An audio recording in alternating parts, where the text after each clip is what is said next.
Empire Dahua, Jianghe Province, Tianhe City. On the sports field of Tianhe City No. 1 High School, a gigantic fate star array glowed with faint blue luminescence. 500 senior 3 students lined up neatly within the array, every pair of eyes fixed rigidly on the array's center.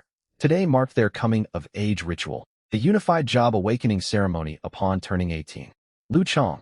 At the vice principal's loud call, a plump boy nervously walked to the center of the array and pressed the issued awakening crystal into the reserved groove.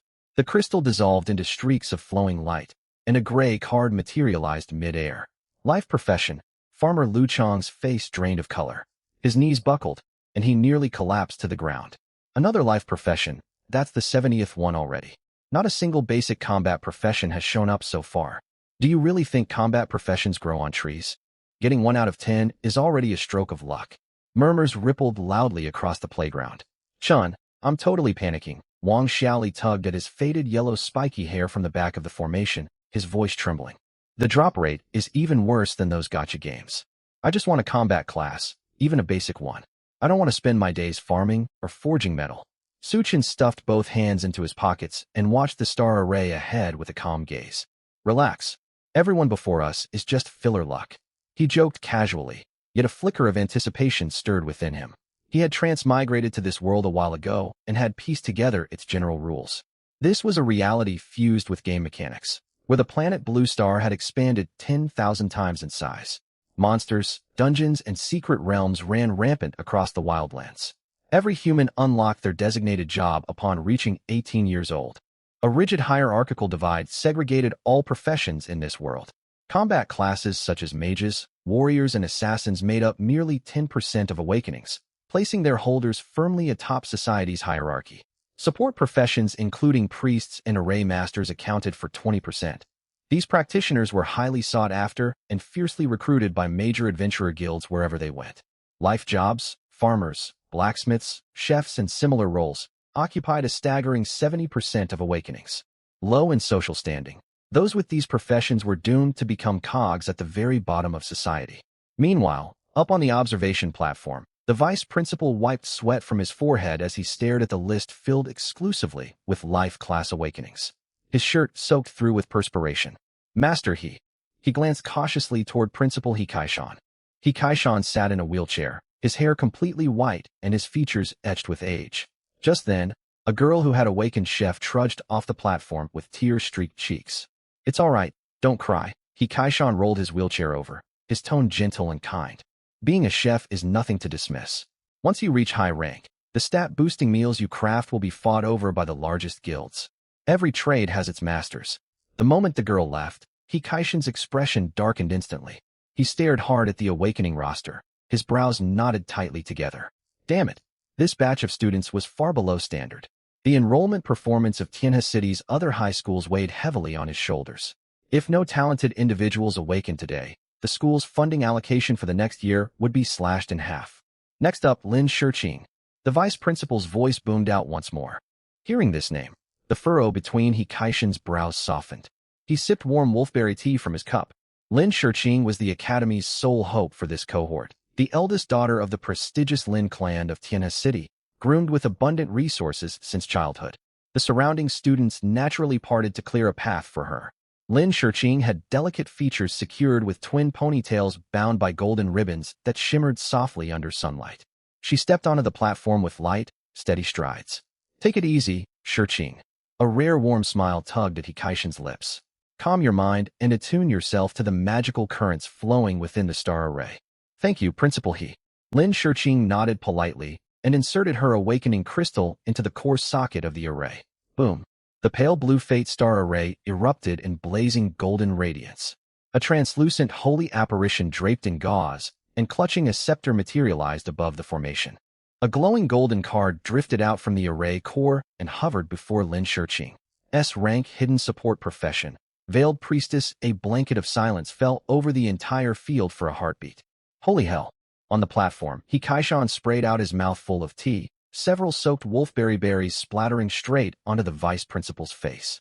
He slammed his palm hard against the table, abandoning his gentle, elderly principal facade entirely. An S rank. A hidden support class at that. I won't have to bow to that old fool from number 3 high ever again this year. Chaos erupted among the student body below. An S-rank hidden class. A priest too. Every guild will be scrambling to sign her on. Priests were indispensable members of every dungeon party, boasting excellent career prospects compared to other support roles. A hidden variant of the priest class was guaranteed to spark fierce bidding wars among top-tier guilds whenever one appeared. Wang Xiaoli's eyes bulged wide as saucers, gripping Su Chen's arm tightly. Chun, did you see that? Our school beauty hit the jackpot with an S-rank hidden support job. It's undeniably an outstanding profession. Su Chen nodded, his gaze lingering on the faint golden aura wrapped around Lin Shiqing's figure while a sense of unease settled in his chest. Oh no, is she going to pull ahead of me now? Ever since Su Chen claimed first place in the school entrance assessment back in freshman year, Lin Shiqing had fixated on him as her lifelong rival, competing against him in every conceivable matter. They vied for top marks in theoretical courses and outperformed each other in practical drills without exception. Even trivial contests had become a competition between them. For 3 full years, she had never once managed to defeat him. Su Chen eventually grew tired of her competitiveness and proposed a wager. Whoever lost would acknowledge the other's superiority unconditionally. That agreement had quieted her relentless challenges somewhat. The mere thought of Lin Shiqing overtaking him filled Su Chen with solemn resolve. There was no way he would fall behind her today. Lin Shiqing stored her profession card and walked down from the platform. Countless envious and ingratiating stares locked onto her figure, yet she paid them no mind and headed straight for Su Chen at the back of the crowd as students parted ways for her passage. She halted directly in front of him, tilted her fair chin upward, and fixed her bright eyes firmly on Su Chen, a triumphant smirk playing on her lips. Little Su, did you witness it for yourself? An S-rank hidden class. Her clear voice brimmed with unrestrained pride. I could never beat you in class exams or practical training for the past 3 years, but I've finally won today. Su Chen watched her preening display and sighed slowly. Sure thing, Miss Lin is unrivaled under heaven. You're just brushing me off. She stamped her foot and shot him a glare, her tone softening unintentionally as she lowered her voice. It's your turn soon.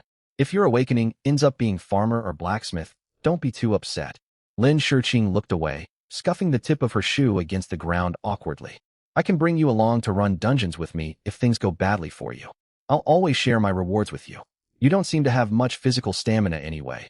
I can easily cover your supplies and needs. Su Chen's mouth twitched awkwardly at her odd wording. Quit talking nonsense. I'm perfectly capable of looking after myself. Sure you are. Lin Shiqing raised her eyebrows playfully. You're not scared right now, are you? Why on earth would I be scared? Su Chen kept a straight face. Lin Shiqing leaned slightly closer and murmured quietly. Don't worry, I'll always look out for you. Cut that out. Su Chen's composure finally crumbled. Su Chen. The vice principal's call cut through their private exchange and drew everyone's gaze toward the platform.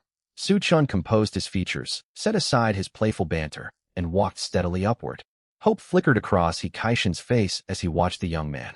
Su Chen had consistently ranked first in all theoretical coursework and possessed exceptionally stable mental fortitude. Steady your mind during the awakening. He Kaishan instructed patiently. Understood, principal. Without unnecessary words, Su Chen placed his awakening crystal into the groove. Nothing happened at first.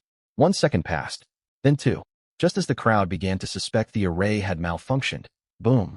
A towering scarlet pillar of light pierced the sky, overwhelming oppressive pressure washing over every corner of the sports field in an instant. Clouds overhead dyed sickly green, and eerie, unsettling wails echoed faintly from the void above. Good heavens, scarlet light.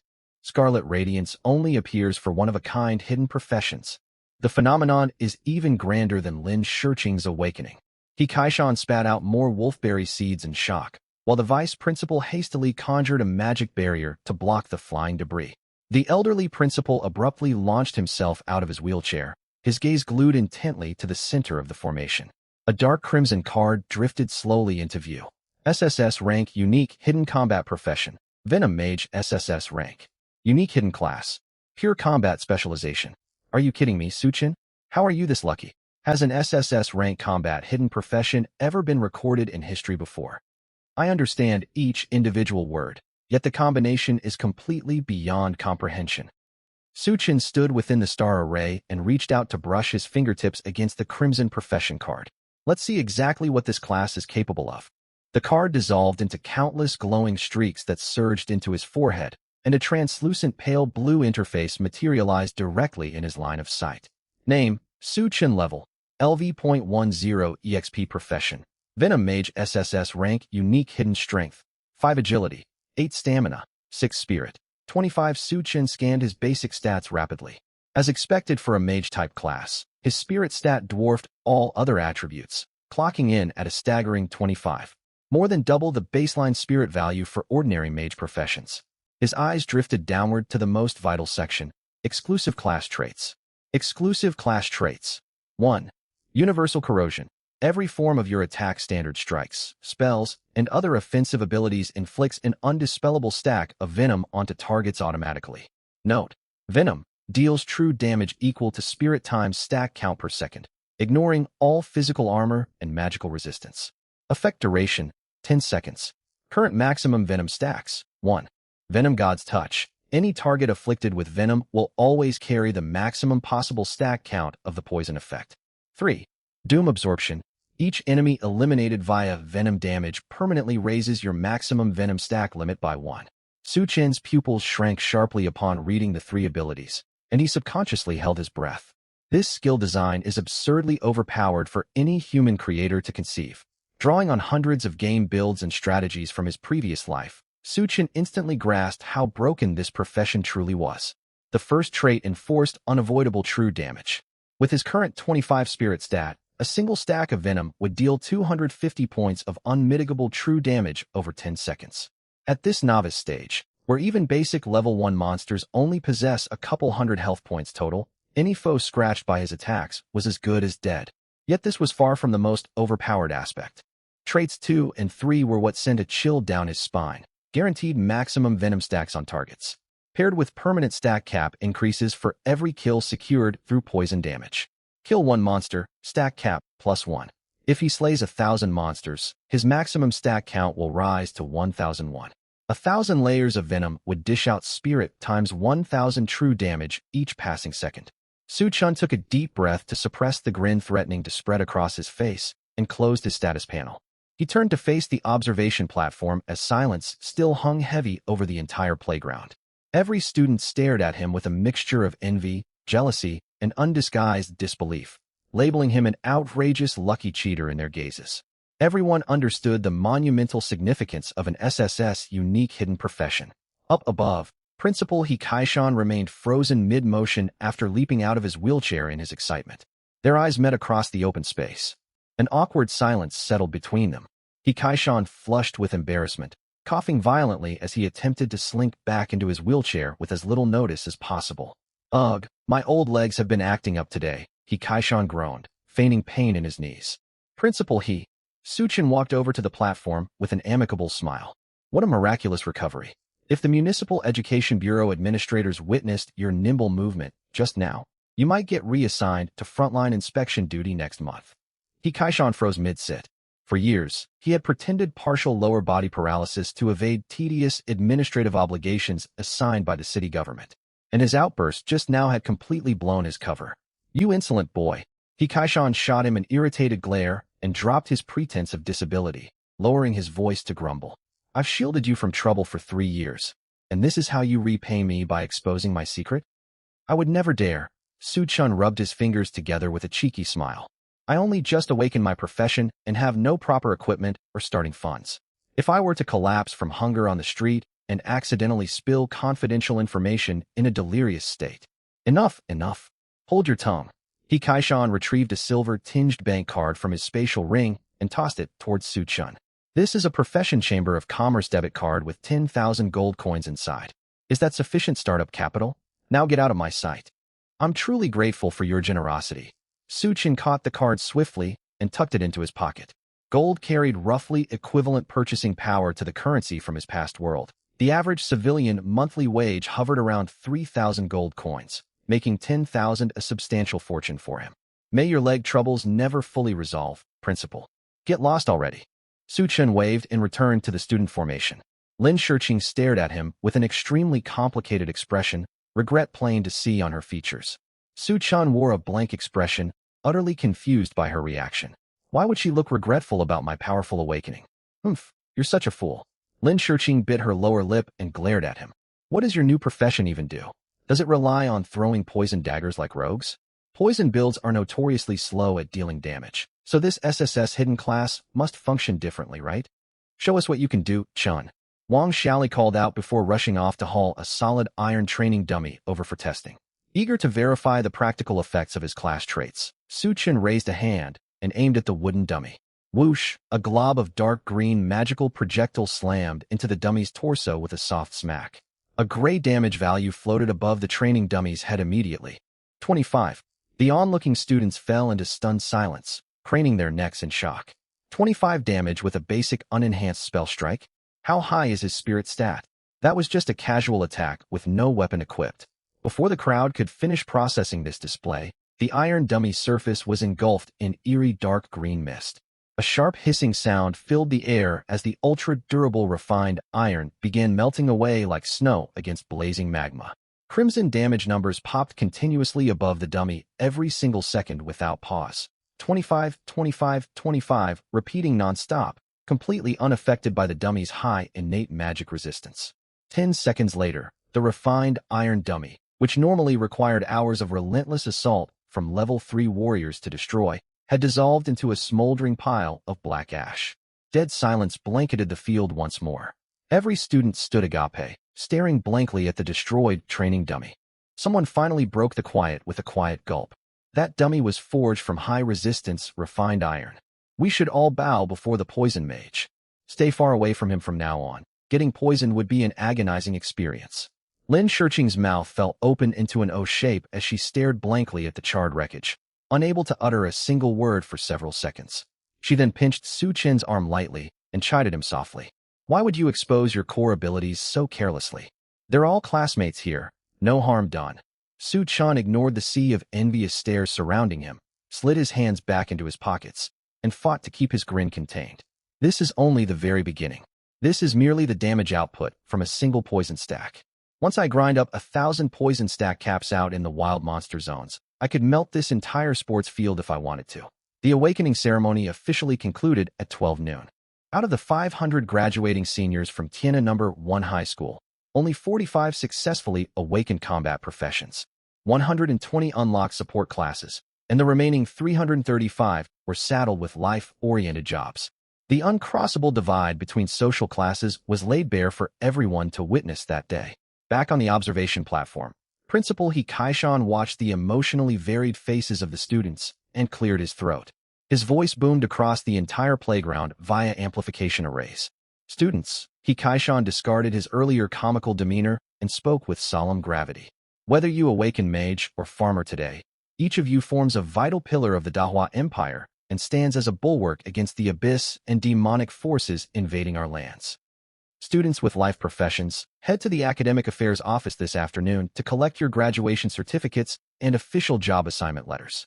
Never forget, your logistical support forms the most reliable backing for warriors fighting on the front lines. 300-plus students bearing life class awakenings hung their heads with red-rimmed eyes and silently filed off the playground, knowing they were barred from participating in the upcoming novice dungeon trial. He Kaishan shifted his gaze to the remaining 165 combat and support practitioners, raising his voice firmly. Return home immediately and spend all available resources to stock up on equipment and healing potions. Assemble at the Central City Square at 8 tomorrow morning to begin the official novice dungeon assessment. The crowd scattered in an uproar. Chun, I'm heading out first. Wang Xiaoli strode over with his blonde hair still standing out, excitement staining his cheeks bright red. I've got to rush home and beg my dad for money. I'll sell everything I own to buy a black iron greatsword. I'll tank all the damage for you tomorrow. He had successfully awakened the warrior class. Though it was not a hidden class, it was more than enough to lift an ordinary person out of mediocrity. See you tomorrow. Su Chen waved him off. Right after Wang Xiaoli sprinted away, a faint scent of jasmine drifted through the air.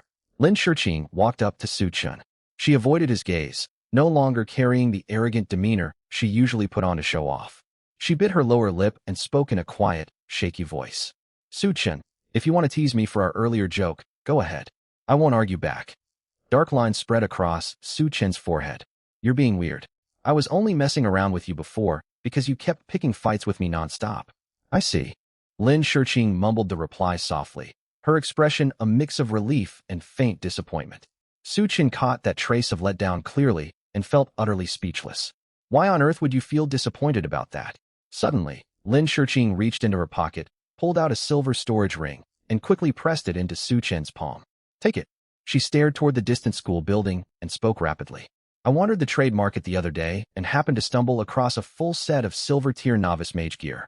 I already bought it, and it's useless sitting with me. Since you're a mage, it suits you perfectly. Su Chen stared at the costly storage ring in his hand, then glanced at her fingers twisted tightly together, falling into silence. Happened to see it? Stumbled across it by chance. Silver-tier starter sets sold for a minimum of 3 million gold coins, and they were nearly impossible to purchase even with money. There was no way she'd bought this purely by accident. Su Chen sighed and tried to hand the ring back to her. What are you doing? Lin Shiqing jerked her hand away as if burned, glaring at him. Do you look down on my gift? Miss Lin, Su Chen said earnestly. If you coincidentally bought a mage set, did you also coincidentally grab warrior, assassin, and archer sets as well? You'd have more rings than you can wear on all 10 fingers, practically becoming the Lord of the Rings. Lin Shiqing's face flushed crimson all the way to her earlobes. That's not true, she stammered in rebuttal, her voice small with guilt. I appreciate the thought. Su Chen forced the ring back into her grasp. Accepting gifts puts one in debt to others. Even if this sum meant nothing to the Lin family, he wanted to owe as few favors as possible. Before Lin Shiqing could fly into a temper, he turned and left, waving over his shoulder. See you tomorrow. Su Chen, you're such an oblivious fool. Lin Shiqing stood rooted to the spot, stamping her feet in anger as she clutched the ring tightly in her hand. She let out a huff and stormed into a stretched Lincoln sedan. Su Chen headed straight home after leaving school. He lived in a shabby apartment building tucked inside Tianhe City's old district. Pushing open the front door, he entered a cramped single room furnished with only the bare necessities. Su Chen was an orphan of the Dimensional War. 18 years prior, an outbreak of monsters from the Abyss Rift on Tianhe City's outskirts had ravaged the city. His parents had perished in the catastrophe, leaving only this apartment and a modest survivor's pension behind. If he had awakened a livelihood-focused class today, he would have been trapped surviving in this run-down flat for the rest of his life. But things were different now. Splashing cold water on his face, he dragged an iron box out from under his bed. It held all his life savings, a mere 2,000 yuan. Paired with the 10,000 gold bank card principal Kaishan had given him. This was his total startup capital for tomorrow's dungeon run. Half an hour later, Su Chen arrived at the Awakened Occupation Trade Market. The venue buzzed with noise, filled with high school seniors and their parents frantically stocking up supplies for the upcoming novice dungeon trial. Many wealthy families had prepared funds well in advance to purchase top-tier gear for their children right after the awakening ceremony. Top-grade bronze fire mage wand. Only 100,000 gold, first come first served. Warrior heavy armor granting +3 constitution, just 50,000 gold. Su Chen ignored the frantic bidding crowds and browsed leisurely. All students were currently level 1, and low-level equipment granted negligible stat bonuses. With his naturally high base stats, minor attribute boosts were nothing more than trivial improvements. What he needed was a weapon that synergized with his abilities. 30 minutes passed before he halted in front of one vendor stall. A dull gray wand rested on the counter, capped with a faded red crystal embedded in its tip. Explosion wand rank. Black iron level requirement. 1 spirit, +2. Passive effect. Upon slaying an enemy, unleash a fire splash dealing 10 fire damage to all targets within a 2-meter radius. While classified as black iron tier, the wand only provided 2 spirit points, identical to standard common grade weaponry. Its only unique feature was the single attached passive effect. Su Chen's eyes lit up the moment he read the modifier. For ordinary mages, this ability was barely functional, if not outright useless. The splash damage only triggered after securing a kill, resulting in very low uptime. Worse, the meager 10 damage could easily aggro swarms of extra monsters and lead to a total party wipe. For Su Chen, however, this weapon was game-changing. He relied entirely on poison damage over time effects to defeat foes. Any enemy struck by his attacks would be inflicted with his deadly poison debuff automatically. This one's passive was essentially a hidden god-tier ability for his build. The stall owner, a burly overweight man, noticed Su Chen picking up the wand and spoke immediately. 100,000 gold, firm price. This is genuine black iron equipment. Are you serious? Su Chen raised an eyebrow. Is this wooden shaft forged from pure gold, or this cheap red crystal? He countered flatly. 1,000 gold. You've got to be kidding me. The vendor nearly choked on his breath. No one bargains that harshly. Su-chan turned as if ready to walk away. Sir, this wand only has value for its +2 spirit stat. Its extra passive is practically a harmful debuff.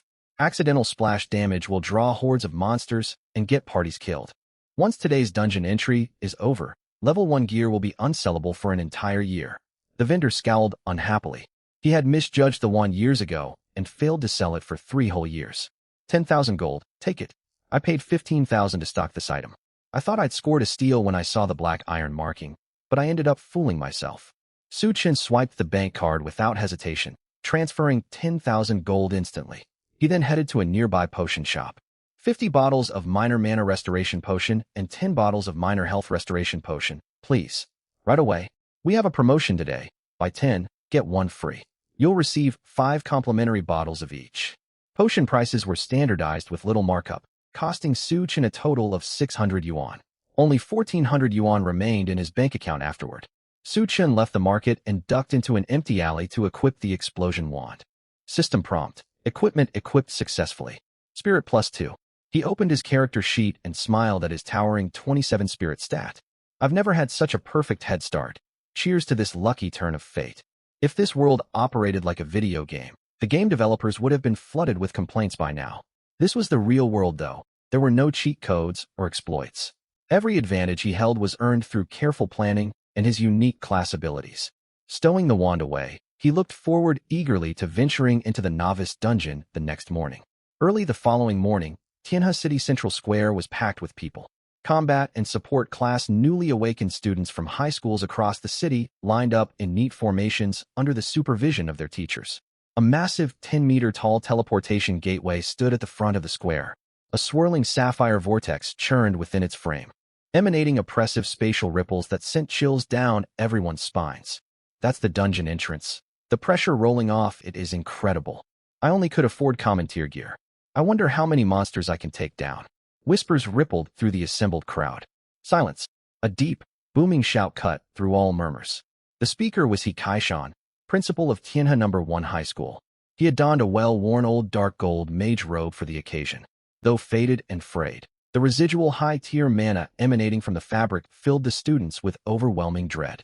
Students. Kai-shan discarded his usual warm demeanor, his expression stern and grave. Today marks your first real encounter with actual monsters. Set aside the casual attitude you had during school's simulated combat drills. Monsters within the novice dungeon spawn endlessly in massive numbers, with roaming elite variants appearing at random. Mark my words, know your limits. He slammed his fist against the podium. This is not a simulation. Real death awaits anyone who slips up. Every year, students perish because they greedily chase extra kills and fail to retreat in time. When faced with unavoidable danger, flee the dungeon immediately. Your survival must always be your top priority. A somber hush fell over the square. Students who had been chatting casually tightened their grips on their low-rank weapons, sweat beading on their palms. After the address concluded, students split into teams to prepare for dungeon entry. Chun, I begged my dad all night, and secretly sold his fishing rod to get this black iron greatsword. Wang Xiaoli pushed through the crowd carrying a half-human length blade, thumping his chest confidently. I'll hold aggro at the front while you cast your poison spells safely from the back. I even recruited a healer who knows basic healing magic. Our 3-person squad is unbeatable. Lin Shiqing walked over just as he finished speaking. She wore an elegant moon-white priest robe, gripping a crystal-tipped staff in her hand. Beat it, fatty. Su-chan isn't joining your random squad. Lin Shiqing planted her hands on her hips before turning to Su-chan. My family arranged 3 powerful teammates for me. We'll farm monsters on the dungeon's outer zones. Join my party, and you get first pick of all dropped loot. Wang Xiaoli fell silent instantly. Teams backed by the Lin family were undeniably top tier. There was no reason for Su-chan to join a random amateur group. Su-chan shook his head at the two of them. Thanks for the offer, but I plan to clear the dungeon solo. Solo? Wang Xiaoli and Lin Shiqing exclaimed in unison. Have you lost your mind? Lin Shiqing stamped her feet anxiously. Even with an SSS grade class, you're a squishy mage. Without a frontline tank, a handful of basic monsters can tear you apart in seconds. I have everything under control. Su-chan shook his head, fully aware of how dungeon experience allocation worked in this world. Total experience from monster kills was split evenly among every member in a full 5-person party. Only solo play granted 100% of the earned experience, alongside exclusive claim to all loot drops. The trade-off was drastically heightened danger when facing swarms of enemies alone. Typically, only geniuses with rare hidden combat classes and lavish equipment dared attempt solo runs in the novice phase. He offered no further explanation, walking past the pair toward the elevated platform where school administrators stood. At the edge of the platform, Kaishan sipped from a thermos while exchanging stiff pleasantries with Lu Guodong, principal of Tianhe No. 2 High School. He Lao, word has spread your school produced an SSS grade awakened student this year. Lu Guodong wore a mocking smile. Unfortunately, it's a poison mage. This class develops far too slowly in the early game.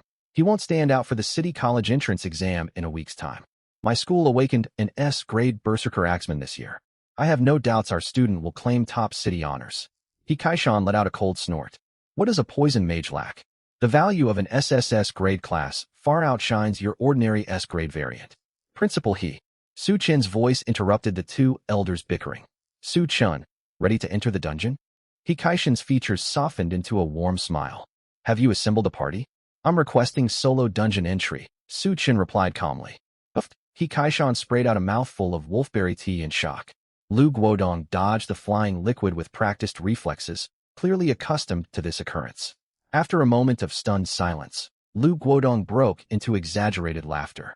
Well now, Lao, your star student certainly has bold aspirations. The last person to attempt a solo novice dungeon run was Elder Zhan decades ago. Is he courting death, or trying to inflate your school's casualty statistics? Ignoring Lu Guodong's jeers, Kaishan pulled Su Chen aside and lowered his voice sharply. Are you absolutely certain about this? I won't take unnecessary risks. I'll retreat immediately if I hit my limits. Splitting experience with teammates will slow my leveling progress too much, Su Chen explained. Kaishan studied Su Chen's calm, unwavering gaze and nodded slowly. Go on then. Su Chen blinked in surprise, scratching his cheek. Aren't you going to stop me? Why would I? Kaishan chuckled. You're sharp and calculating by nature, always thinking several steps ahead. I have no reason to hold you back. Su Chen stared blankly, feeling dejected at the lack of concern. He turned away and headed for the teleportation gateway. Lin Shiqing hurried over. I knew principal he would never approve. He already gave me permission. What? Lin Shiqing stared in disbelief. How could that old man agree to such a reckless idea? Find another teammate for your group. I'm heading in now. Fine then, let's make a bet. Bet on what? Who can slay more monsters inside the dungeon? Very well. Su Chen shook his head helplessly. The girl's stubborn competitiveness never faded. He suspected his days would be filled with her antics from now on. Beneath the astonished stares of every student present, he bypassed all party groups and stepped into the swirling sapphire vortex of the portal. Watching Su Chen vanish into the gateway, the other school principals wore solemn expressions, while Kaishan calmly sipped his thermos tea. Lao, you truly let him go in alone? Lu Guodong sauntered over with a sarcastic tone. A tragedy for such a promising young talent to perish so early. Kaishan shot him a dismissive glance and sipped his tea unhurriedly. Perish? You understand nothing about SSS grade existences. He raised his voice loud enough for every surrounding principal to hear clearly. Do you know why his class is labeled a one-of-a-kind hidden variant? Its skill mechanics defy all conventional logic. Last night on the school training grounds, a single basic attack from him dissolved high magic resistance refined iron training dummies within mere seconds. The faces of the surrounding principals paled instantly. They were intimately familiar with those training dummies, which boasted immensely high defense and magic resistance. Even level 10 professional combatants could not destroy them that quickly. Dungeon name: Gloomy Jungle Novice Tier Difficulty Rating. Normal monster levels: 110. Initiating teleportation. A brief sensation of weightlessness washed over Su Chen as the scenery before his eyes morphed entirely. Damp, decaying air filled his lungs. Towering ancient trees blocked all sunlight, casting the jungle in dim, oppressive gloom, punctuated by distant roars of unknown beasts. Su Chen stretched his wrists and opened his character panel. Name: Su Chen. Level: 10 EXP class. Venom Mage. Unique hidden SSS grade strength: 5 agility, 8 constitution, 6 spirit, 27 unique class passives.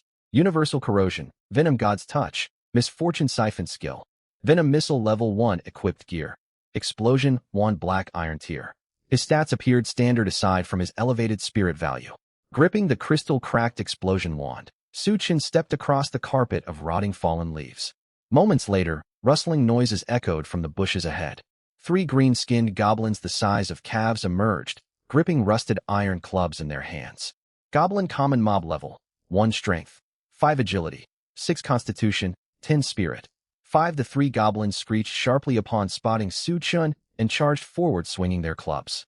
Standard Level 1 Foes, perfect for testing my abilities. Su-Chin remained completely calm. The goblins' stats matched textbook descriptions perfectly. Barring their decent Constitution stat, all other attributes were abysmally low. Even a priest could tank their attacks comfortably. He lifted his wand and targeted the leading goblin, casting a basic attack. Whoosh! A dim magical missile launched from the wand's tip, striking the goblin square in the chest. 24. A white damage value floated above the monster's head. The product of Su-Chin's high 27 spirit stat, boosting his base magic damage. Against a level 1 goblin with only 10 constitution, the hit drained nearly a quarter of its total health pool. The goblin staggered briefly from the blow, but resumed its ferocious charge toward him. At that exact moment, eerie dark green veins spread rapidly across its green skin. System prompt. Passive universal corrosion activated. Target inflicted with poison debuff. System prompt. Passive venom god's touch triggered. Poison stacks maxed. Current stack count 1. The next instant, a glaring purple damage number burst above the goblin's head. 27. The goblin froze mid-stride, letting out a shrill, agonized scream as venom dissolved its internal tissues from the inside out. 1 second passed. 27. Another second passed. 27. After only 4 poison damage ticks, the goblin collapsed into a puddle of dark green corrosive slime without ever touching Su-Chin's clothes. Enemy slain. Venom corrupted goblin. EXP plus 10 system prompt. Passive misfortune siphon activated. Permanent plus 1 maximum poison stack limit. Current maximum stacks 2. System prompt. Explosion wand passive triggered. Deals 10 splash fire damage to all enemies within a 2-meter radius upon kill. A small burst of flame ignited above the slime puddle, stray embers landing on the remaining 2 goblins. 10-10. The minor fire damage barely affected the creatures, yet a terrifying chain reaction unfolded. Dark green poison veins instantly crawled across the skin of both goblins struck by the embers. System prompt. Passive universal corrosion activated. Target inflicted with poison debuff. System prompt. Passive venom god's touch triggered. Poison stacks maxed. Current stack count 2. Su-Chin did not lift a finger, even yawning casually where he stood. 54-54 with his poison stack cap raised to 2 layers. The periodic true damage doubled to 54 points per tick. The 2 goblins screamed for merely 2 seconds before melting into pools of venomous slime, just like their companion. Enemy slain. Venom corrupted goblin. EXP plus 10. You have slain the poison goblin. EXP plus 10 notice. Trait, Doom Absorption activated. Permanent poison stack cap increased by 2. Current cap, 4 stacks. 2 bursts of flame exploded once more. No other monsters lingered nearby this time, so the splash damage struck nothing at all. Is that all there is? Su-Chin stared at 3 puddles of corrosive muck on the ground, the corners of his eyes twitching faintly. This mechanic was utterly absurd. Any monster that died within his sight would trigger his staff's splash effect, which in turn coated surrounding targets with full stack poison. The poison melted the creatures away, permanently raising his passive stack limit in the process. Higher stack caps amplified poison damage, killing monsters even faster, fueling more splash hits and further poison applications in an endless loop. With densely packed mobs filling an area, he could wipe out an entire dungeon without landing a single basic attack. All he needed to do was stand in place. Su-Chin swallowed hard. Time to find a densely populated monster zone and max out my stacks. He hefted his blasting staff and strode deep into the jungle, rampaging freely through the woods. Every living thing that crossed his path got struck by a spell. Even a stray wild dog wandering past would be tainted by his venom. Slain level 1 forest cat spirit. EXP plus 10 slain, level 1 poison spider. EXP plus 10. Permanent poison stack cap, plus 1. Current cap, 5 stacks. Permanent poison stack cap, plus 1. Current cap, 6 stacks. Several minutes later, a brilliant golden light erupted beneath Su-Chin, enveloping his entire body. A warm current coursed through every vessel and limb, instantly washing away all lingering weariness and flooding his muscles with vigorous power. Notice, EXP threshold met. Level increased to level 2. All base stats +1. 5 free attribute points awarded. So this is what leveling up feels like. Su Chun clenched his fist, relishing the surging energy inside him. This sensation was far more satisfying than any trivial pleasure he had known before. In this world, newly awakened class holders began at level 1 upon their first job advancement. Each level granted +1 to strength, agility, constitution, and spirit automatically, alongside 5 freely distributable attribute points from the system. Su Chun had already mapped out his attribute allocation long before entering the dungeon. Conventionally, mages poured all their points into spirit to maximize raw spell damage. Su Chun disagreed with this standard build. Pure spirit builds dealt impressive damage, but left the user extremely frail. In this tangible, brutal otherworld, a single monster strike could spell instant death. This was no video game. There were no respawns after death. His class revolved around stacking poison via passive effects. Once venom latched onto a target, damage output would be vastly excessive no matter what. There was no sense sacrificing survivability for marginal spirit gains. Only those who stayed alive could keep dealing damage. Su Chun opened his status panel with a thought and split his 5 free points at a 3-to-2 ratio. 3 points into spirit, 2 into constitution. After allocation, his spirit rose to 31, and his constitution hit 10. Name, Su Chun level, 2-1 progress class. Venom Mage SSS exclusive hidden class strength, 6 agility, 9 constitution, 10 spirit, 31 class exclusive traits. Universal rot, venomous touch, doom absorption current poison stack cap, 21 equipped item, blasting staff iron tier. His continuous slaughters had pushed his poison stack cap all the way to 21 stacks. This meant each tick of poison damage equaled 31 times 21 is equal to 651 damage points. Su Chun drew a sharp breath. How was a level 2 class holder supposed to output this much damage? It was ridiculously overpowered. He closed his status window and walked toward the puddles left by the dead cat spirits, spotting a faintly glowing coin resting atop the muck. He bent down to pick it up. Obtained. 1 gold coin, terrible drop rates. Su Chun flipped the coin once before stowing it inside his dimensional storage. He had eliminated 20 monsters just to earn a single gold coin. In Tianhe City, an average civilian earned roughly 3,000 gold coins per month through regular work. Grinding low-tier monsters on the dungeon outskirts yielded barely 100 gold coins even after grueling days of hunting. After covering rent and daily expenses, almost no savings remained, not enough to afford even a basic iron tier piece of equipment. It explained why countless underprivileged class holders scraped by on deadly monster hunts, yet remained perpetually impoverished. True wealth could only be earned by hunting high-rank monsters and clearing advanced dungeons. Su Chun wasted no more time and pressed deeper into the jungle. Every encounter from this point devolved into one-sided annihilation. Level 2 poison goblins, level 3 goblin archers, level 3 jungle vipers. Whether perched high in tree canopies or hiding within muddy bogs, a single basic spell from Su Chun sealed their fate the moment they were spotted. The splash modifier on his blasting staff became an overpowered ability amid these densely clustered monsters. Each fiery detonation coated every nearby creature with dark green poison markings, dropping them in unison. That said, Su Chun noticed his EXP bar filled far slower after reaching level 2. Leveling really does grow harder. No wonder the National College Entrance Combat Exam is only a week away, with level 10 as the entry requirement. Solo grinding is already this slow. Teams splitting EXP 5 ways must struggle immensely to rank up. Su Chun muttered to himself, dissatisfied with his current leveling pace. Half an hour passed before golden light flashed once again. Notice, EXP threshold met. Level increased to level 3. All base stats +1. 5 free attribute points awarded. Su Chun allocated the new points following the same 3:2 split without hesitation, raising his spirit to 35 and constitution to 13. He checked his updated stats. His poison stack cap had climbed unnoticed to 98 stacks. Let me calculate my current damage. Su Chun computed the value silently in his head. With 35 spirit and a full poison stack count, his damage ticked for 35 times 98 is equal to 3,430 damage per second in true damage. Over 3,400 true damage each second, completely ignoring all defensive values. The stat inflation was utterly absurd. If this class existed in a video game, developers would immediately nerf it during closed beta testing. Su Chun scoffed at the thought, yet an irrepressible grin tugged at his lips. This is blatant cheating. Who would run such an overpowered build? Wait, I'm the one using it. Then it's perfectly fine. He stepped over a moss-covered dead tree trunk and officially entered the deepest section of the shadowy jungle. Ancient, colossal trees towered overhead, blocking nearly all sunlight and plunging the area into dim shadow. Thick, metallic blood scent hung heavy in the air. Heavy footsteps suddenly echoed across the open clearing ahead.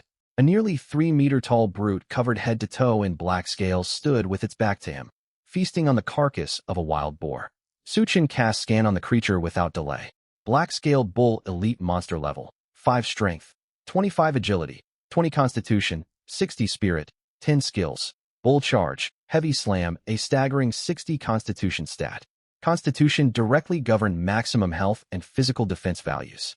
Ordinary rookie teams would struggle to breach this elite monster's formidable armor, lacking sufficient total damage output. Its 25 strength stat was equally menacing. A direct hit from its charge would send even pure Constitution tank warriors flying backward with brutal force. Sensing the presence of a living human, the black-scaled bull abandoned its half-eaten boar corpse and twisted around, blood-red eyes locking firmly onto Su Chun. Roar! The bull unleashed a deafening bellow, driving its massive hooves into the ground and barreling towards Su Chun like a heavy armored tank. Skill activated, bull charge. The ground trembled faintly beneath its stampede. Faced with this visually devastating charge, Su Chun did not so much as blink an eye. He calmly lifted his staff. Whoosh! A slow-moving magic missile arced forward, striking dead center against the bull's scaled chest. 22. Level suppression combined with the bull's high constitution heavily mitigated the direct spell damage. Yet that single hit was more than enough. In the next instant, dark green poison veins spread like an inescapable curse across the black-scaled bull's massive frame. 3,430. The charging bull stiffened abruptly mid-sprint. Its colossal body crashed heavily to the ground, sliding several meters across the dirt before melting into a large puddle of foul-smelling green corrosive liquid 5 meters away from Su Chun. Slain black-scaled bull elite monster. EXP plus 75. Permanent poison stack cap plus 1. Current cap, 99 stacks. 75 EXP points. Standard level 5 monsters grant 50 EXP, so elite variants receive a 1.5x EXP multiplier, Su Chun analyzed calmly. Even a level 5 elite monster could not survive a single tick of his poison damage. He continued deeper into the jungle. No need to venture further inward for now. I'll farm monsters in this vicinity for a while. Come on, bulls, your poison-wielding elder is here. Meanwhile, on the plaza just outside the shadowy jungle dungeon entrance, school principals and supervising teachers gathered in small clusters to chat and drink tea. Lu Guodong wore a warm smile as he spoke. It's been roughly 30 minutes since these students entered the dungeon.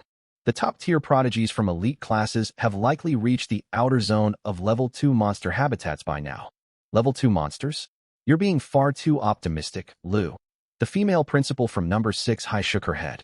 The Education Bureau personally curated this dungeon's challenges this year. Every monster inside was captured live from untamed wilderness zones, making them extremely aggressive. Even Level 1 forest cat spirits and goblins pose a serious threat to rookie students wielding their very first weapons. Teams require 2 frontline combatants plus a healer just to safely kite Level 2 foes. She's absolutely correct. A stout-bellied teacher chimed in agreement. I heard the Education Bureau intentionally stationed high-mobility goblin archers along the boundary, separating Level 2 and Level 3 zones to discourage reckless advancement. Students who wander into Level 3 territory will retreat back to the outer Level 1 farming areas after taking a couple of arrow hits. Hikaishan sat in his wheelchair, sipping wolfberry water from a stainless steel thermos mug at a leisurely pace. Retreating with caution is the wise choice. Young people often suffer from reckless overconfidence. Those who stay grounded and safely grind up to Level 2 along the dungeon perimeter can be considered competent students. Level 3 monsters are meant only for the top 10 student teams to challenge. Lu Guodong glanced toward Hikaishan with a teasing tone. You're awfully laid back today. What do you think about that young man who just entered the dungeon? The mention of Su Chun sharpened the aged white hairs atop Hikaishan's head with quiet interest. The boy had melted solid refined iron training stakes with his poison. He might truly accomplish something unprecedented. Still, he maintained a composed outward demeanor and waved his hand dismissively. An SSS class talent is impressive, yet the Education Bureau raised the dungeon difficulty substantially this year. Several elite monsters reside within the Level 5 zone: shadow direwolves, savage orcs, and most notably the black-scaled bull with 60 constitution. Its physical defense and magic resistance are nearly impenetrable, paired with a devastating charge ability.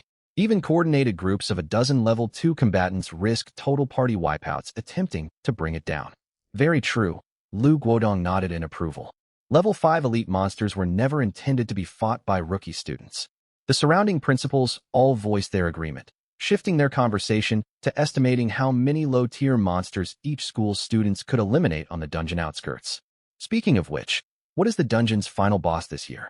The same old foe, unchanged. The three-headed black-scaled lizard is little more than a decorative obstacle. For decades, only veteran Jean has ever laid eyes on the boss chamber. Back deep within the shadowy jungle, slain black-scaled bull elite monster. EXP plus 75. Permanent poison stack cap plus 1.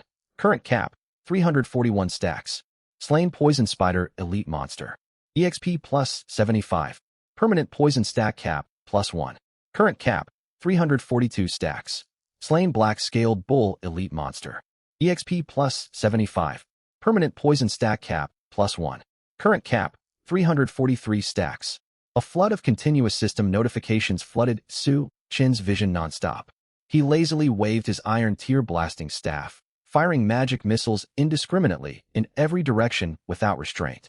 Precise targeting of vital points or careful positioning was completely unnecessary. The faintest scratch, or even a glancing impact against thick monster scales, was enough to trigger the rapid spread of virulent dark green poison markings. The black-scaled bull that teachers claimed required massive coordinated teams to defeat dissolved mid-leap through the air. Poison spiders with hardened carapaces melted into pools of green fluid the moment they began spewing silk threads. For 3 full hours, Su Chun carried out a comprehensive purge across this monster territory. As the last Level 5 elite monster dissolved into corrosive muck, brilliant golden light erupted once more from beneath his feet. Notice, EXP threshold met. Level increased to Level 5. All base stats plus 1. 5 free attribute points awarded. Su Chun halted his attacks and exhaled a long breath. Finally hit Level 5. Leveling had proven unexpectedly tedious. Progress felt smooth through levels 1 to 3, yet EXP requirements spiked exponentially once past Level 3. Solo grinding was already this time-consuming. He could not fathom how party members endured the grind with split EXP gains. Teams would spend days farming just to reach Level 5. Su Chun opened his status panel once more, allocating his 5 new attribute points into Spirit and Constitution at the standard 3:2 ratio. After allocation, his Spirit stat rose to 43, and his Constitution reached 19. He checked his most critical asset, his poison stack limit. Current poison stack cap, 412 stacks, 412 stacks total. Su Chun silently tallied his total damage output. 43 Spirit multiplied by 412 stacks equaled 17,716 damage per second via true poison damage. I can barely believe how extreme this damage value is myself. No outside observer would ever believe a mere Level 5 combatant could deal over 10,000 true damage each second. Any creature that makes contact with me now will be instantly corroded to nothing. Su Chun stowed his staff and scanned his surroundings. The once eerie, shadowed jungle depths were unrecognizable now. Puddles of bubbling green venom coated the ground, and a sharp, acrid stench saturated the air. Most importantly, not a single living monster remained within his line of sight. Creatures hiding inside tree hollows or buried beneath marsh mud had all been eradicated during his 3 hours of unrestricted area bombardment. Where have all the monsters gone? Is the respawn rate this slow? Su Chun kicked aside a half-corroded bone at his feet. No living monsters meant no EXP gains and no poison stack increases. He lifted his gaze toward the deepest core of the jungle, where a thick wall of black mist swirled, emanating an oppressive aura that sent chills down the spine. With all outer elite monsters wiped out, I suppose it's time to deal with the dungeon core boss. Su Chun did not hesitate for a single moment and stepped straight into the shroud of black mist. Passing through the mist veil opened into a vast underground cavern lined with luminescent crystals embedded into the stone walls. At the very center of the cave coiled a colossal monster the size of a small hill. It possessed a lizard-like torso topped with 3 grotesque heads, its entire body encased in armor plating as tough as forged black iron. Toxic vapor billowed from its nostrils with every slow breath it took. Three-headed black scaled lizard iron tier boss. Level 8. Strength 120.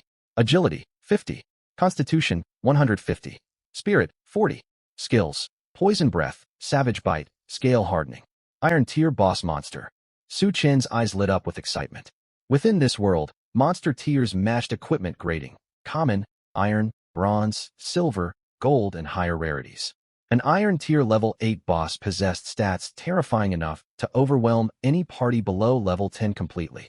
A staggering 150 constitution paired with the scale hardening skill pushed its physical defense to insurmountable heights. I cannot imagine how standard student teams would ever stand a chance against this foe. Lucky for me, I'm far more monstrous than this boss itself. Feeling sympathetic towards struggling rookie teams, Su Chen walked forward with undisguised excitement, staff raised in hand. Detecting the intruder, the three heads of the three-headed black scaled lizard snapped open 6 bloodshot eyes simultaneously. Roar! The largest central head unleashed a thunderous roar, compressing a dense mass of purple toxic gas within its jaws before firing the projectile straight towards Su Chen. Skill activated, Poison Breath. The toxic cloud covered a wide area and traveled at overwhelming speed, leaving no viable escape route. Su Chen made no attempt to dodge whatsoever. He stood rooted in place and flicked his staff forward casually. Whoosh! A single magic missile pierced through the toxic cloud and collided against the scales covering the lizard's central head with a sharp metallic clang. 15. The direct spell damage was pitifully low, yet it was more than sufficient for his poison to take hold. The very next second, dark green poison veins exploded outward from the impact point, spreading across the lizard's gigantic body in an instantaneous web-like pattern. 17,716. The three-headed black-scaled lizard, poised to dissolve Su Chen within its poison cloud, stiffened rigidly in place. The toxic breath mid-discharge dissipated uselessly into thin air. Screech! All three heads let out agonized, ear-piercing shrieks. Its massive health pool bolstered by 150 constitution vanished in an instant, popped like a punctured balloon under the relentless true poison damage. 1 second later, its mountainous body crashed heavily onto the cavern floor and dissolved into a thick pool of nauseating green corrosive liquid, every bone completely eaten away by venom. The entire battle lasted a single second. Slain three-headed black-scaled lizard iron tier boss. EXP plus 8,000. Permanent poison stack cap plus 1. Current cap for 113 stacks. Notice, EXP threshold met. Level increased to level 6. Blinding golden light flooded the dim cavern from where Su Chen stood. Holy hell! Su Chen swore aloud in shock. 8,000 EXP instantly maxed out his entire EXP bar. The EXP multiplier for defeating higher-level bosses was ridiculously overpowered. He hurried toward the pool of boss remains, spotting 3 glowing items hovering above the corrosive liquid. 2 pieces of equipment alongside a stone radiating a faint mysterious aura. A full rare loot drop. Su Chen collected the items immediately and cast scan on them. Black Iron Venom Dagger. Tier: Iron. Equip requirement: Level 5. Agility plus 15. Strength plus 10. Bonus effect: attacks have a 5 chance to inflict poison on targets, dealing 20 damage per second for 5 seconds. Stout Black Iron Chestplate Tier: Black Iron required level 5 plus 20 stamina plus 5 strength. Bonus effect: reduces 15 damage taken from physical attacks. 2 pieces of black iron gear in total. In the early era of global job awakening, even elite teams from major guilds considered a full set of black iron equipment a luxury. Any level 5 black iron piece fetched an astronomical price on the trading house. The poison dagger, in particular, was a coveted treasure for assassin classes. Though the dagger was useless to Su Chen, he equipped the stout black iron chestplate right away. His stamina surged by 20 points instantly, while the 5 bonus strength barely made any difference. Pretty nice. Su Chen stroked the icy surface of the chestplate, then fixed his gaze on the last stone lying on the ground. Class Skill Stone Tier: Black Iron required level 10 effect. Grants a chance to learn 1 class skill. Su Chen gasped in shock. A skill stone, and a black iron grade 1 at that. As its name suggested, this item unlocked new abilities. Profession holders could consume a skill stone every 10 levels to gain a new skill, most often aligned with their class. Skill stones had an abysmally low drop rate, resulting in constant market shortages and sky-high prices. Shame I can't use it till level 10. Su Chen stored the skill stone into his spatial inventory with a hint of regret. He glanced around the empty cavern. The final boss had been eliminated in one strike, meaning this beginner dungeon was fully cleared. He summoned his system panel to tally up his current stats. Name: Su Chen level, 6 1.3 EXP class. Venom Mage SSS unique hidden class strength, 15 agility, 13 stamina, 47 spirit, 47 exclusive class traits. Universal corrosion, god of venom, misfortune absorption skills, none. Current toxin stack, 413 layers equipped gear. Burst staff black iron, stout black iron chestplate black iron. Both his spirit and stamina had shot up to 47 points each. How is this even normal? A level 6 mage with higher stamina than full tank warriors of the same level. A sharp grin tugged at Su Chen's lips. I've lingered long enough. Time to head out. Su Chen stretched his body and walked toward the teleportation gate ahead. A flash of white light erased his figure within the dim cavern. The sun blazed down on the plaza outside the gloomy jungle dungeon entrance. School supervisors and headmasters had been waiting for nearly 3 hours, their casual chatter fading into palpable anxiety. Lu Guodong checked his wristwatch and frowned. It's nearly noon by now. Students with weak foundations and no proper teammates must be running dry on mana and stamina. Agreed. Even level 1 and 2 monsters pack a punch. 3 hours of continuous combat would wear anyone down mentally, injuries aside. Another headmaster nodded in agreement. We should see the first wave of retreats any minute now. Kaishan sat in his wheelchair, gently blowing on the steam rising from his teacup. Let them withdraw if they need to. These beginner dungeons exist to ground their expectations. Learning their limits is far better than dying inside.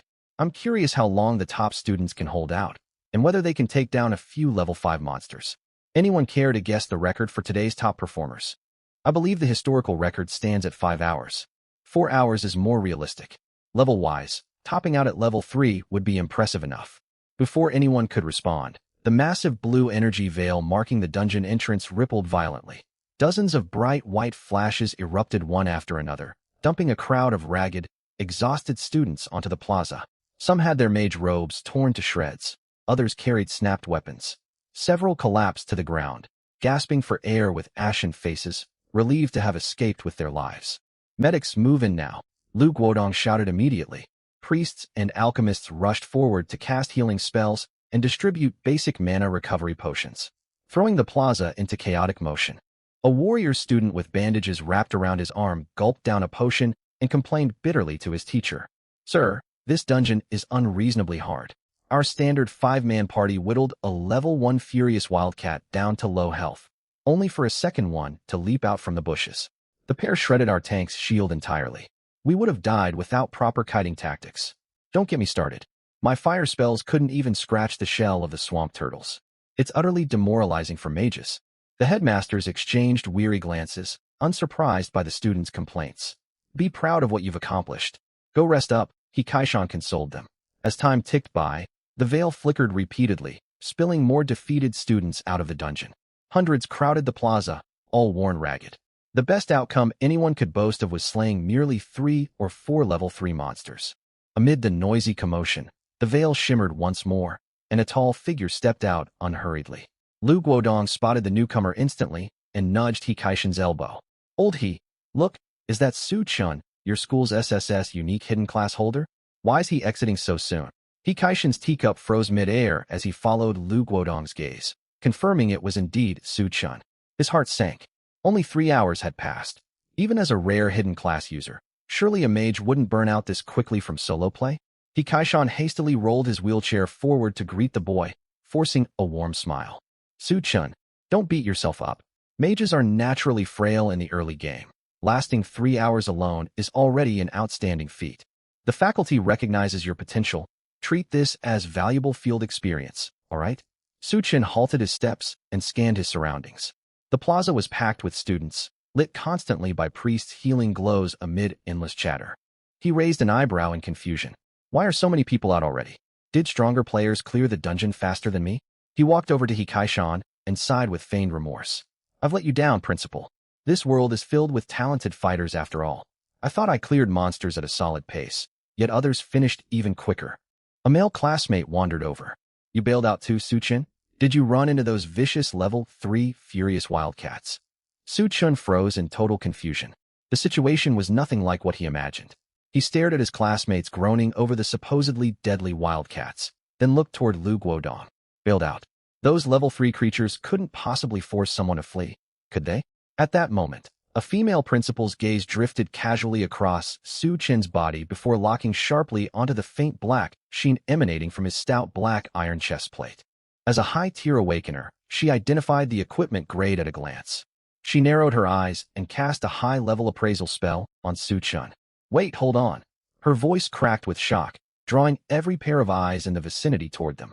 Kaishan instinctively used appraisal on Su Chin as well. The stainless steel teacup slipped from his grasp with a clang. Hot wolfberry tea spilling all over the pavement. Name: Su Chin class. Venom mage level. 6, level 6. Kaishan shot abruptly to his feet from the wheelchair, eyes bulging in disbelief. You actually reached level 6? His thunderous shout exploded across the plaza like a clap of thunder. Lu Guodong stood dumbfounded. The principal of number 3 middle school was left stunned stiff. Students drinking potions or tending wounds froze mid-motion as if time had been paused. Level 6? Did I hear that correctly from the principal? That's impossible. Our 5-person group barely survived fighting a handful of level 3 foes, and he hit level 6 in 3 hours solo. That black glowing robe, that's black iron tier gear. What caliber of monster drops equipment like that? This is straight out of a web novel plot. How can this happen in real life? Am I just a background character in some fictional story? Whispers erupted into full-blown uproar across the square. In this world, an average freshman party would count themselves fortunate to hit level 4 after an entire day inside a beginner dungeon. Level 6 was a milestone most students could not achieve even over 2 full days of grinding. Kaishan trembled as he pointed at Su Chin, speaking in a rushed, breathless tone. What exactly did you do inside? Even wiping out every low-level monster on the dungeon perimeter wouldn't grant enough experience for level 6. Did you engage level 3 monsters? Su Chin watched the principal teeter on the brink of a panic attack and scratched his cheek awkwardly. I did fight level 3 mobs, but their experience yield was far too low. I ventured deeper into the dungeon zones. Deeper? Lu Guodong sucked in a sharp breath. You went into the level 5 elite monster zone?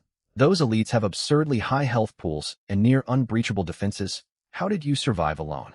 Su Chin replied with genuine disappointment. My only complaint is that there weren't enough of them to farm. Complete silence blanketed the plaza instantly. Only the rustle of tree leaves broke the dead quiet. Kaishan gaped open-mouthed, as if his airway had been clamped shut. Lu Guodong's jaw hung nearly to his chest. Every person present replayed Su Chin's last line in their heads. Not enough monsters. Few could process the absurdity of the statement. Su Chin offered an awkward smile. They weren't too tough, especially compared to the dungeon boss. The crowd sank into numb disbelief. Kaishan stiffened and voiced the question everyone dreaded to hear answered. You didn't defeat the dungeon boss as well, did you? Su Chin scratched the back of his head, wondering if he had inadvertently caused some massive stir. The female principal swallowed hard, her voice trembling visibly. That level 8 black iron boss the Education Bureau sealed within the dungeon as a containment measure, the 3-headed black-scaled venom lizard, untouched for decades. Did you slay it single-handedly? Was it supposed to be powerful? Su Chin blinked innocently.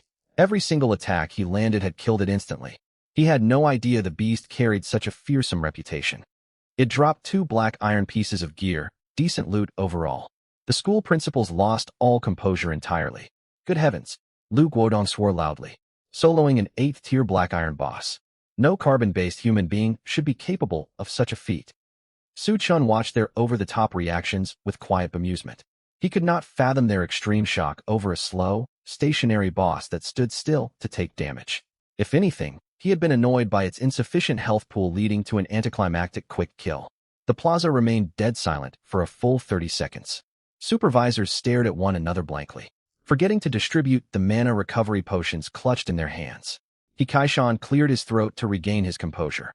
You've accomplished something unprecedented in Tianhe City's history, solo clearing an 8th-tier black iron dungeon boss. Even the late Master Zhan spent hours locked in combat against that creature back in his youth. He fixed his intense gaze on Su Chin, looking upon him as an irreplaceable treasure.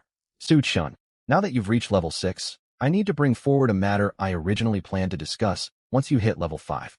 He leaned closer and lowered his voice.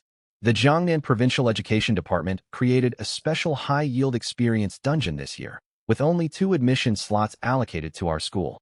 I was waiting for you to level up naturally, but your progress has far exceeded expectations. He paused, his tone turning solemn. One of those 2 slots is yours. The National College Entrance Examination is scheduled in 7 days' time. To secure admission into Sky Vault Academy, you should aim to raise your level to at least 15. Sky Vault Academy. Su Chin's eyes lit up with excitement. The Huadian Empire boasted countless higher learning institutions, each fiercely debated by students for their merits. Yet one school stood unrivaled at the apex, Sky Vault Academy. Located near the northern borders of Huadian, it offered unparalleled cultivation resources to its enrolled students. I won't let you down, Principal. Su Chin nodded firmly. The dungeon opens 5 days from today. Don't forget the date. Su Chin nodded while mulling over his next steps. Sticking rigidly to the school's structured training plan over the next 5 days would drastically slow his leveling speed. Glancing at his peers still traumatized by ordinary level 3 monsters, he voiced his request directly. I'd like to apply for the outer city trial. Leaving the city borders? He Kaishan froze with surprise, and Lu Guodong frowned with concern. You've only completed your first class advancement. Wilderness monster zones are far more hazardous than controlled beginner dungeons. You'll face random encounters and roaming high-level creatures with no safety buffers, Lu Guodong cautioned earnestly. Su Chin smiled faintly at the warning. The low-tier dungeons arranged by the school grant negligible experience gains. These monsters fall far too quickly to provide meaningful grinding value and only slow my growth rate. His statement made nearby students who had just fled from the furious wildcats nearly choke in exasperation at the blatant contrast. He Kaishan studied Su Chin's glowing level 6 status alongside the black iron chestplate and let out a long sigh before giving his approval. Your logic holds true. The school's public dungeons cap out at level 5 monsters at most, which would only waste your potential right now. He pulled an official permit stamped with number 1 middle school seal from his coat pocket and handed it over. This is a special pass granting you exit through Tianhe City's eastern gate. The wilderness lacks the safety of urban areas. Watch out for hostile Awakener factions alongside wild monsters. Rogue players often ambush travelers to steal loot out there. Traveling alone puts you at risk. Prioritize fleeing if you encounter genuine danger. He Kaishan rambled with the nagging concern of a worried guardian.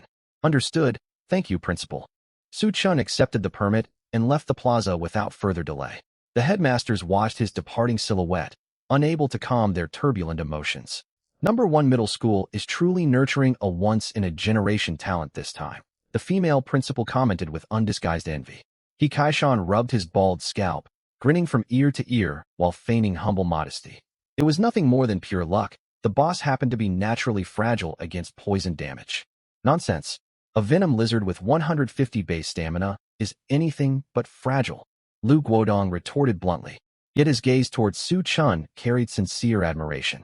Though the boy was not his student, he took pride in Tianhe City producing such an extraordinary genius. Long after Su Chin's departure, the plaza's atmosphere grew more restless than ever.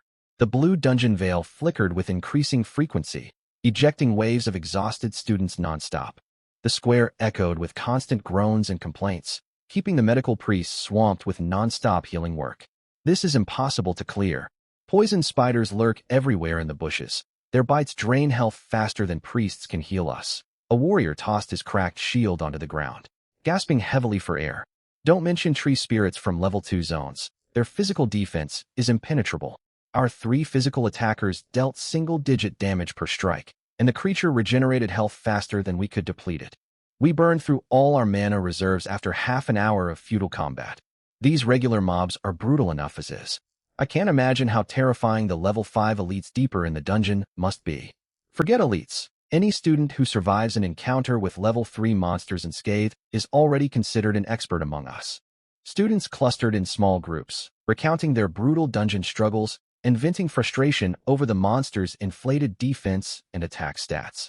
Abruptly, the perpetually flickering blue veil burst with blinding light, far brighter than any prior discharge. 5 figures materialized slowly from the glow, instantly hushing the noisy plaza as every gaze locked onto their forms. Leading the group was Lin Shiqing, her neat high ponytail still intact despite the ordeal. Her originally elegant priest robes were stained with mud, with a clear tear along the hemline. Her 4 teammates fared even worse. The tank warrior's armor was scored with deep claw marks, and the mage leaned limply against the assassin, completely drained of mana. Unlike the defeated, dejected masses scattered across the plaza, this 5-person team wore bright grins of hard-earned triumph. They were the final group to exit the dungeon, having exhausted every healing and mana supply until Lin Shiqing, an S-rank hidden priest, had 0 mana left to cast spells. Look, that's Lin Shiqing's party. They held out for nearly 4 whole hours. The bloodstains on their gear mean they fought deep within the dungeon's inner zones. Lin Shiqing wiped sweat from her forehead. Sustained high concentration spellcasting left her with a splitting headache. Yet her eyes burned with sharp alertness. She swept the plaza quickly in search of one familiar figure and marched straight over to He Kaishan without pausing to catch her breath. Principal, where's Xiao Su? He must have exited early, right? She pouted with frustration. I knew a lone mage wouldn't last long in the dungeon. Stubborn for refusing to team up with me. He must have fallen behind on experience gains by exiting this early. He Kaishan parted his lips with a complicated expression, while Lu Guodong twisted his head away to hide his twitching mouth. Shiqing. He Kaishan picked up his teacup and sipped water to gather his words. Nothing bad has happened to Su Chun. He actually left roughly 2 hours ago. 2 hours ago? Lin Shiqing huffed irritably. He spent barely 3 hours total inside the dungeon. Did he at least make it to level 2? He Kaishan drew in a deep breath before answering plainly. He reached level 6. A beat of total silence fell over their small conversation bubble. Pardon. Lin Shiqing blinked blankly in shock. Level 6. Her party was handpicked through the Lin family's connections, boasting top-tier base stats among all participants. After over 4 hours of grueling combat, their average level only stood at 4. How could Su Chen hit level 6 in the same time frame? That can't possibly be true. Lin Shiqing's composed tone shattered with her raised voice.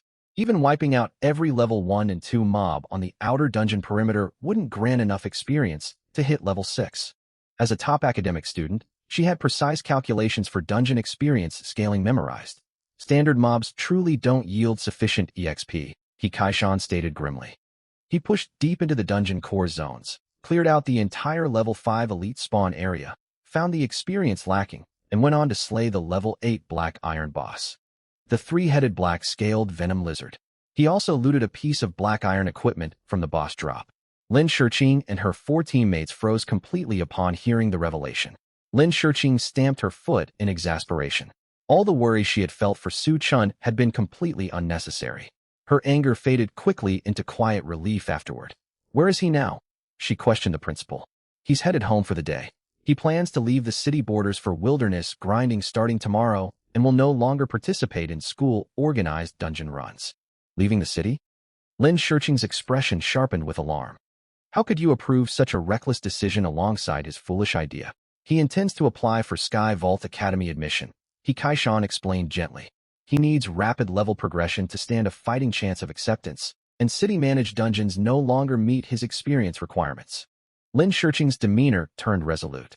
She knew better than anyone how brutally competitive Sky Vault Academy's admissions process was. Tianhe City rarely produced a single admitted student each year. She clenched her fists tightly at her sides. If he's aiming for Sky Vault Academy, then so am I. I won't let Xiao Su pull ahead of me. Early the next morning, Tianhe City, Route 104 public bus. A fetid blend of cheap tobacco smoke, stale sweat, and rusted metal hung thick inside the carriage. Su Chen sat by the window, observing the other passengers. No one spoke loudly, nor did anyone strike up casual conversation. The vehicle was crammed full, mostly with middle-aged people ranging from 30 to 50 years old. Some wore heavily worn crude leather armor, others threadbare patched mage robes. A few clutched rusted iron swords with nicked blades or wooden ones flickering with faint, feeble mana glimmers. Their expressions were identical, utter apathy. Their eyes were hollow, weighed down by bone-deep exhaustion, resembling hollow husks stripped of their souls. These were the lowest-rung professional awakeners of this world. The vast majority were permanently stuck below level 20.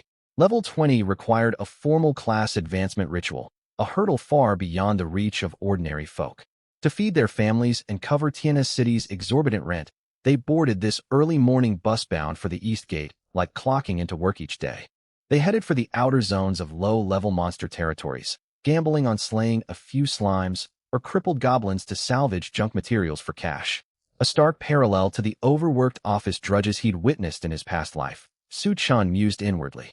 No matter the world, those trapped at the bottom of the social ladder could never catch a break. Attention passengers, we are arriving at the terminal, East City Gate. A cold, robotic voice droned from the cracked speaker mounted on the carriage ceiling. Daily Field Danger Bulletin. Goblin tribes are highly active along the outer edges of the dim thicket. Parties below level 5 are advised to take an alternate route. An elite mutant rat king has appeared within the abandoned mine. Solo exploration is strictly discouraged. 342 professional awakeners perished outside Tiana East Gate yesterday, with 716 sustaining severe injuries and 108 reported missing. Imperial law holds no jurisdiction over the wilderness beyond the city walls. All outbound awakeners are urged to objectively assess their combat strength and act within their limits. The grim statistics echoed through the crowded cabin, yet the numb-faced low-tier awakeners did not so much as lift an eyelid. Daily exposure to such gruesome casualty figures had long since numbed them to the horror. In this reality where video games had merged with the physical world, and the planet Blue Star had expanded 10,000 times its original size, peril was the cheapest commodity imaginable. The bus doors hissed open with a sharp pneumatic blast. Passengers flooded out like sardines pouring from a ruptured can, trudging mechanically toward the towering city ramparts. Suchin did not follow the crowd straight out of the city. Instead, he turned toward a colossal building standing to the left of the gate, the Professional Awakeners Guild. Constructed from solid obsidian that hummed with faint mana undulations, the guild compound dwarfed the dilapidated surrounding architecture. The guild occupied a uniquely pivotal position in this realm, founded by humanity's most powerful top-tier awakeners and formally supervised by the national governing body. Put simply, it operated as the largest officially sanctioned trading hub in the region. Powerful warriors and mages gathered here in droves. One could consign or purchase materials, armaments, and skill tomes of any tier. Post bounties for tracking targets, monster extermination, or caravan escort missions. The guild even paid top price for newly mapped dungeon raid strategies. Wealth or sufficient strength granted access to nearly every resource one could desire within its walls. Naturally, the guild abided by strict regulations and prohibited illicit transactions. Suchin pushed open the guild's heavy glass entrance door. The cavernous main hall boasted polished reflective flooring, perfumed with refined, aromatic incense.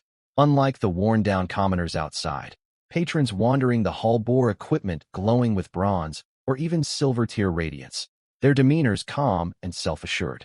Suchun walked directly to a service counter within the trading district. The appraiser behind the counter, a middle-aged man sporting a trimmed handlebar mustache, shot a fleeting glance at Suchun.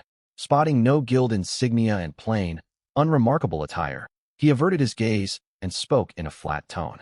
Browse merchandise via the holographic screens over there if you're buying. Lay out your goods if you're looking to sell.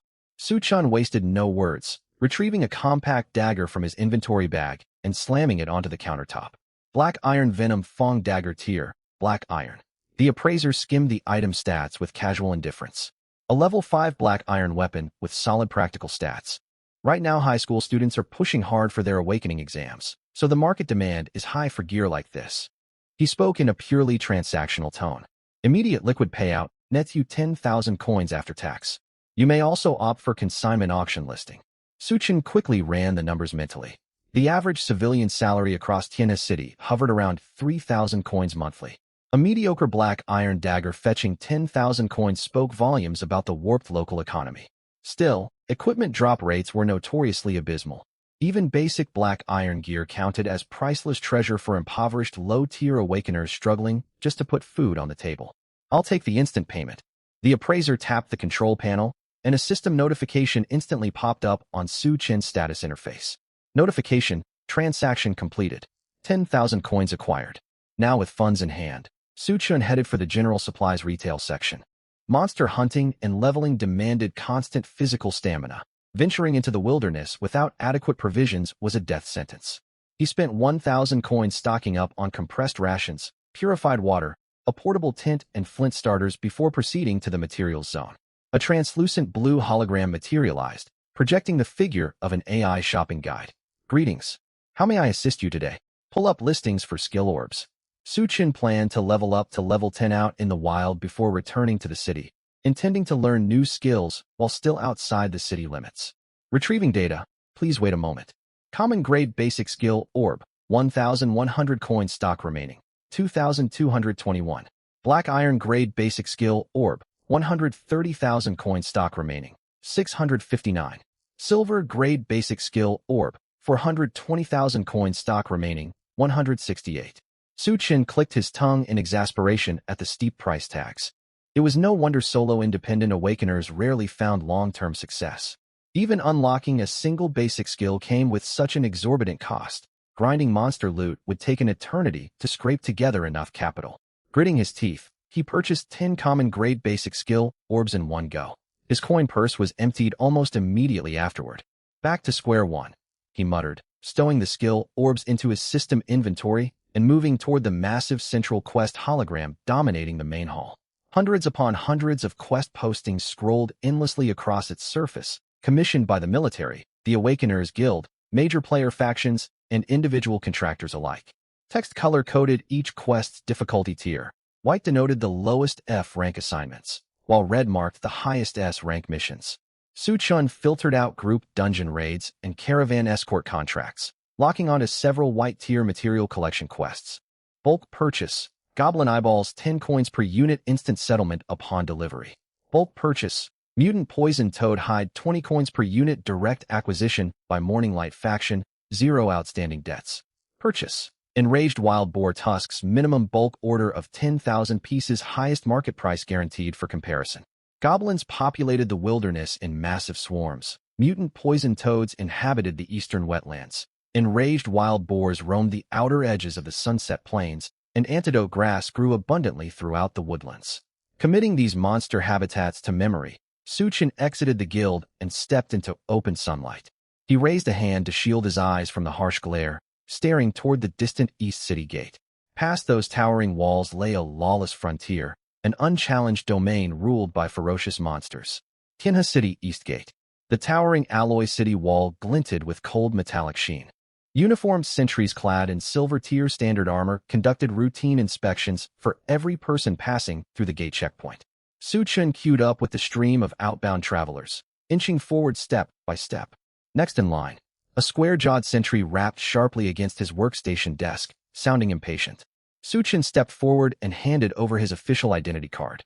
The sentry swiped the card across a scanning device, and data appeared on the monitor screen. Name, Su Chen level, 6 class. Venom Mage. Frowning deeply upon reading the stats, the square-jawed sentry sized Su Chen up and down, his gaze lingering on the pitch-black explosion staff gripped in Su Chen's hand, undisguised disdain flickering across his face. The wilderness teemed with lethal threats. Even seasoned level 20 awakeners who regularly ventured outside the city almost always traveled in teams, let alone a fledgling level 6 novice heading out completely alone. From the sentry's perspective, Su Chen's reckless solo expedition amounted to a suicide attempt. You are permitted to exit the city. The city defense force bears no responsibility for corpse recovery should you perish out there. The sentry tossed the identity card back to Su Chen in a frigid tone. I appreciate the reminder. Su Chen calmly retrieved his ID and strode straight through the gate. Watching Su Chen's retreating figure, a second sentry standing beside the first let out a mocking snort. Boldly, why waste your breath warning him? Every year after the awakening ritual, countless overconfident students pull stunts just like this. The square-jawed sentry curled his lip dismissively. Level 6 heading into the wild unaccompanied. His level is decent enough, but he lacks any real field experience. Thinking minor victories in beginner dungeons make him invincible. 30 minutes tops. The second sentry held up 3 fingers with a smirk. Either he'll come scrambling back begging for rescue within the half hour, or his remains will end up as carrion for wild beasts out there. The 2 guards exchanged amused grins and dismissed the incident entirely, resuming inspections for the next batch of outbound awakeners. Past the city gates, the scenery stood in stark contrast to the ordered safety within Tianhe City's walls. Merely 1 kilometer beyond the guarded perimeter, the landscape devolved into crumbling rubble and overgrown, untamed wilderness. A faint tang of blood and rot lingered in the air. This was the true playground of monsters. Protective formation barriers shielded the safe zones inside city walls, but out here, only the brutal law of the jungle prevailed. Several nearby awakeners cast brief, wary glances at Su Chen before grouping up and marching deeper into the wilderness on their own paths. Su Chen did not linger in the outer low-level monster zone, plunging directly into the dense forest ahead. Shortly after entering the tree line, rustling noises echoed from the thick underbrush. 3 short, green-skinned humanoid goblins wielding crudely carved wooden clubs leaped out to block his path. Common goblin standard mob level, 3 strength, 8 agility, 10 stamina, 15 spirit. 2. Too low level to be worth my time. Su-Chen did not even pause his footsteps. The goblins screeched shrilly and charged toward him brandishing their clubs. Su-Chen lifted his explosion staff and flicked his wrist casually without activating any formal spells. A faint condensed magic projectile launched forth, slamming into the chest of the leading goblin. 38. This damage stemmed purely from the staff's basic auto attack, barely scratching the creature's tough hide. Yet the instant the magic projectile made contact, a sickly green skull icon materialized above the goblin's head. Notification: trait All Things Corrode triggered. 1 stack of deadly venom forcibly applied to target. Notification: trait God of Venom triggered. Deadly venom stacks instantly maxed out. Current venom stack count on target: 413 layers. In the next heartbeat, an absurdly massive damage value floated upward above the goblin. 19,411. The goblin did not even have time to let out a final scream before its entire body dissolved into a puddle of neon green corrosive slime mid-air. Furthermore, an additional staff enchantment activated upon the monster's demise. Notification: explosion staff passive effect activated, dealing 10 fire splash damage to all foes within a 2-meter radius. A small burst of flame detonated atop the slime puddle, splashing searing embers onto the 2 remaining goblins. 10. Identical system alerts immediately chimed once more for the pair of creatures. Notification: trait All Things Corrode activated. Notification: trait God of Venom activated. 19,411 19411. The 2 goblins suffered the same fate as their companion, melting away into corrosive sludge.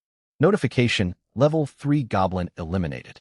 15 EXP obtained. 50 EXP reduction applied due to level disparity. Identical notifications popped up for the second and third kills.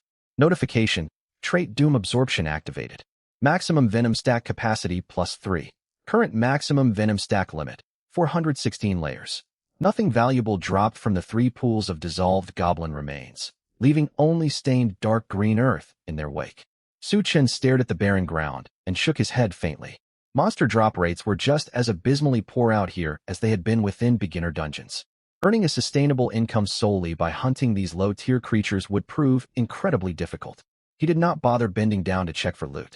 What frustrated him most was the pitiful EXP gain. Killing foes weaker than my own level triggers severe EXP depreciation. These level 3 mobs are already having my experience gains. Su-Chen glanced at his barely filled EXP bar. Stacking venom limits works fine here, but leveling at this pace will drag on endlessly. Level progression mechanics in this world were brutally strict. Farming weaker enemies was never a viable shortcut to rapid level advancement. I need to seek out stronger targets. Without hesitation, Su-Chen abandoned the outer low-level hunting grounds and quickened his pace deeper into the woodland.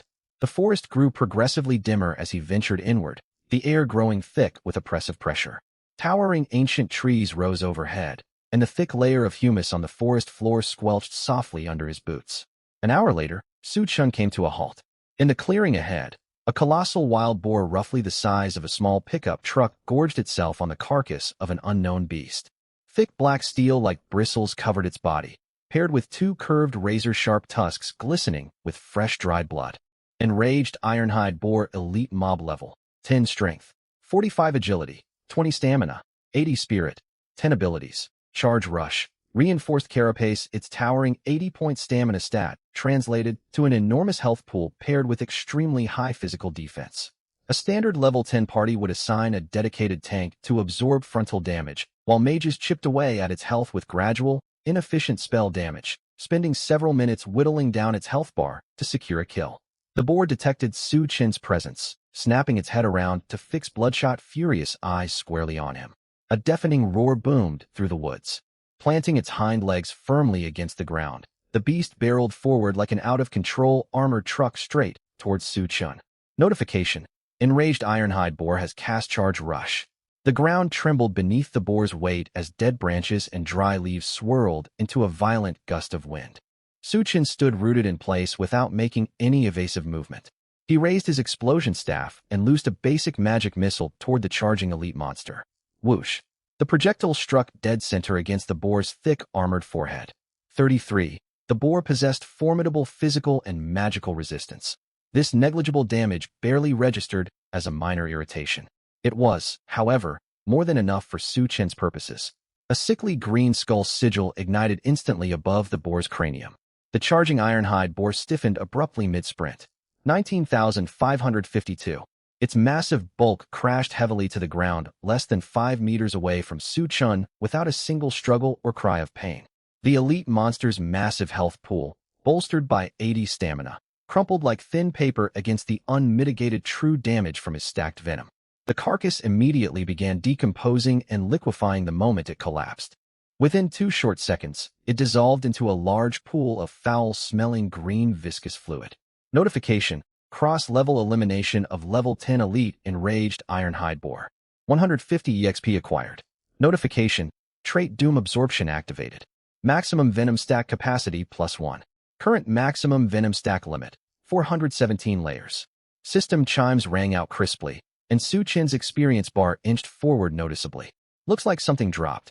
A faint glimmer of loot shimmered within the pool of liquefied flesh, tugging a faint satisfied smile onto Su Chen's face. This was what proper monster farming ought to feel like. Cross-level kills granting boosted experience alongside instant one-shot eliminations. He stepped forward and used a fallen branch to sift through the toxic muck, retrieving the dropped item.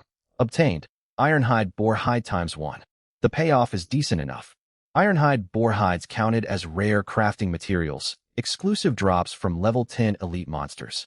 Regular wild boars never shed this resource, resulting in solid market value at roughly 100 coins per hide. Su Chun glanced deeper into the dim thicket, listening to distant roars echoing from deeper wilderness zones. I'll camp out and grind levels here for now, but I need to stay vigilant. My first priority is hitting level 10 to unlock new spells. This was no virtual game world. Real-world dungeon bosses followed no predictable combat rules and could easily coordinate simultaneous assaults. Countless novice explorers had perished upon stumbling onto legendary tier bosses mere steps outside the city gates. He resolved to leave the deeper, more dangerous forest reaches for a later date. Simultaneously, Western District of Tianhe City.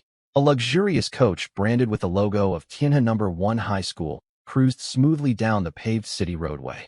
Inside the vehicle, newly graduated senior students who had just completed their awakening ritual chatted excitedly about their upcoming supervised expedition to the beginner dungeon, the Slime Plains. The school organized this escorted group run, with teachers accompanying the class to safely guide new awakeners through the difficult level 2 to level 5 leveling phase. In the back row of the bus, a spiky blonde-haired teen named Wang Xiaoli frantically dialed a contact on his communicator. Beep, beep, beep. Ugh, where the hell is Chun hanging out? We were supposed to gather ages ago, and he's skipping free school-sponsored dungeon experience farming? Wang Xiaoli stared at the contact nickname marked Big Brother Chun with a furrowed brow. As Su Chen's closest friend, Wang Xiaoli knew full well his companion's harsh living circumstances. Despite Su Chun possessing an SSS rank class, advancement in this world heavily relied on family resources and accumulated wealth. Without support from powerful clans, ordinary civilian awakeners faced an uphill battle in their early progression stages if they missed out on school-organized leveling opportunities. After nearly 30 seconds of ringing, the call finally connected. "What's up?" Su Chen's lazy tone drifted through the speaker, accompanied by the low rumble of heavy impacts in the background, akin to large bodies collapsing to the ground. Wang Xiaoli immediately lowered his voice, urgency sharp in his tone. "Chun, where have you been? The coach left campus 10 minutes ago. If you don't hurry over now, you'll lose your spot for the Slime Plains dungeon run entirely." "Me?" A brief pause came from Su Chen's end of the line. "I'm already outside the city walls." "Outside the city?" Wang Xiaoli's voice shot up an octave, drawing curious glances from several classmates seated toward the front of the bus. He quickly clamped a hand over his mouth and hissed in a hushed shout. "Have you lost your mind? You're barely a newly awakened rookie. Heading into the wilderness is just asking to get killed by wild beasts. Turn back right now. I'll beg our homeroom teacher to make an exception and let you join our party at the dungeon entrance." "No need." Su Chen's tone remained perfectly calm. "Grinding slimes for pitiful scraps of experience is far too slow for my pace." Wang Xiaoli fell into stunned silence. Pitiful scraps of experience? In that instant, a viral local news headline trending across Tianhe City's regional forum flashed across Wang Xiaoli's mind. He swallowed hard, his voice trembling slightly with shock. "Wait a second, tell me the truth." Last night, the Education Bureau released an official notice. The Black Iron Tier dungeon boss, three-headed black-scale venom lizard, a monster no one had dared challenge for decades inside the novice dungeon, was slain out of nowhere. Wang Xiaoli clutched the communicator tightly, his heart pounding wildly. Was that really you who pulled off that feat? A brief silence fell on the other end of the line. Only the howling wind and rustling leaves drifted through the speaker. Hello? Say something. Wang Xiaoli grew anxious. Quit staying quiet to act impressive. Nah, there's no way I could beat such a powerful boss. Wang Xiaoli froze completely. The coach jolted slightly over the road, yet he felt as if struck by lightning, rigidly glued to his seat. This was bad. His friend always loved showing off in front of people he knew. If Su Chun had outright admitted to the kill, Wang Xiaoli would have been skeptical. Now he was fully certain Su Chun was the one responsible. A black-tier boss. No player had defeated one for decades. What level are you even at now? Wang Xiaoli's voice trembled uncontrollably. I just hit level 7. What? Wang Xiaoli lost his composure entirely. He shot to his feet, slamming his head hard against the overhead luggage rack. Ignoring the throbbing pain on his scalp, he roared into the communicator. Level 7. You only awakened your powers yesterday, and you're level 7 already? I was stressing this morning just trying to get to level 3, and you're already at 7? Are you cheating with some kind of exploit? Faced with his best friend's barrage of questions, Su Chun replied in a calm, laid-back tone. Standard procedure, no need for hype. Gotta go. I've got a handful of level 10 elite mobs to clear out here. Beep, beep, beep. The call was cut short. Wang Xiaoli stood motionless in the coach aisle, the communicator still raised to his ear. Level 10 elite mobs? He glanced down at his own pitiful status panel. Level 232, then looked out the coach window at his classmates, all buzzing with excitement, ready to head out to the slime plains to test their skills. A strong sense of absurdity washed over him. Was there even a shred of fairness left in this world? That's just ridiculous, Wang Xiaoli muttered to himself. Total blatant cheating. Several other students on the bus chimed in to condemn the apparent exploiter. Time slipped by. Deep within the shadowy forest, the air reeked thickly of blood. Hundreds of corpses of enraged, ironclad boars littered the ground, or more accurately, hundreds of puddles of acrid green sludge left in their wake. For an entire day, Su Chun had advanced relentlessly like an unstoppable bulldozer, wiping out every boar monster in this zone without pause. Notification: defeated level 10 elite monster enraged ironclad boar. Plus 150 EXP. Notification: trait doom absorption triggered. Maximum poison stack limit, +1. A brilliant golden light flared up beneath Su Chun's feet once more.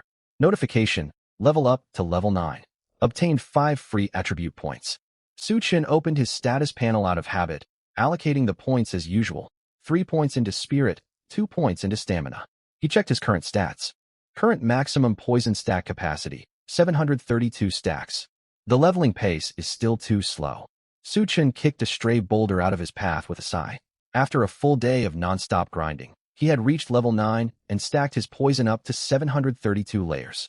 But he had noticed a glaring issue.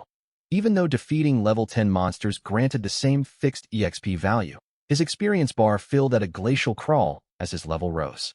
He was debating whether to relocate to a higher-level monster zone when a deafening boom echoed from deep in the woods ahead. The ground shuddered violently, and towering ancient trees crumpled in swathes, flattened as if run over by a heavy industrial roller. A colossal beast lumbered out from the shadowed foliage. This terrifying monstrosity was 3 times larger than the enraged ironclad boars he had been fighting.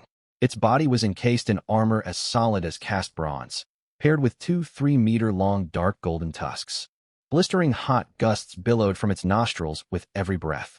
Its blazing eyes locked onto Su Chun, and the puddles of its kin dissolved into sludge all around, unleashing a soul-shaking roar. Bloodthirsty steel boar sovereign bronze tier boss level, 15 strength, 150 agility, 50 stamina, 400 spirit, 30 skills, war stomp, bronze carapace, wild frenzy, absolute charge. Holy hell! Su Chun cursed under his breath. 400 stamina translated to an astronomically high health pool for this bronze tier boss, paired with near impenetrable defensive armor.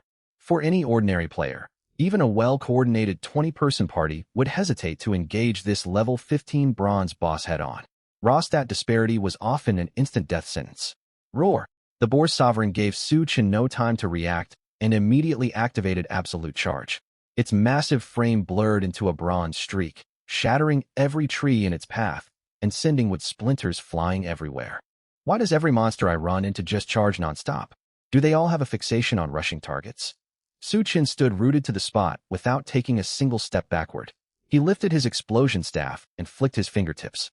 A basic magic missile streaked forward. Bang! The projectile slammed against the boar's thick bronze plating without leaving the faintest scratch. 36 damage floated above the boss's head. The boar's sovereign let out a mocking snarl and accelerated its charge even further. In the very next instant, a sickly green skull mark ignited sharply atop its massive head. Notification: trait All Things Corrode triggered. Forcibly apply 1 stack of poison. Notification: trait Poison God triggered. Poison stacks instantly maxed out. Current poison stacks on target: 732 stacks. The charging bloodthirsty steel boar sovereign jolted to an abrupt halt mid-sprint. 43188. A horrendously large damage value popped into view above its skull. With Su Chen's current spirit stat of 59 multiplied by his 732 poison stacks, his poison dealt a staggering 43,188 true damage every single second. Yet unlike every other monster he had killed, this bronze boss did not melt into sludge instantly. It let out a shrill, agonizing scream, its body enveloped in a thick crimson aura. Notification: bloodthirsty steel boar sovereign activates wild frenzy. Temporary maximum HP increased. Immune to crowd control effects. Notification: passive bronze carapace activated, granting massive damage resistance. The towering beast forced itself to stop its forward momentum only 10 meters away from Su Chen. Its bloodshot eyes bore into him fiercely, and it lumbered forward again despite its HP draining rapidly each second. Managed to survive 1 full second. That's somewhat interesting. A flicker of surprise crossed Su Chen's face as he watched the boss resist instant elimination. The sheer bulk and durability truly lived up to its bronze tier classification, sturdy enough to tank a full second of his poison burst. For regular vocation holders, they could not even hope to break through its defenses, let alone withstand a single basic attack. Pure, overwhelming stat suppression.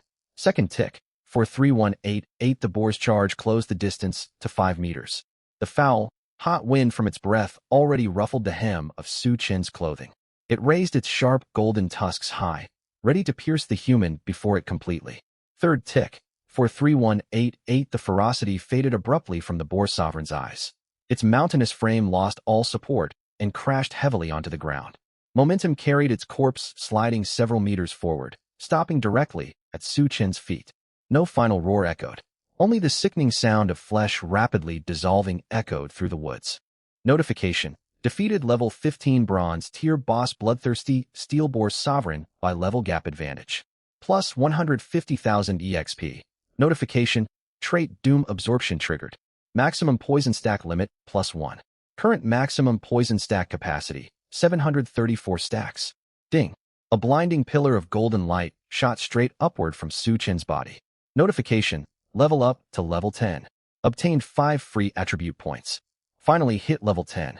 Su Chen let out a slow breath and assigned the newly acquired 5 attribute points once more to 3 spirit and 2 stamina.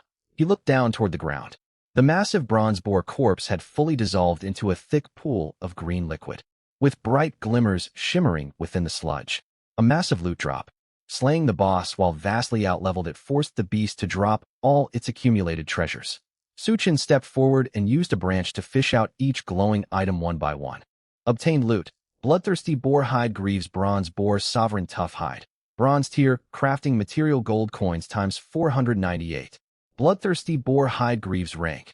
Bronze tier equip requirement: stamina higher than 20 plus 50 stamina affix 1. Plus 10 physical defense affix 2. Absolute charge: dash 20 meters toward a designated direction. Stop upon colliding with the first target hit. Deals physical damage equal to twice your strength value and stuns the target for 1 second. 2 bonus affixes. Su Chen exclaimed upon reading the greave stats. The 10% based physical defense buff was modest on paper, but percentage scaling grew impactful with higher base stamina, and Su Chen already boasted an unusually high stamina value for a mage, making the bonus quite substantial. The second affix was an exceedingly rare skill inscribed onto equipment. Gear with embedded active skills sold for multiple times the price of ordinary gear of the same tier. I didn't expect to loot the boss's own charge ability. This skill had great practical utility, functioning similarly to a warrior's charge dash. For Su Chen, it would serve primarily as an emergency escape tool, alongside a method to forcibly stun hostile targets for a full second. An incredibly useful piece of gear. He pulled up his full character sheet to review his updated stats. Name, Su-Chen level, 10-0 vocation. Venom Mage SSS rank unique hidden class strength. 19 agility, 17 stamina, 103 spirit, 63 unique vocation traits. All things corrode, poison god, doom absorption skills, basic scouting current poison stacks, 734. Equipped gear, explosion staff black tier, reinforced black iron chestplate black tier, bloodthirsty boarhide greaves bronze tier. Whoa. Su-Chen stared at his updated stats in shock. His spirit attribute had climbed all the way to 63 without him noticing. Calculating with his current spirit value, his poison now dealt 46,242 damage per second. Even more absurdly, his stamina had surged to 103, higher than pure stamina tank warriors who invested every single point into durability. This build is completely overpowered. How is anyone supposed to compete against this? Su-Chen sighed softly. No one could possibly understand the loneliness of being far stronger than every opponent around him. He closed the status window and rubbed his hands together excitedly. Now that I'm level 10, time to unlock a new skill. Su-Chen took a deep breath and crushed a basic skill stone from his inventory. Used one common basic skill stone. Skill awakening failed, no new skill learned. The stone crumbled into fragments on the forest floor. Figured it wouldn't work on the first try. Su-Chen did not grow discouraged. Skill awakening was never a guaranteed success rate. Rumor stated that rarer vocation classes faced drastically lower odds when unlocking new abilities. He kept crushing more skill stones one after another. Used one common basic skill stone. Awakening failed. Used one common basic skill stone. Awakening failed. 10 ordinary skill stones shattered in sequence, every single attempt ending in failure. Are these drop rates seriously this terrible? Su-Chen frowned and pulled out the black tier skill stone he had looted from the starter dungeon earlier. He gritted his teeth and crushed it firmly in his palm. The next instant, a system notification popped up. Used one black tier basic skill stone. Awakening successful. Learned ability Corrosive Serpent Sentinels. Corrosive Serpent Sentinels? So basically stationary poison serpent turrets. Su-Chen opened the skill description to read its full mechanics. Good grief. Su-Chen's eyes widened sharply at the final line of the skill explanation. Permanent cap. Permanently tied to your maximum poison stack limit. Su-Chen's gaze darted back to his status panel. Current poison stacks. 734. This meant a single cast of this skill would spawn 734 Corrosive Serpent Sentinels in an instant. 734 turrets. In this world, even a talented level 10 summoner could barely sustain 3 fragile skeleton minions at most, even after spending all their gold on mana recovery potions. Su-Chen could deploy an entire battalion's worth of summon units with one simple gesture. As a longtime veteran gamer, Su-Chen's mind raced to calculate the raw damage output. His spirit stat sat at 63 right now. A single sentinel dealt 50.4 damage per hit, 63 by 0.8. If all 734 sentinels focused fire on one target simultaneously, the total theoretical damage output reached 36,993 damage every single second. And he was only level 10 at this moment. Even level 40 mages needed a full 10 seconds of spell channeling to unleash a powerful ultimate ability, rarely breaking 10,000 damage total. Meanwhile, Su-Chen could deploy his entire turret formation instantly with 0 casting animation, locked behind only a 15-second cooldown. A terrifying mechanical synergy suddenly dawned on him. His vocation trait, All Things Corrode, applied poison stacks through any form of damage he dealt. Damage originating from his summoned sentinels counted as damage dealt by the player himself under the game's damage calculation rules. If the trait applied to the serpent turret attacks as well, this is ridiculously broken. A chill ran down Su-Chen's spine. A full field of serpent turrets could apply poison stacks to over 700 individual targets every second. Worse still, the skill's upper scaling limit directly scaled with his poison stacks, which he could raise infinitely through doom absorption by simply defeating more monsters. Other players progressed by farming better equipment and unlocking stronger skills as they leveled up. Su-Chen only needed to continuously slay monsters to grow stronger indefinitely. 1,000 stacks, 10,000 stacks, 100,000 stacks. Even god-tier world bosses would be drowned under the venom of 100,000 serpent sentinels the moment they stepped into his attack radius. There's a catch, though. Each sentinel costs 10 mana to spawn. My current spirit pool won't let me summon the full hilt all at once. Su-Chen muttered quietly, noticing the obvious drawback of the ability. It was fortunate he had prioritized investing attribute points in his spirit after all. Spirit remained the core stat for any mage build. Soft rustling footsteps echoed across the fallen leaves, cutting through the quiet forest air. Su Chen's eyes sharpened as he quickly closed all open interface windows. 5 figures emerged from the thick trees, spreading out in a semicircle to box Su Chen in, surrounding the large puddle of dissolved bronze boss remains. The leader was a bald brute clad in chainmail caked with mud and dried blood, gripping a massive two-handed greatsword. Behind him stood 4 other vocation users with mismatched gear, 1 mage, 2 archers, and 1 rogue assassin. Zhang Gang. Level 13 Warrior Li Peng. Level 11 Rogue Wang Feng. Level 12 Mage Zhang Tiangang. Level 12 Archer Zhang Tianshun. Level 12 Archer. Hey there, kid. Bald Warrior Zhang Gang forced a warm smile and strode forward with overly friendly enthusiasm. We sensed the aura of a bronze-tier boss while grinding nearby and rushed over to lend a hand. Are you alright? Did you get injured at all? The gaunt Mage Wang Feng spoke up with a cold, malicious tone. Yeah, young student. The deep parts of the shadowy forest are no place for newly awakened beginners like you. That boss must have been slain by some high-level passing expert, right? Where's that powerful player now? They automatically assumed a high-ranking veteran had taken down the level 15 bronze boss. As for the teenage boy standing before them, he was most likely tagging along with a stronger adult to leech experience, or had simply stumbled upon the boss's corpse by pure luck. Su Chen stood unmoved, watching their transparent act without the slightest urge to play along. No help is needed. Su Chen brushed dust off his palms, his tone calm and flat. I killed the boss, and I've already collected all the loot. You'd best move along to another hunting ground if you've got no other business here. The air in the forest turned icy the second the words left his mouth. Zhang Gang's warm smile vanished instantly, replaced by a vicious scowl. You killed it. He let out a bitter laugh as if Su Chen had just told an absurd joke, driving his great sword into the ground with a heavy clang. You're choosing the hard way then, brat? Judging by your shoddy gear, there's no way you took down that boss.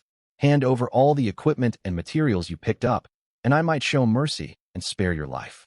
As he finished speaking, the rogue Li Peng circled silently to Su Chen's rear flank, twirling 2 sharp daggers between his fingers with a cold smirk. Both archers had already drawn their bowstrings, arrowheads locked directly on Su Chen's forehead. Don't be foolish. Wang Feng ignited a flame at the tip of his staff. All 5 of us are experienced players above level 10. 5 against 1, what possible chance do you stand? Hand over your backpack willingly before we take it from you by force. 5 combatants against a lone opponent. 5 players averaging level 12 against what they perceived as a weak novice. To any rational person, this was an unavoidable death trap. Su Chen listened to the mage's threats, lowering his head as his shoulders began to shake slightly. Ha ha. Quiet chuckles rumbled out from his throat before erupting into unrestrained, loud laughter. Zhang Gang grew unsettled by the sound and roared angrily. What in the world are you laughing at? I'm laughing at how poor your math skills are. Su Chen lifted his head sharply, his gaze devoid of fear, filled only with mocking disdain. He tapped the tip of his explosion staff lightly against the forest floor. Come forth, corrosive serpent sentinels. Hum. A sickly green magic circle exploded outward across the leaf litter, centering on Su Chen's position. No lengthy casting animations, no flashy visual effects to herald the summon. Squelch, squelch, squelch. 25 thick, sickly green wooden stakes burst upward from the soil surrounding the 5 hunters. Each stake stood over a meter tall, wrapped with solidified venomous serpents that raised their heads high, slitted scarlet eyes fixed firmly on the 5 bounty hunters trapped within the formation. Notification: 25 corrosive serpent sentinels summoned. In this world, summoning 3 minions was considered an impressive feat for early game summoners. Right now, 25 venom-drenched sentinels formed a wall of deadly poison foliage, completely sealing off every escape route for the 5 men. So now, Su Chen tilted his head to the side, his smile turning cold and cutting. Who exactly has the 5-to-1 numerical advantage now? Thick veins bulged across Zhang Gang's face as he stared at the wall of looming venomous serpents, a cold dread shooting straight up his spine from the base of his skull. Cheap parlor tricks. Nothing but rotten wooden stakes. Zhang Gang roared and unleashed the warrior's dash ability, Charge Slash. As a level 10 warrior, he had naturally mastered this skill. His 2-handed greatsword howled through the air and crashed hard into the nearest snake sentinel. Crack! The blade cleaved the wooden serpent pillar clean in 2. Yet the remaining 24 pillars were far from idle spectators. Hiss! 24 venomous snakes bared their fangs in unison. Splat! Splat! Splat! A deluge of concentrated venom washed over the five-person party in an instant. 23, 41, 34. Damage figures floated wildly above their heads. Each member took different damage values based on their varying defense stats. But this was merely the opening strike. System prompt. Trait all things rot activated. Targets inflicted with the deadly venom debuff. System prompt. Trait venom god activated. Deadly venom stacks maxed out. Current venom stack count on targets. 734 layers. 46242 46,242 46,242. Piercing screams tore through the shadowy forest. The gaunt mage failed to conjure his mana shield in the brief window of time. His health bar emptied completely within fractions of a second. His body melted like a candle wax, dissolving into a puddle of acidic green liquid, flesh and bone reduced to nothing. The rogue tried to flee with Shadow Step, but he collapsed to the ground barely 2 steps into his cloaked escape, his remains hissing and bubbling toxic fumes. No, spare me. Have mercy, master. Somehow, Zhang Gang clung to life for a single extra second. He watched in horror as his treasured chainmail dissolved like tissue paper amid the corrosive venom, stretching a trembling hand towards Su Chun in utter despair.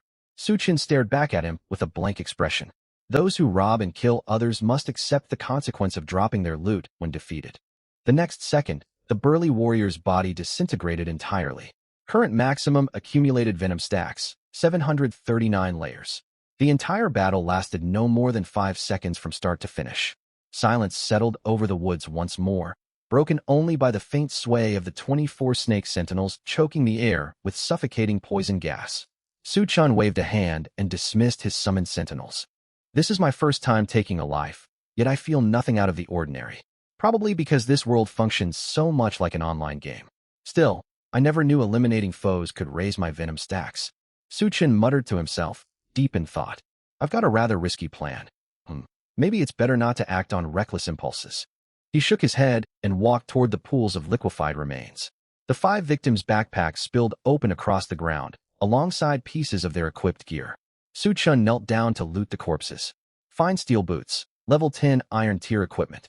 Requires 15 strength, 20 stamina. Passive bonus, plus 20 physical defense. Hyena hide armor, level 8 iron tier equipment. Requires 13 agility. Passive bonus, plus 2 attack speed. Summoner's ring, level 10 iron tier equipment. Plus 10 spirit, requires minimum 30 spirit stat. Passive bonus, summon units gain plus 100 health. Only these 3 pieces of iron tier gear held real value, along with piles of low-grade crafting materials and over 3,000 gold coins. Su Chun paid no mind to the common grade equipment, questioning only whether his snake pillars counted as summoned entities for the ring's buff. After equipping the ring, his spirit stat rose by 10 points to 73 total. He summoned a single snake sentinel to test the effect. The newly conjured pillar was noticeably thicker and sturdier, its health pool boosted by a flat 100 HP. At its current stats, a single charge slash from a warrior like Zhang Gang would no longer shatter it outright. Whoa, this synergy is absurdly overpowered. Su Chun had not anticipated his poison constructs benefiting from summoner equipment bonuses. The potential of his SSS rank class far exceeded all his prior expectations. He stowed the loot and glanced impassively at the toxic puddles left of his attackers. Corpses were a common sight outside the city walls, but this spot sat fairly close to the city gate. He could not risk passers-by discovering the scene and reporting the deaths to authorities. Pulling a jar of special incendiary grease purchased earlier from the Adventurers Guild out of his bag, he prepared to incinerate every trace of the conflict. Suddenly, dry twigs crunched under footsteps nearby. Su Chun's brows drew together sharply. Does more trouble have to show up now? Don't move. Before Su Chun could command his snake sentinels to attack, a cool female voice echoed from the shadows a dozen meters away. A sharp deodorant scent drifted through the air, masking the natural human odor left at the scene. Su Chun did not lift his head. His detonation staff glowed faintly as he locked his spiritual perception firmly onto the source of the voice. Relax, I mean no harm whatsoever. The shadows warped, and a short-haired young woman stepped into view. She wore form-fitting dark gray leather armor marked with visible stitching from repeated repairs, with a thin braid woven from a lock of hair at her right temple, pinned neatly against her ear. Her most striking feature was a badge pinned to her chest, a circular silver base etched with orbital patterns along its outer rim, centered on the silhouette of a 6-pointed star tower topped with a hovering cross star. Song Xin. Level. Class, Shadow Assassin. His scout skill returned only basic identification data. The obscured level reading meant she possessed a special concealment artifact. Su Chun studied the emblem on her chest with quiet contemplation. After a few beats of silence, he spoke. What do you want? Song Xin halted 15 meters away, the standard safe distance for random encounters between wandering adventurers. Approaching uninvited like the previous 5 men was tantamount to declaring open hostilities. Her gaze drifted past Su Chun to the unrecognizable puddles of dissolved human remains, and she swallowed hard in quiet shock. What kind of venom can completely reduce human bodies into toxic liquid like this? Hey, can we strike a deal? Song Xin gestured toward the puddles on the ground. These men are high-priority bounties on the wanted list with a combined reward of 3,000 gold coins. Since you're not a registered bounty hunter, you cannot claim the payout. Sell the remains to me, and I'll hand you 500 gold right now. Su Chun glanced back and forth between the murky green pools and the assassin. Are you certain there is anything recoverable here? I have reliable methods to process them, no worries. Su Chun fell into quiet deliberation. 3,000 gold worth of bounties for a mere 500 payment? This middlewoman was making an outrageous profit margin off the deal. I'm not selling. Su Chun turned her offer down without hesitation. Even if he could not collect the bounty himself, he had no way of knowing her true motives. Song Xin gritted her teeth, speaking with obvious reluctance. 800 gold. That is my absolute ceiling. The guild these criminals belong to is notoriously dangerous, and I'll be taking major risks cleaning up this evidence. Still not interested. Su Chun twisted his staff between his fingers. If you intend to take these by force, feel free to try. The tip of the detonation staff ignited with sickly emerald light, and the surrounding air plummeted in temperature. Song Xin tensed instantly, her hands drifting instinctively toward the daggers sheathed at her waist. She took a deep breath, released her grip on her weapons, and raised both hands in a gesture of surrender. Though this man was only level 10, he had effortlessly wiped out a group of higher-level combatants without sustaining injury. There was clearly something abnormal about his power. The faint sense of mortal danger rolling off him kept her from making any aggressive moves. Fine, keep the remains then. Fighting only creates unnecessary trouble between us. Song Xin shrugged. If the corpse deal falls through, how about an information trade instead? Su Chun said nothing, simply watching her. I'll trade you the coordinates to a secret dungeon. Song Xin laid out her bargaining chip. A hard-tier dungeon scaled for players level 10 to 15. I stumbled across the entrance 2 days ago, but my level exceeds the access cap, so I can't enter. Major guilds would easily pay 2,000 gold for this intel. I'm offering it to you alongside taking these remains just to build a friendly rapport. Do we have a deal? Su Chun raised an eyebrow slightly. A hard-tier dungeon restricted to levels 10 through 15? Dungeons and secret realms operated under entirely separate rules in this world. Standard dungeons were fixed folded spatial nodes accessible anytime as long as players met level and party size requirements, with static monster spawns and fixed loot tables. Secret realms, however, manifested as random temporary spatial fissures with unstable lifespans. Most importantly, each secret realm was a one-time instance. Once cleared by any party, the realm would vanish permanently. Every reward, experience point yield, and rare equipment drop within belonged solely to the clearing player. Deal. Su Chun nodded his agreement. Song Xin exhaled in relief, pulling a tattered parchment sheet from her inventory. She sketched a rough map with charcoal, crumpled the paper into a ball, and tossed it across the gap to Su Chun. Su Chun caught the crumpled parchment and unfolded it to examine the markings. System prompt. Obtain special map item Windbreak Valley dungeon coordinates. It's yours now. After verifying the map's authenticity, Su Chun stepped backward to grant her access to the liquefied bodies.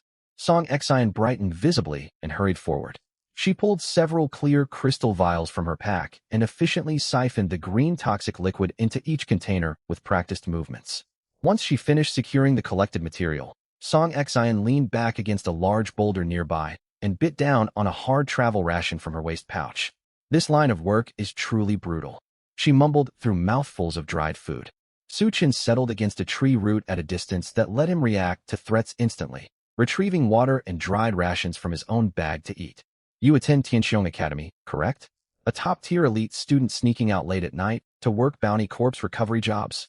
Su Chun had asked the question partially because the authentic academy emblem reassured him the trade carried less inherent risk. Counterfeiting Tianxiong Academy insignias carried severe legal penalties. Song Xian rolled her eyes and washed down her food with a sip of water. Elite student is far from the truth. Students without wealthy family backgrounds can barely scrape by within Tianxiong's walls. She tapped the potion vials hanging from her belt. Every resource inside the academy costs merit points, skill tomes, high-grade gear, even scheduled access to cultivation chambers. Without enough merits, you cannot even dine on the third floor of the campus cafeteria. Merit points. Su Chun tilted his head. So bounty hunting is how you earn them? Don't get me started. Song Xian sighed with frustration. Our professor has an unorthodox teaching method he calls individualized training. He claims assassin students without family backing can only grow stronger by enduring life or death combat. He dumped a stack of bounty assignments on us and labeled the hunts our semester final exam. She nodded toward the sealed vials holding the dissolved criminals. These targets were part of my exam checklist. I never expected someone else to eliminate them first. I would have fought you for the bounties if I stood a fighting chance. Song Xian spoke plainly and honestly. Open transparency like this was a form of safety during wilderness encounters. Everyone acted out of self-interest, and peaceful coexistence was possible as long as competing goals did not clash. Su Chun chewed slowly on his ration. This professor had a ruthless teaching style, forcing first-year students to hunt wanted criminals for grades. Still, Tianxiong Academy's brutal survival of the fittest framework explained its reputation as one of the continent's most prestigious learning institutions. About the dungeon. Su Chun tapped the parchment map in his hand. What details do you know about what waits inside? Nothing concrete. Song Xian shook her head.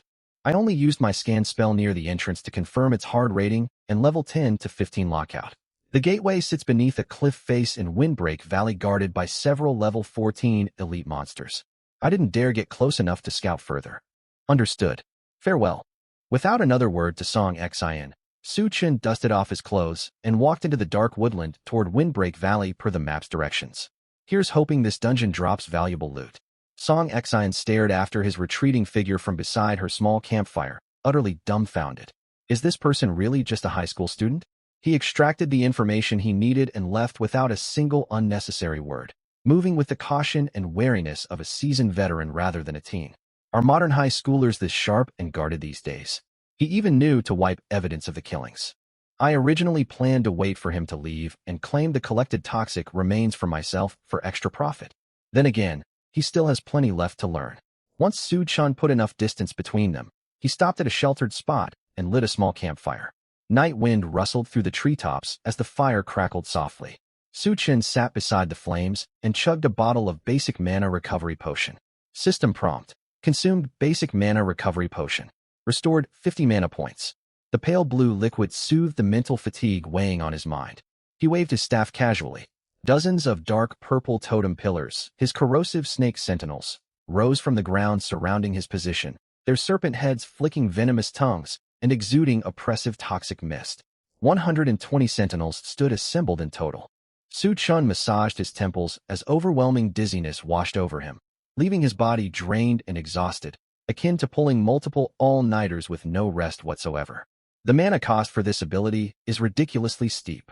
He pulled up his character status panel to review his stats.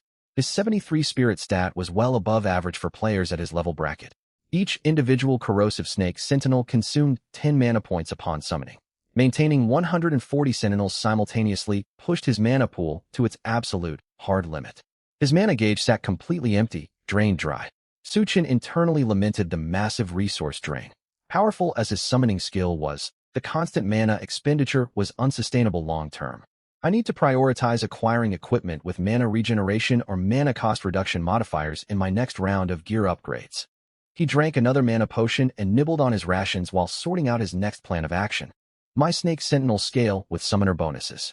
I could hunt down optimized summoner gear to boost their performance further. Poison Mage wielding summoner equipment was an odd build combination by any standard. In this world, however, any gear setup was valid as long as the stat bonuses translated to tangible combat power. Even bludgeoning enemies to death with a staff was acceptable if the numbers favored you. Su Chun leaned back against the tree trunk to rest his eyes. Several hours passed before faint dawn light streaked across the horizon. He stamped out the campfire and set off toward the hidden dungeon, following Song Xian's marked coordinates. 2 hours later, Windbreak Valley. Su Chun stood atop a high bluff overlooking the valley floor, his expression twinging with disbelief. How exactly was this labeled a secluded hidden dungeon? The entire valley bustled with crowds packed shoulder to shoulder. Off-road vehicles and supply trucks lined the outer perimeter of the dungeon zone. Vendors set up makeshift stalls shouting sales for recovery potions, repair hammers, and low-tier crafting materials. Armored enforcers wearing matching guild uniforms stretched a cordon directly in front of the dungeon portal. The crowded scene resembled a busy highway service station during peak holiday travel.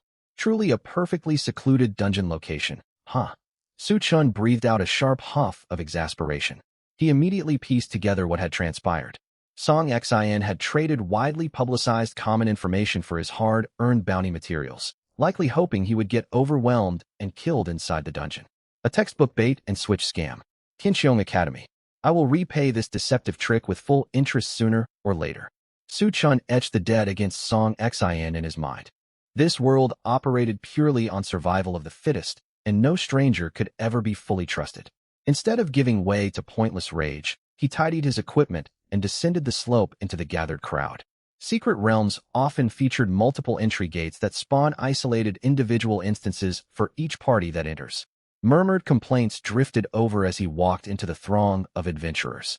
Ugh, this dungeon is practically impossible to clear. My group wiped out barely 10 minutes after going in. Our mages couldn't even scratch the monster's armor plating. These creatures have absurdly high physical resistance, paired with heavy magic damage reduction.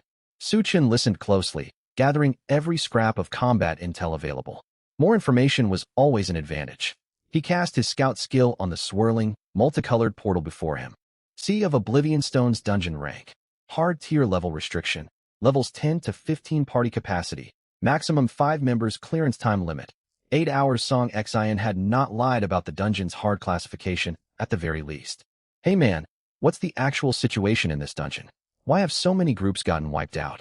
Su-chun approached a defeated-looking warrior standing nearby. The warrior sighed heavily, still trembling from his near-death experience. It's nothing but rock golems everywhere. Their defense values are through the roof. We couldn't land meaningful damage no matter what we tried. On top of that, they attack in massive swarms that overwhelm healers' ability to sustain the party's health pools. There's no viable way to hold the aggro.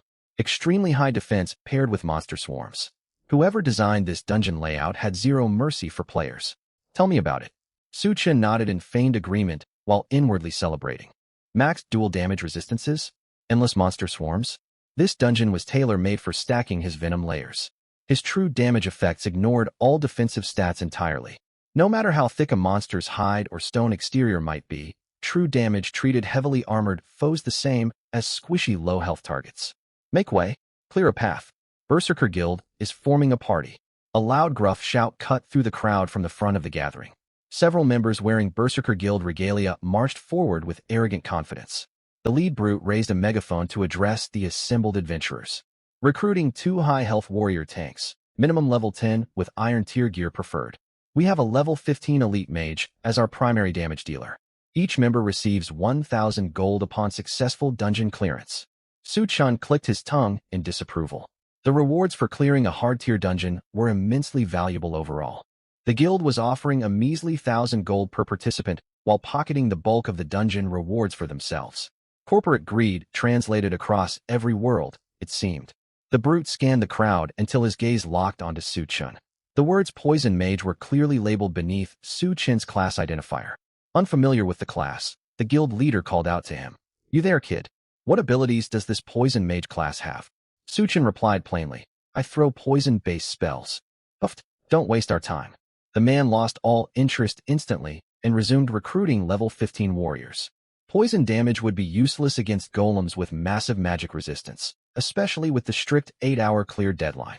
Poison damage would take far too long to wear down the dungeon's inhabitants. Su-chun paid the dismissal no mind, gripping his staff and walking straight through the dungeon portal. The surrounding onlookers reacted with visible shock. Whoa, that kid just went in alone. Typical reckless teen move. I'd wager he's still in high school. Making level 10 as a student is impressive enough on its own, but attempting a hard dungeon solo? That's pure arrogance. He'll be sprinting back out defeated within 5 minutes. Mark my words. System notice. You have entered the secret realm, Sea of Silent Stones. Warning, this is a high-risk zone. All monster attributes are greatly enhanced. Proceed with caution during your exploration.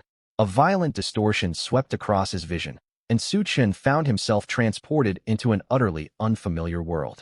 He lifted his gaze toward the sky, a gloomy, oppressive gray expanse stripped of sunlight, filled with drifting stone dust and gravel. The land was cracked and parched, covered with jagged stone pillars and piles of boulders. The air was bone-dry, stinging his throat with every breath he took. Crack, crack, crack. Dull grinding sounds echoed from straight ahead.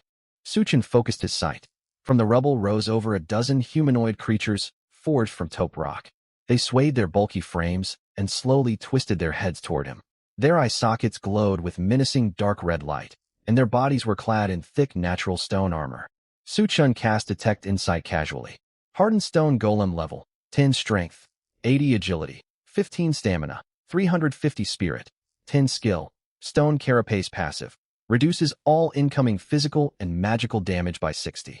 Su Chen stared at the system stats and drew a sharp breath. No way. Is this really a common level 10 mob? Its stamina stat shot straight up to 350 points. Strength sits at a whopping 80 points as well. Ordinary level 10 wild mobs outside barely top out at 50 to 60 stamina points. Even the elite monsters he'd hunted nonstop only had 80 stamina in total. These hardened stone golems boasted stats far superior to standard level 10 elite foes from the overworld. Worse still was their passive stone carapace, slashing all incoming damage by a solid 60. No wonder secret realms are far deadlier than regular dungeons. Could players even break through these defenses at level 15? Su Chen muttered quietly. Against such heavy damage resistance and massive health pools, regular physical or mage classes would land nothing but negligible scratch damage here. Even fully stacked elite parties would eventually burn through all their mana and supplies against these creatures. A faint smirk tugged at the corner of Su Chen's mouth regardless. He raised his burst staff, channeling mana through his veins. Summon Corrosive Snake Warden. Notice, 10 mana consumed. Corrosive Snake Warden X1 summoned. A dark green totem pole burst upward from the ground right before Su Chen. A serpent head emerged, thick venom pooling atop its fangs. Swoosh. A stream of venom struck one hardened stone golem dead on. 15. A pitiful damage value floated above the monster's head. Su Chen's spirit stat rested at 73, meaning his Snake Warden should deal nearly 58 poison damage per strike.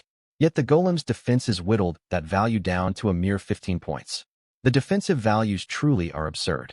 Su Chen shook his head. Standard physical blows and spell damage were all but useless in this place. But the moment that tiny damage figure appeared, a wash of emerald light spread across the stone golem's body. Notice, trait, all things rot activated. Target inflicted with deadly poison status. Notice, trait, God of Toxins activated. Deadly poison stacks maxed out instantly. In an instant, the previously aggressive golem's rocky exterior was stained with an eerie, deep green hue. The next second, 53947, a horrifying crimson damage number erupted above its head like a crashing waterfall. It ignored armor values, magic resistance, and the oppressive 60 damage reduction from stone carapace entirely. With a maximum stamina pool of 350, the golem's health bar didn't even get a chance to flicker before it emptied completely. Boom. The colossal rocky frame crumbled into a pile of broken stone chunks. Notice, hardened stone golem level 10 slain. Experience plus 500. Notice, trait, misfortune drain triggered. Permanent plus 1 maximum poison stack capacity. Notice, loot acquired X1 hardened stone core rare material. Su Chen's eyes lit up as he scanned the scrolling system alerts.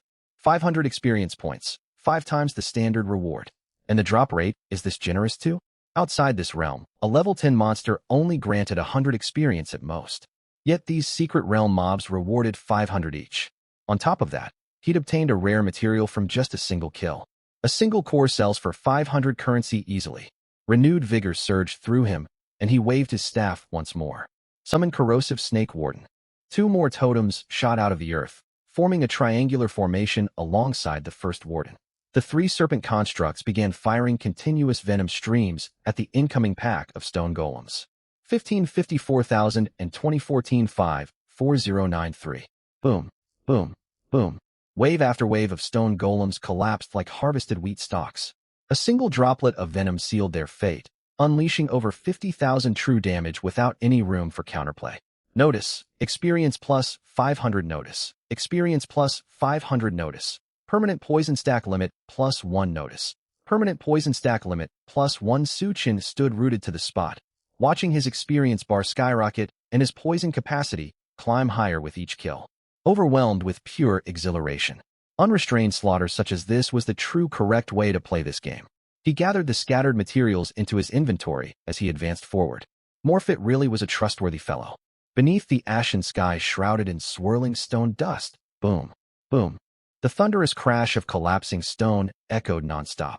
Across the cracked wasteland, Su Chen strolled casually through the boulder field, no longer bothering to lift his staff, letting his snake wardens automatically seek out and engage every nearby foe.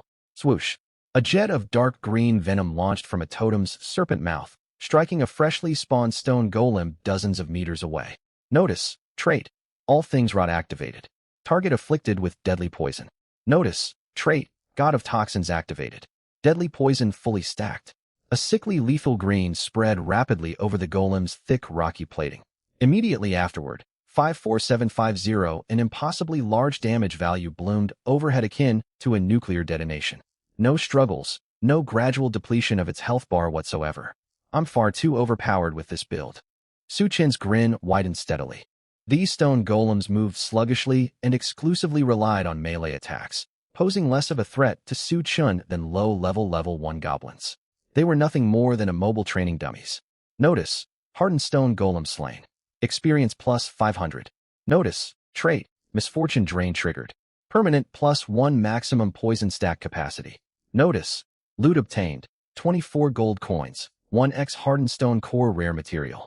This monster farming efficiency and experience gain are incredible. Su Chen clicked his tongue as he watched materials and gold pile higher.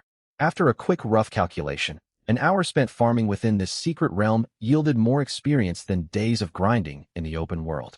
Not to mention the drastically inflated loot drop chances. It makes perfect sense why major guilds pour massive fortunes just to obtain intel on secret realm locations. The rewards here are ridiculously unbalanced in favor of explorers.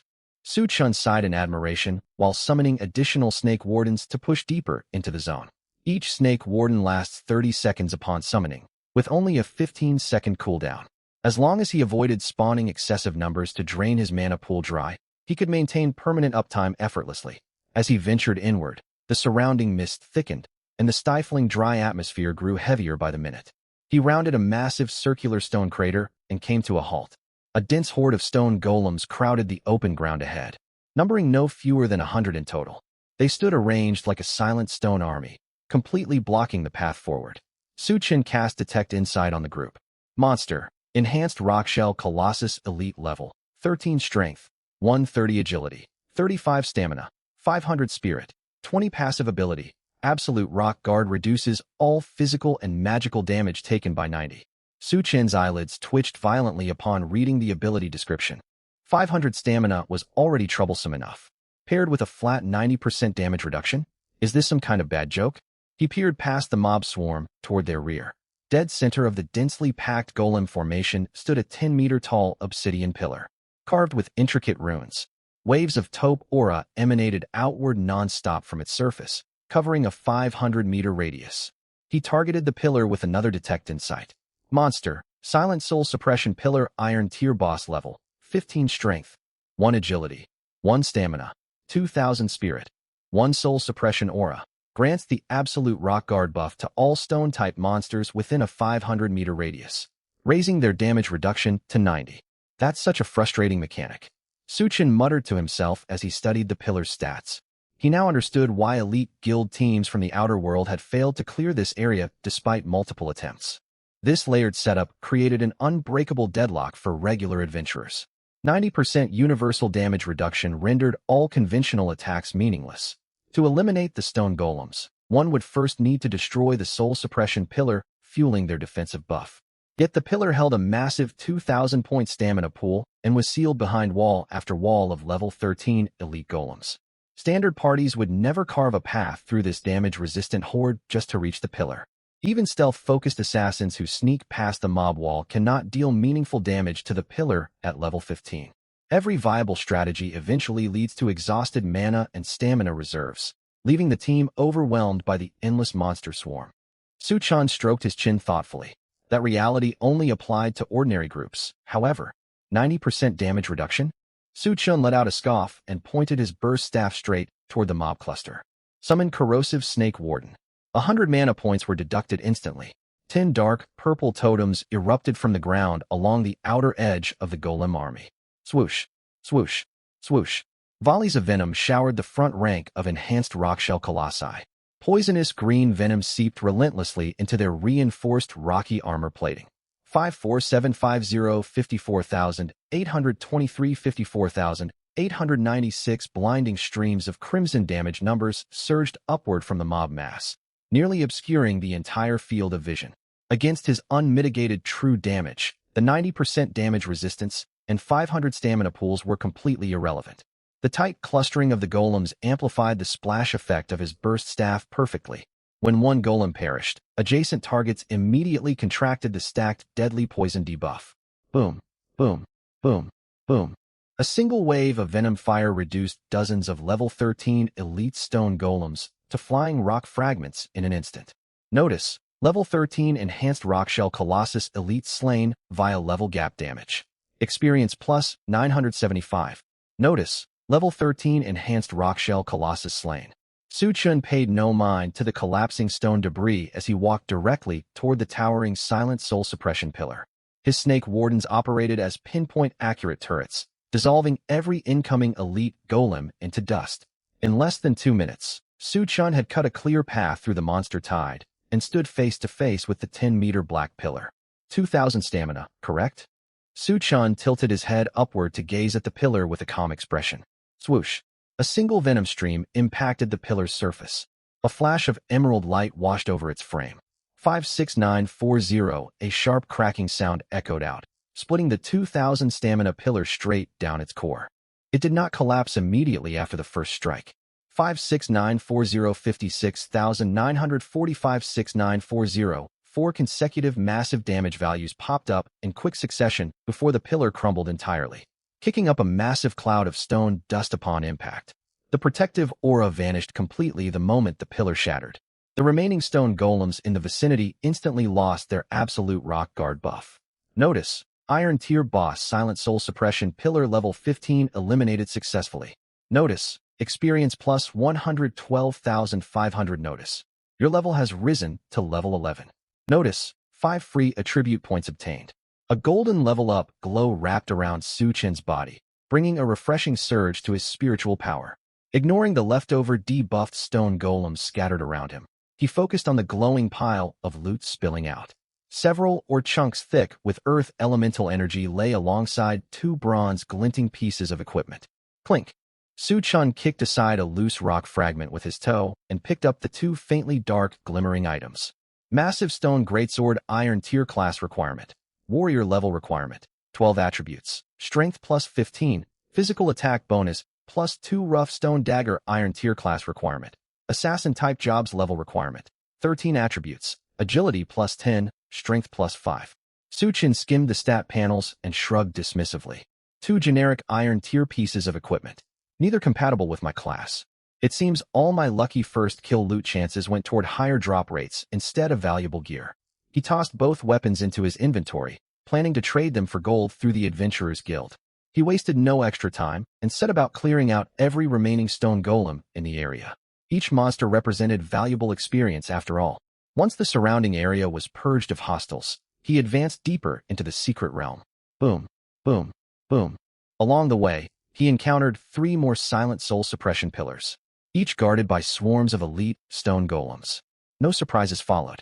With his poison stacks exceeding 1,200 layers and overwhelming true damage output, the aura-buffed reinforced golems could never close the distance to attack him before dissolving into fine dust.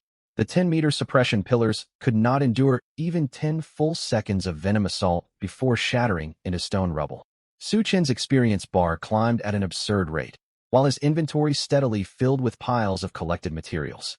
Roughly 1 hour later, Su Chun had wiped out every visible monster within the explored zone and reached level 12. After allocating his newly earned attribute points, his spirit stat rose to 81 points. Current poison stat count, 1274. My per second damage output has finally broken the 100,000 threshold. Su Chun calculated, confirming his DPS sat just above 100,000 damage per second. He was fully satisfied with this combat potency. He closed his status panel and walked through a narrow stone canyon, emerging into a wide circular basin. The basin's central ground was paved with obsidian formed from cooled crimson magma, instead of loose stone rubble. Perched motionless in the exact center of the obsidian field rested an enormous monster over 5 meters tall, the giant silent gargoyle. Its body was forged from interwoven crimson crystal and black bedrock, with massive bat-shaped stone wings folded against its back. Its pair of scarlet eyes seemed capable of piercing straight through empty space itself. 6 black stone pillars stood arranged in a perfect hexagram formation around the gargoyle. Each pillar's apex burned with a wisp of eerie green flame. 6 beams of green light streamed from the pillar tops and converged, coalescing into a translucent defensive energy shield visible to the naked eye. Su Chun paused his movement and instinctively cast Detect Insight. Monster, King of Silent Gargoyles, Silver Tier Boss Level, 15 Strength, 2500 Agility, 80 Stamina, 3000 Spirit, 100 Skills, Rending Claw Strike, Stone Meteor Fall, Petrification Ray. Unique Passive, Ley Line Bond. Receives continuous energy nourishment from the 6 ley line pillars. Defense increased by 500, attack increased by 500, immune to all crowd control effects, and regenerates 1 of maximum stamina every second. Upon the full destruction of all 6 pillars, this buff deactivates. The boss's strength and stamina revert to baseline values, and it falls into a 100-second weakened state. Su Chen's eyelids twitched wildly as he scanned the lengthy list of attributes and passive effects. A silver tier boss. 3000 stamina, 500% boosted defense, plus passive 1% health regeneration each second. The designers practically wrote impossible to clear on its stat sheet. Su Chun let out a blunt curse under his breath. Is a secret realm for level 15 players really supposed to host a boss with stats this overwhelming? The Ley Line Bond passive ability was crafted solely to frustrate any challengers. A 500% defense multiplier means standard physical and magical attacks will never break through its shield whatsoever.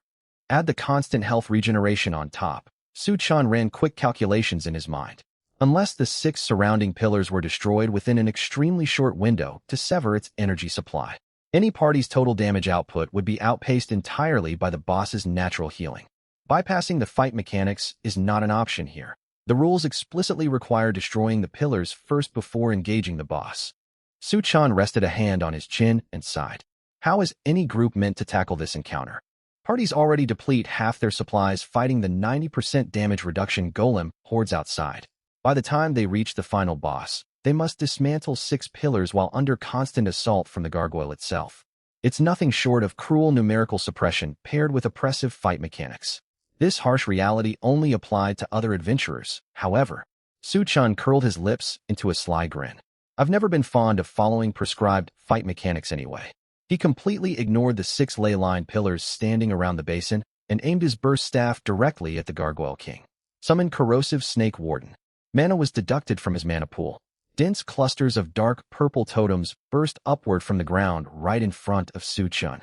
He summoned a full 100 Snake Warden totems in a single cast. The snake's head poked out, its scarlet tongue flickering in and out. Swoosh, swoosh, swoosh. Dense jets of dark green venom sliced through the air like sharp arrows, traveling dozens of meters to strike the shield. Roar. The slumbering Gargoyle King jolted awake at once, letting out a deafening roar. It spread its massive stone wings wide, its crimson eyes locking firmly onto Su Chun. But just as it prepared to take flight, System Notice, Trait, All Things Rot activated. Target inflicted with the Poison debuff. System Notice, Trait, God of Venom activated. Poison stacks on target have reached the maximum cap. The dark green toxin pierced straight through the energy barrier that boasted a 500 defense boost, seeping directly into its dark red stony flesh. 103,194. A gigantic white damage value popped abruptly above the Gargoyle King's head, enough to make anyone's heart skip a beat. Su Chen's spirit stat sat at 81 points, raising his maximum poison stack limit to 1274 layers. Every single second unleashed a burst of true damage totaling over 103,000 points. Crack, crack, crack. The Gargoyle King's colossal body stiffened rigidly. Cracks spread rapidly across its rocky exterior, and the dark red glow emanating from its form faded swiftly. A huge chunk of its health bar vanished in an instant. Even so, A silver-tier boss was no ordinary foe. Its staggering 3,000 stamina stat allowed it to endure this nearly lethal strike. Roar! The Gargoyle King let out a shrill, agonized wail. It was still alive. System notice. Target activated passive regeneration. HP restored by 4,000. Whoa, for 1,000 HP healed every second. Su Chen's eyes widened in surprise. This meant the gargoyle possessed a total HP pool of 400,000. Different creatures converted stamina into HP at different ratios, and this monster gained a full 1,000 HP per point of stamina. Any warrior would salivate over such incredible vitality stats. Ignoring the ongoing poison damage, the Gargoyle King flapped its wings and charged violently towards Su Chen. Faced with the heavily wounded yet ferocious airborne gargoyle, Su Chen remained completely calm, a faint amused smile tugging at his lips. Truly worthy of being a silver-tier boss, with such an immense health pool. I'll name you the toughest opponent I've faced so far. The words had barely left his mouth when the second tick arrived. 103,194. Another terrifying crimson damage number bloomed into view. The Gargoyle King's health plummeted sharply as it crashed headfirst into the swarm of corrosive snake guardians. 28,947. 26,785 strings of harsh damage values surfaced continuously. Several snake guardians were slain instantly. Not bad attack power. Su Chen had long retreated to a safe distance. The Gargoyle King was undeniably powerful, yet its intelligence seemed severely lacking.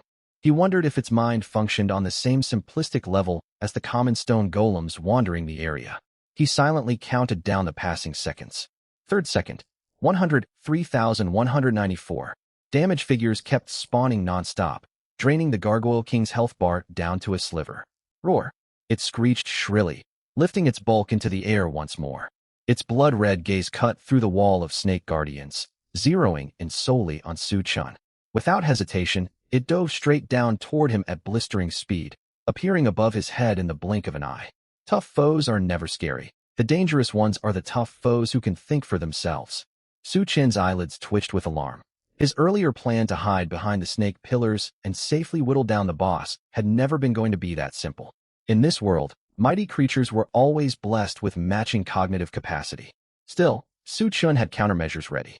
His expression hardened, and he pushed off the ground with all his leg strength, triggering absolute charge, the skill granted by his leg armor. His body transformed into a sleek black streak shooting upward into the sky. The skill description stated it enabled rapid charges in any direction, so charging vertically upward was well within its intended function. The rules of this world had long been flexible enough to accommodate such usage anyway. Bam! Su Chen drove his knee hard into the stunned Gargoyle King's torso. 9. A pitifully small damage value floated upward. Nevertheless, the Gargoyle King froze for a split second, falling into a brief stunned state. Su Chen landed steadily on the ground a moment later. At that exact moment, 103,194. Crash! The Gargoyle King had barely regained its senses mid-air when its entire body exploded violently into pieces. Dark red crystal shards and black stone fragments showered down like hail, clattering loudly against the obsidian ground. The 6 ley-line pillars that had sustained the boss's protective shield dimmed instantly upon its death before crumbling to the ground. System notice. You have slain the level 15 King of Silent Gargoyles Silver-tier boss. System notice. Experience gain plus 8,250,000 bonus for defeating a higher level enemy. System notice. Trait. Doom Siphon activated. Permanent plus 1 maximum poison stack limit. Amid the constant stream of system alerts, a brilliant golden pillar of light erupted from Su Chen's body. System notice. Your level has risen to level 13. System notice. You have obtained 5 free attribute points. Awesome. That was a thoroughly satisfying battle. Su Chen allocated his newly earned points casually and let out a deep sigh of relief. His experience gain had skyrocketed at an unbelievable pace. In under 2 hours inside the secret realm, he had leveled up 3.5 times, now sitting at level 13 with 46 experience toward his next upgrade. If he shared this leveling speed in his school group chat, his teacher he would be utterly stunned. His greatest anticipation, however, rested on the pile of wreckage where the boss had fallen. Multiple dazzling beams of light shimmered amid the rubble, a massive loot drop. Loot from a silver-tier boss was guaranteed to be exceptional. Su Chen strode forward and spotted 2 silver glowing pieces of equipment amid the stone debris and crafting materials. One was a dark red leather armor piece, and the other was a weathered gray stone necklace. He picked up the leather armor first. Silent Darkwing Armor Silver Tier Class Requirement. Archer, Assassin Level Requirement. 15 Attributes. Agility plus 30. Constitution plus 15. Physical Defense plus 40 Affix 1. Plus 5 Agility Affix 2, 10 Increased Movement Speed. Solid gear, though it's useless for my build. Suchin shook his head and stowed the armor in his inventory. Such top-tier silver equipment would fetch an astronomical price if sold at the city's trade firm. He then lifted the gray stone necklace. Its pendant was carved into a miniature gargoyle head, cold to the touch and radiating a heavy, imposing aura. Stalwart Gargoyle Necklace Silver Tier Class Requirement. None Universal Level Requirement. 13 Attributes. Stamina plus 25, Spirit plus 15 Affix 1, plus 10 Maximum HP. Active Skill. Absolute Petrify. Upon activation, the user enters a petrify state lasting 15 seconds. While petrified, the user cannot move, attack, or cast any skills, but receives a 99 reduction to all incoming damage. Cooldown, 1 hour. Suchin's eyes widened sharply as he read the necklace's stats and skill effect. Whoa, this piece of equipment actually comes with an active skill. In this world, a fraction of gear pieces carried inherent skills, split into active and passive variants. Such items sold for several times the price of ordinary equipment of the same tier that only granted raw attribute bonuses. For most classes, however, this necklace's skill was little more than a cumbersome burden, bordering on suicidal in practice. During fast-paced combat, being immobilized, unable to attack or cast skills for 15 seconds left a user completely exposed to enemy assaults. While the 99 damage mitigation sounded impressive, being surrounded by swarms of monsters or enduring sustained area of effect damage from powerful bosses meant certain doom once the petrification wore off. Enemies would remain clustered around the defenseless user, worsening the overall predicament. The skill only had niche uses, buying time to wait for teammate rescues or blocking unavoidable massive one-hit damage. For solo players, activating this ability was practically equivalent to surrendering. For Suchin, however, this skill was an unmatched god-tier ability. A flawless battle strategy instantly formed inside his mind. My corrosive snake guardians are independent summons that automatically seek targets and attack on their own. If I ever face an overwhelmingly fast, high-damage elite boss or foes with large-scale clearing abilities, I can first deploy my full formation of snake guardians, then immediately activate Absolute Petrify. For those 15 seconds, I become an unbreakable statue with 99 damage resistance, while my snake guardians pour relentless damage onto the boss non-stop. 15 seconds is more than enough to rack up millions in total damage output. Suchin let out a hearty laugh. This necklace had arrived at the perfect moment to fix his biggest weakness: poor personal survivability. His poison damage output was devastating, yet swift opponents could take him out before he landed his toxic stacks, rendering his high damage meaningless. This necklace perfectly patched his most critical flaw at his current stage of power. It's like this item was tailor-made just for me. Satisfied beyond measure, Suchin fastened the stalwart gargoyle necklace around his neck without hesitation. A cool surge of energy washed over his entire body the instant it touched his skin. He patted his chest contentedly before gathering all leftover crafting materials and gold coins into his inventory. This trip into the secret realm had yielded extraordinary rewards. He pulled up his current character stats panel. Class: Venom Mage SSS Unique Hidden Class Level, 13 Strength, 22 Agility, 20 Stamina, 137 Spirit, 100 Exclusive Class Traits. All Things Rot. God of Venom, Doom Siphon Skills. Basic Scouting, Corrosive Snake Guardian Summon Current Poison Stack Count, 1275. Equipped Gear, Blast Staff Iron Tier, Sturdy Iron Chestplate Iron Tier, Bloodthirsty Boar Hide Leg Guards Bronze Tier, Summoning Ring Iron Tier, Stalwart Gargoyle Necklace Silver Tier. With 1275 poison layers stacked up now, no creature under heaven can withstand a single dose of my venom. Suchin was fully pleased with his current build. Just then, a low rumble echoed across the sky above the secret realm. Fractures spread across the murky heavens, and the surrounding stone pillars shook violently. System notice: the secret realm's core has been destroyed. The realm will collapse and seal itself in 5 minutes. System notice: summoning a transfer portal for your evacuation. A glowing blue portal materialized slowly directly in front of Suchin. Time to head back. Suchin stretched his limbs and stepped into the glowing portal. Beyond the ruins outside Broken Wind Valley, morning mist still lingered in the air. Several scattered teams gathered beside broken stone pillars, munching rations to restore stamina as they stared at the enormous portal shimmering with pale blue light. It was the entrance to the Sea of Silent Oblivion. Violent spatial ripples suddenly rippled across the portal's surface. Moments later, a tall, youthful figure stepped out from the glowing curtain of light. It was Su-chun. He brushed dust off his clothes and stretched lazily, in a rather good mood. "See? I told you this kid would make it out alive." Not far away, a warrior clad in chainmail shouted at the top of his lungs, his tone dripping with mockery. "He's been inside for over an hour. I bet he didn't dare engage even the basic stone golems and just hid near the entrance the whole time." A lanky archer beside him snickered sourly. "Lucky he didn't get swatted to death by those stone golems with 60% damage reduction. This dungeon barely has entry restrictions. Every random nobody thinks they can waltz right in." A rookie with no guild backing trying to solo a level 15 hard mode dungeon? Pure idiocy. He probably caught sight of the monster's stats, got scared stiff, and hid inside for an hour to save face. What a pathetic sight. The group laughed openly. To them, a freelancer without decent gear who survived an hour in the Sea of Silent Oblivion could only have cowered by the portal, never drawing monster aggro once. Suchin glanced at them. He did not even bother to slow his pace, merely adjusting the newly equipped necklace of hardy gargoyle around his collar. Beneath their jeering stares, Su-chin's figure gradually faded into the distance. Yet the instant Su-chin vanished, "Whoa, look over there." A shrill cry exploded across the ruins. The lanky archer gaped forward, his fingers trembling as if he had seen a ghost. Everyone followed his line of sight.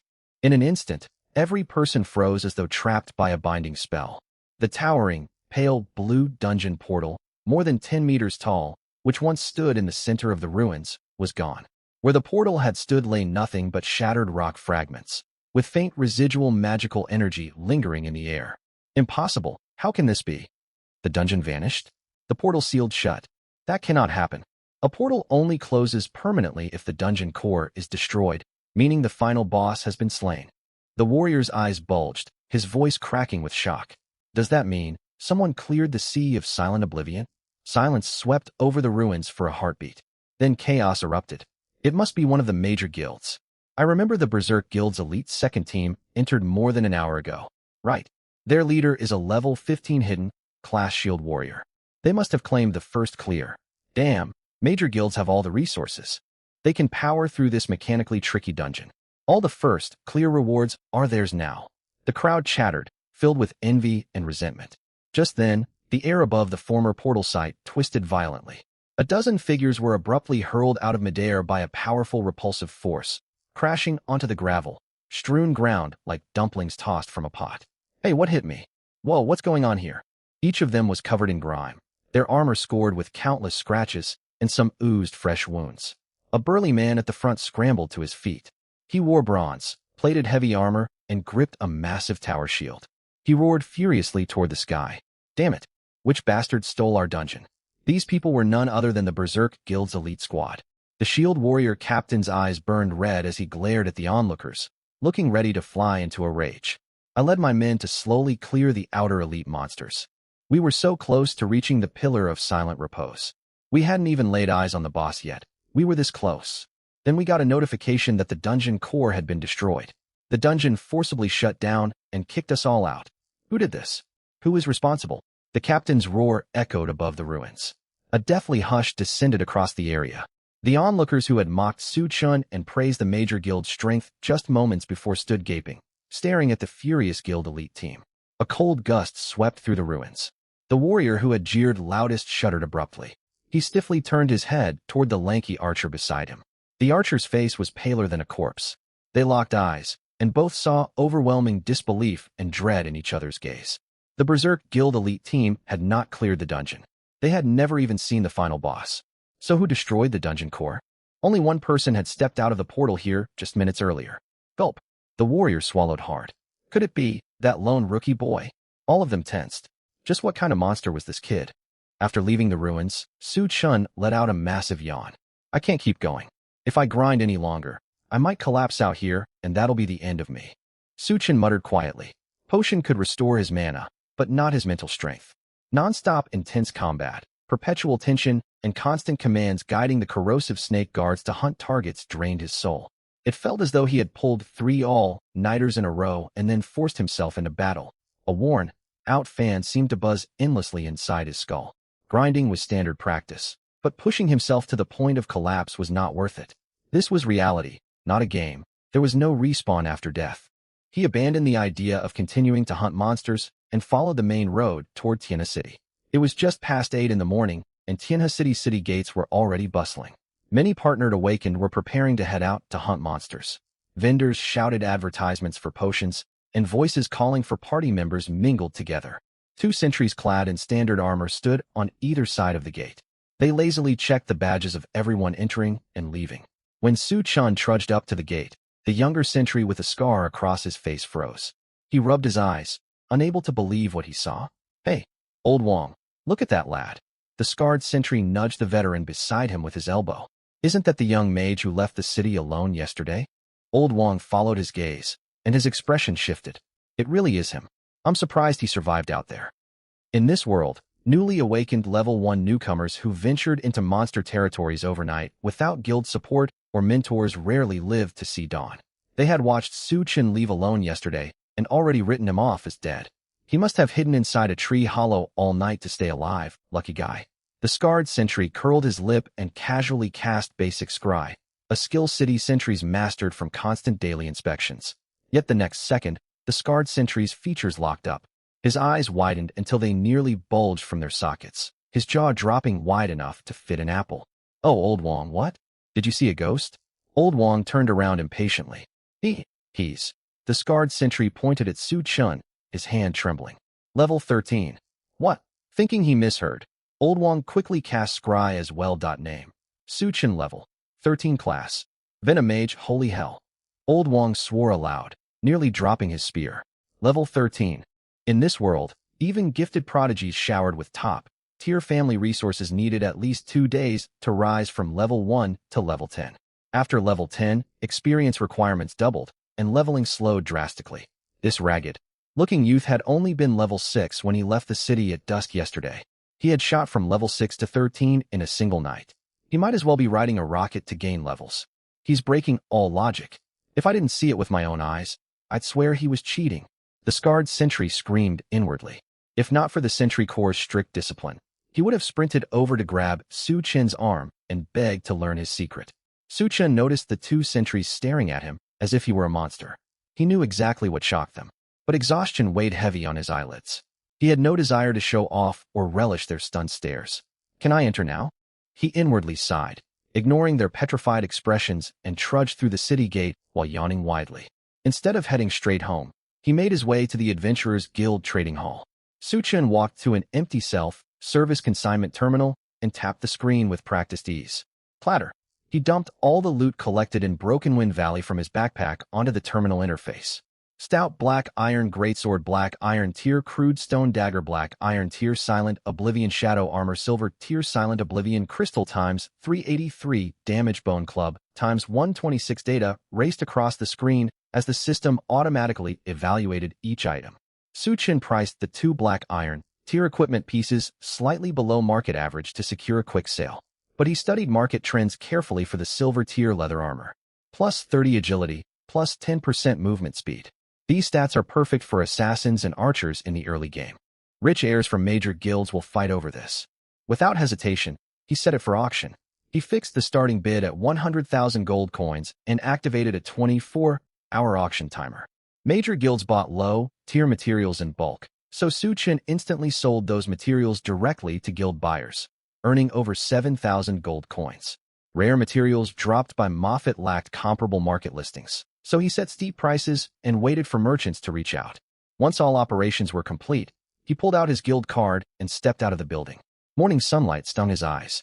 Su Chen hailed a Magus-powered taxi and gave his residential address. Upon arriving home, his head barely touched the pillow before his breathing turned slow and steady.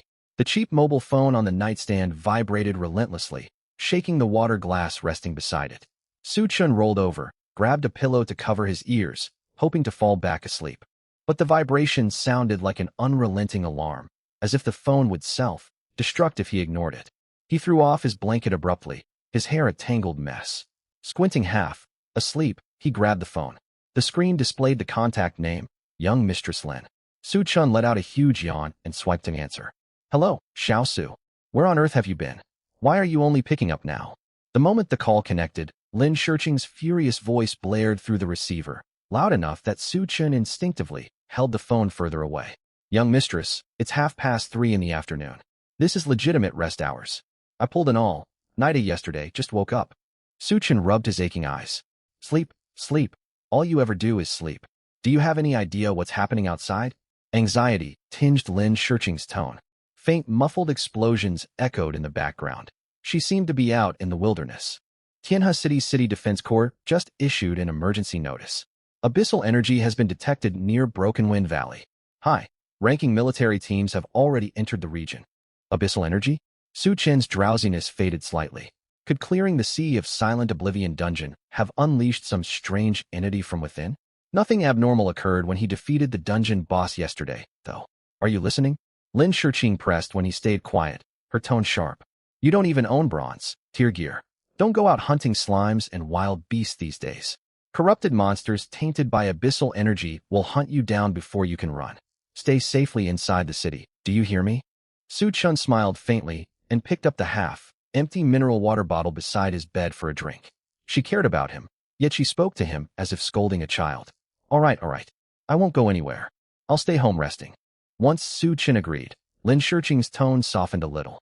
Good sense. I've got great news for you, so you understand the gap between us. Su Chun walked toward the bathroom while holding the phone, mumbling sleepily. What gap? I have reached level 7 now. Lin Shurqing spoke slowly and deliberately, thick with pride. Just 10 minutes ago, my escort team helped me clear a low-level goblin camp. Level 7 in a single day? Even within my family's history, this is an outstanding record. Impressed? Don't think a powerful class makes you unbeatable. Teammates matter greatly. When the academy trials arrive, team up with me. Otherwise, you won't even meet the entry threshold for Sky Vault Academy. Level 7. In this world where everyone could awaken a class, reaching level 7 within 24 hours required immense resource investment, safe leveling carried out by high-tier professionals, and non-stop monster spawns. Su Chun clicked his tongue. Truly a young lady of privilege. She leveled faster than a shooting star. He turned on the faucet and splashed cold water over his face. Then he spoke into the phone in the most sincere tone he could muster. Wow, that really is impressive. That's right. I'm only level 13 myself. Almost level 14. Still plenty of room to improve. Dead silence fell over the phone line instantly. Su Chun could only hear running water from his bathroom. 5 full seconds passed. What did you say? Lin Shurqing's voice trembled, as though she had heard an absurd joke. Su Chun, are you still half asleep talking nonsense? Level 13? Weren't you only level 6 2 days ago? I'm wide awake. Su Chun grabbed a towel to dry his face. I got lucky yesterday, wandered around outside, killed a few monsters, and somehow hit level 13. That's a lie. Lin Shurqing completely lost her temper. Level 13 in a single day? Even the legendary geniuses in the Imperial capital couldn't pull that off, not even with rare experience. Boosting legendary items. Could you at least come up with a believable lie? No one believed the truth these days. Too lazy to explain, Su Chun said simply. Believe whatever you want. I have things to take care of. I'll hang up now. I'll treat you to barbecue once I'm free. He ended the call without hesitation, cutting off Lin Shurqing before she could launch another tirade. He tossed the phone onto his bed and turned to search for clean clothes. The phone vibrated again.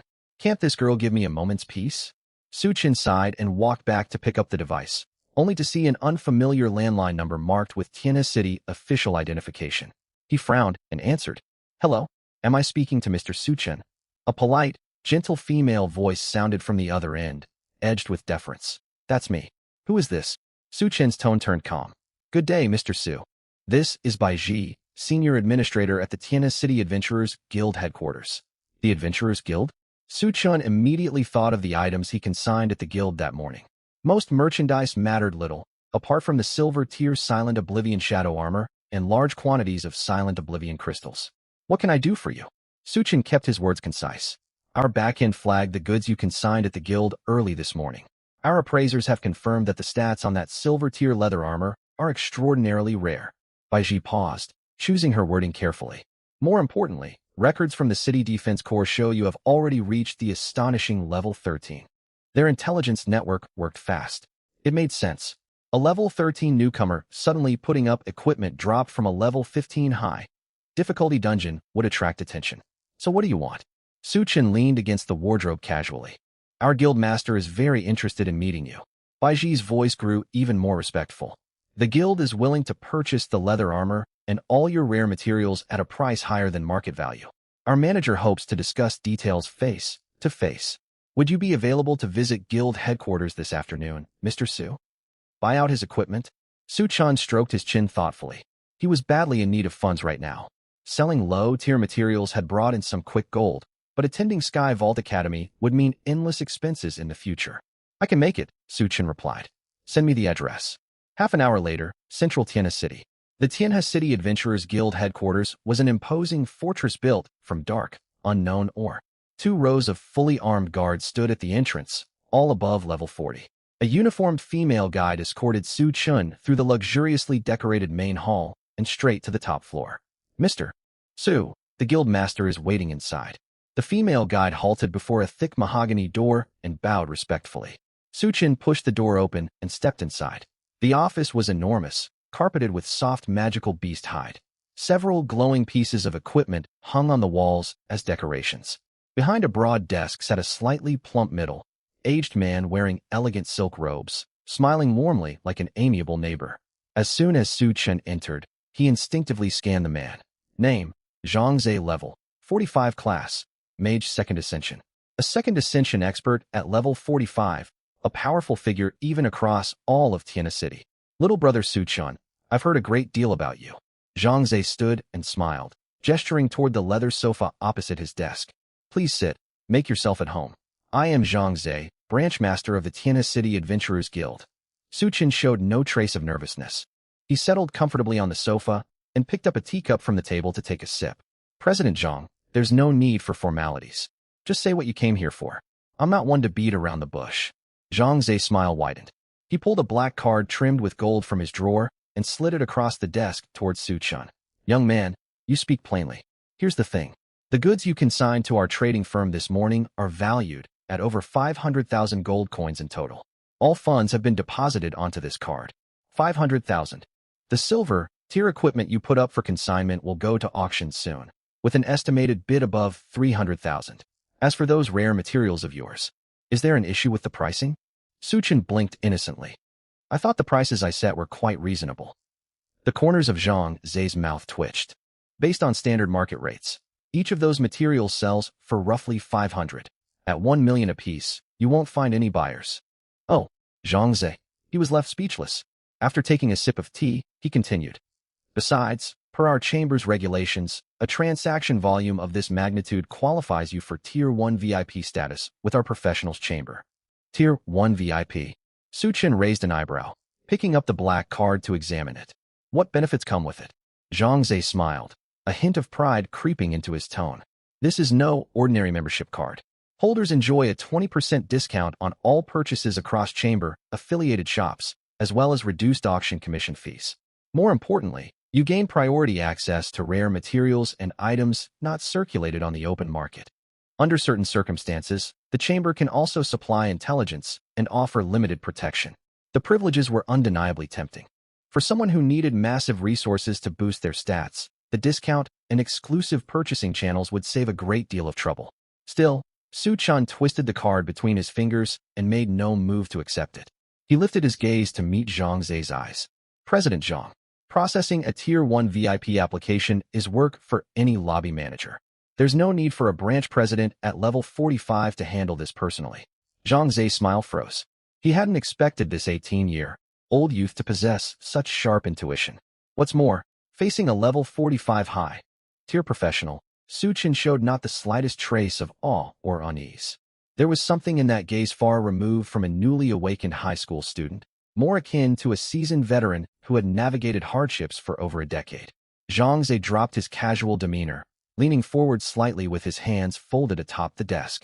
Since you're so straightforward, young man, I'll cut to the chase. Zhang Ze narrowed his eyes. Were you the one who cleared the hidden sea of Annihilation Stone's secret realm deep within Broken Wind Valley yesterday evening? Su Chen's heart skipped a beat. Here it comes. The professional's chamber truly had far-reaching connections. He had only cleared a low-tier secret realm, yet they had tracked him down. Though his mind raced with silent complaints, Su Chen's expression remained calm, and he even feigned genuine confusion. Sea of Annihilation Stone? I have no idea what you're talking about. Yesterday, I only hunted a few windblade wolves on the outer edges of Broken Wind Valley, then rested inside a tree hollow until I headed back this morning. Is that so? A knowing smile tugged at Zhang Zhe's lips. Yet the Annihilation Stone crystals and Annihilation Darkwing armor you consigned today are confirmed drops from that exact secret realm. From what we know, items bearing the Annihilation prefix only drop from stonefolk monsters. No local dungeons around Tianhe City spawn them, only within the Sea of Annihilation Stone. I bought them.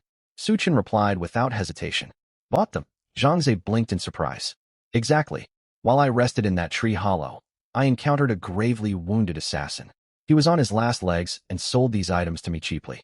They looked stat-worthy, so I took them. Does the chamber run background checks on every customer who sells goods?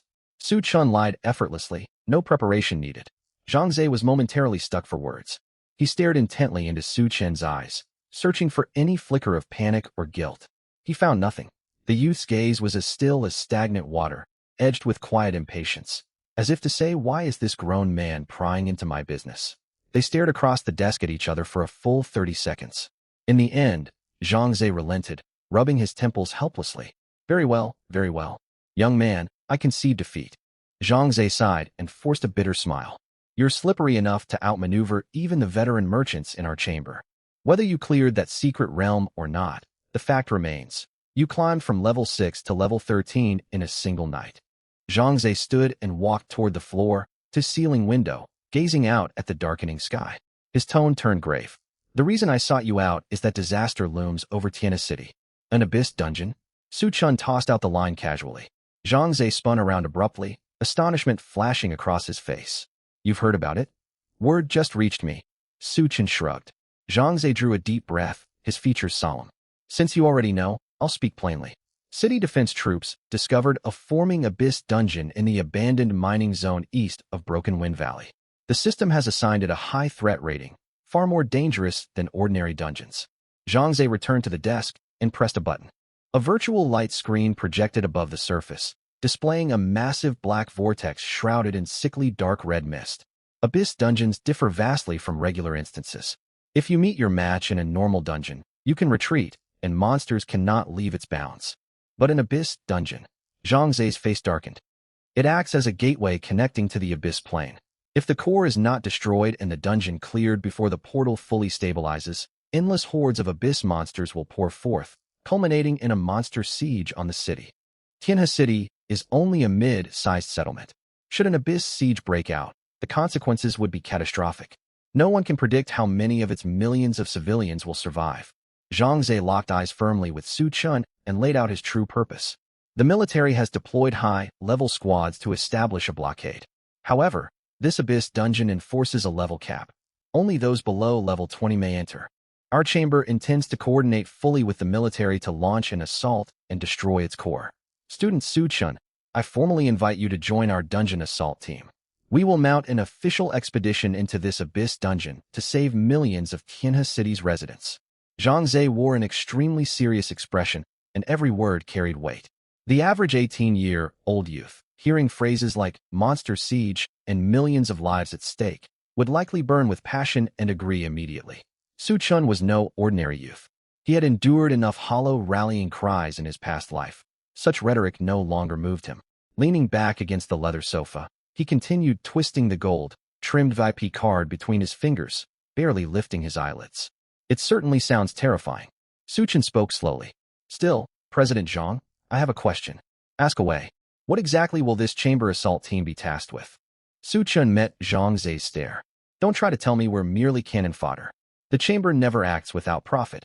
I refuse to believe you would undertake a losing venture. Zhang Zhe's eyes twitched. This boy drove a hard bargain.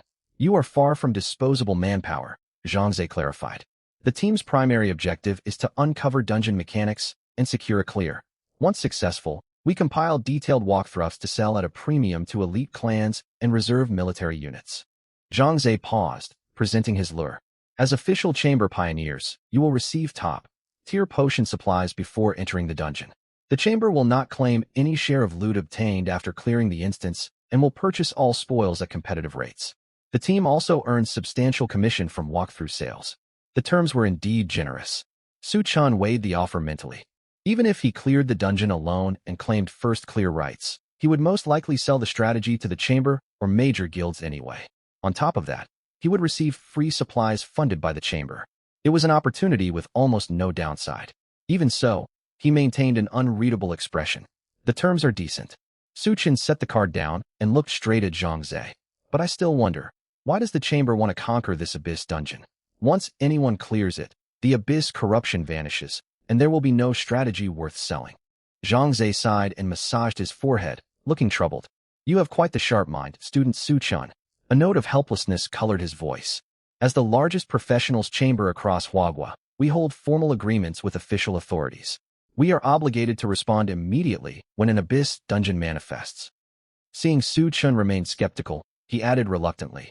It is simple to understand, young man.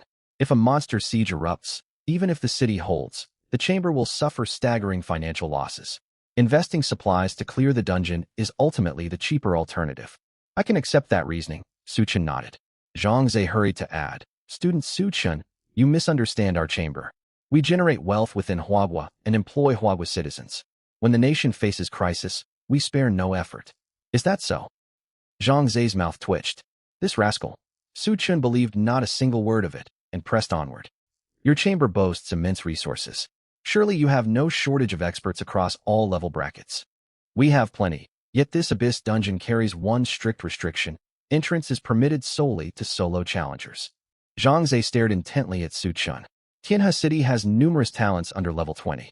But after analyzing data, the chamber has concluded you are the only person capable of surviving this abyss dungeon. Su-chan understood everything now. No wonder this crafty elder treated him with such courtesy. High-tier professionals could not enter the level-capped abyss instance, and ordinary low-level professionals would die instantly upon stepping inside. Coupled with the solo-only entry rule, it was exactly the kind of brutal challenge dungeon in games that lock participants behind a level barrier. Apart from someone like him, overpowered thanks to his advantages, every regular challenger would meet their end. I see, Su-chan nodded in understanding. Then he held up one finger and tapped the tabletop. I decline. Zhang Zhe froze. Pardon me, I said I decline. Su-chan stated matter-of-factly. President Zhang, this is an abyss dungeon. One wrong move means death. I only awakened 3 days ago. I still have my whole life ahead of me. Why risk my life? Besides, the city defense troops exist to handle threats. When disaster strikes, those higher standing bear responsibility. What place does a mere level 13 mage have rushing into danger? Zhang Zhe flushed with anger. He slammed his palm against the desk and stood up. Su-chan, millions of Tianhe City residents' lives hang in the balance. If the abyss portal stabilizes, powerful abyss monsters will surge forth, and even the city defense troops cannot hold them back. Every professional bears this responsibility. Hold on. Su-chan waved a hand and picked at his ear. Spare me the moral grandstanding. It won't work on me. Zhang Chun was left without a retort. He studied the youth before him, clear-eyed, even faintly mocking. He realized the tactics that swayed ordinary passionate newcomers would never work on Su-chan. This was a teenager in appearance only, a slippery, shrewd fox beneath the surface. Zhang Zhe quickly regained his composure, discarding his furious expression and settling back into his chair. He sipped his tea unhurriedly. Name your conditions. Su-chan smiled. Remarkable speed, shifting moods, worthy of a branch president. Simple enough. Su-chan settled back onto the sofa. First, I'm naturally cautious. Before entering the dungeon, provide an epic, tier or higher life saving item for me to keep permanently, no returns. You must be joking. Do you grasp how valuable epic tier equipment is? A single epic defensive relic would fetch an astronomical price within Tianhe City. Zhang Zhe rejected the demand outright. Then a gold tier item. I've already made a major compromise. My request is hardly unreasonable. Su-chan grinned. Zhang Zhe gritted his teeth. Very well. I agree. Second. Su-chan raised a second finger. I require skill stones to learn new abilities. When I reach level 20, the chamber will supply whatever skill stone I need to unlock my next skill. Zhang Zhe looked confused. Only a skill stone. That's correct. Su-chan nodded earnestly. Done. Zhang Zhe agreed readily. A single skill stone was hardly a costly expense. Third. Su Chen smiled warmly at Zhang Zhe. Will you never stop? Zhang Zhe nearly flipped the desk over. Patience. Third, I demand 80% of all earnings generated from published dungeon strategies and subsequent revenue shares. You. Zhang Zhe pointed at Su Chen, his hand trembling. 80%? If that stood, the chamber would effectively be working for him. 70%. That is my absolute limit. 40% maximum. If you continue haggling, we can abandon this arrangement entirely. Zhang Zhe roared. Deal. Su Chen slapped his thigh, agreeing instantly. Zhang Zhe stared at Su Chen's triumphant grin, overcome by the urge to cough up blood. It dawned on him that the boy had never truly expected 80%. He had merely probed to discover Zhang Zhe's breaking point. Silence descended over the office, broken only by Zhang Zhe's heavy breathing. Su Chen straightened his clothes and stood. The playful glint vanished from his features, replaced by a solemn, earnest demeanor. He stepped forward, firmly shaking Zhang Zhe's hand, his tone resolute and impassioned. President Zhang, rest assured, the emergence of this abyss dungeon threatens millions of citizens of Tianhe City. As a citizen of the Great Hua Empire and a proud professional, I, Su Chen, cannot turn away from this duty. Righteous light seemed to shine within Su Chen's eyes. Zhang Zhe stared blankly at his grasped hand, then at Su Chen's noble, looking face. You hypocrite! Where was that devotion to the citizens while you negotiated your rewards? Now that you've secured every benefit you wanted, you put on this inspiring performance. This crafty fox reaps all rewards and pretends to be virtuous. Shameless. Zhang Zhe seethed inwardly, feeling his decades of experience navigating trade negotiations utterly outmatched by this youth. He pulled his hand free forcefully and forced a smile uglier than tears. Very well, very well. Your integrity honors us all, young Su Chen. The gold-tier defensive item will be prepared immediately. When you reach level 20, you may collect your skill stone from the chamber at any time. Excellent. Su Chen could no longer contain himself, grinning widely. Zhang Zhe took a deep breath and made a phone call. Minutes later, a woman in neat formal business attire stepped into the room. It was Bai Ji, who had previously contacted Su Chen. She smiled toward Su Chen and laid 3 items out on the desk. President Zhang, I have brought the items you requested. Good. Zhang Zhe turned to Su Chen. We could only source 3 gold-tier defensive pieces on such short notice. Choose one. Su Chen began examining the 3 items. Shadow Dancer Ring. Level 10 gold, tier equipment. Spirit plus 100, agility plus 20. Passive effect, Phantom Substitute. Creates an identical replica of yourself at your position that lasts 30 seconds. It taunts all enemies, forcing them to target the Phantom. Cooldown, 600 seconds. Mirror Bracelet. Level 10 gold, tier equipment. Spirit plus 80, stamina plus 40. Passive effect, Reflection Aura. Upon activation, all damage you receive over the following 1.5 seconds rebounds to your attacker as magic damage. Maximum reflected damage capped at 50,000 points. This rebound damage does not count as your attack and cannot trigger any of your equipment effects. Cooldown, 1 hour. Cloak of Immunity. Level 10 gold, tier equipment. Spirit plus 120. Passive effect, Crowd Control Immunity. When activated, you are unaffected by all debuffs for 2 seconds, including stuns, freezing, silence, fear, and transformation. Damage taken still applies. Cooldown, 30 minutes. Su Chen's eyes lit up. The Professionals' Chamber truly lived up to its reputation as Hua's foremost trading organization. In mere minutes, they had acquired 3 level 10 defensive pieces. He silently reminded himself not to grow complacent. Countless extraordinary talents existed in this world. A single branch president wielded such resources. One could only imagine the legendary Gear noble clans from the imperial capital possessed upon their first-class advancement. Pushing those thoughts aside, Su Chen analyzed the 3 pieces. All served defensive purposes, yet each protected the wearer in distinct ways. The Shadow Dancer Ring summoned a decoy with built-in taunt, combining survival utility with crowd control. The Mirror Bracelet offered straightforward retaliation, bouncing all incoming harm back onto the foe within a brief window. The Cloak of Immunity protected against disabling crowd control. Su Chen found himself torn between the options. Can I take all of them? He turned toward Zhang Zhe, about to speak, when Zhang Zhe let out a cold laugh. Student Su Chen, you can take everything if you want, but a level 10 gold, tier piece of equipment costs several million gold coins. Life-saving gear like these will run you upwards of 10 million. Su Chen felt a surge of irritation. This old fox. He'd already guessed what Su Chen was going to say. After a moment of hesitation, He chose the ring of the shadow dancer. The robe of immunity was ruled out first. It blocked crowd control, not damage. If an attack hit, he would still die all the same. It lacked the life-saving capabilities of the other two items. Though the mirror bracelet was powerful, its duration was far too short, only 1.5 seconds. In contrast, the phantom summoned by the ring of the shadow dancer lasted a full 30 seconds. That meant Su Chan could lock down enemies for half a minute. 30 seconds was more than enough time for him to deal millions of damage. Without further delay, he grabbed the ring of the shadow dancer and put it on. Every awakener had 2 ring slots, so his ring slots were now full. Student Su Chan, may victory be yours. Zhang Zhe stood up, his tone carrying genuine sincerity at last. The safety of Tianhe City rests on your shoulders. Rest assured, Su Chan nodded. I'll also need supplies. Get me some legendary grade potions. Zhang Zhe's mouth twitched. This kid really knew how to seize every advantage he could get. Gold tier potions are the highest I can offer. Higher, grade ones would be wasted on you.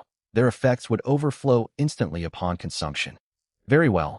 Su Chan waved his hand, putting on a magnanimous air. Zhang Zhe sighed. Manager buy, fetch 20 gold tier potions. Moments later, 40 potions appeared in Su Chen's backpack. Advanced Health Restoration Potion, Gold Tier.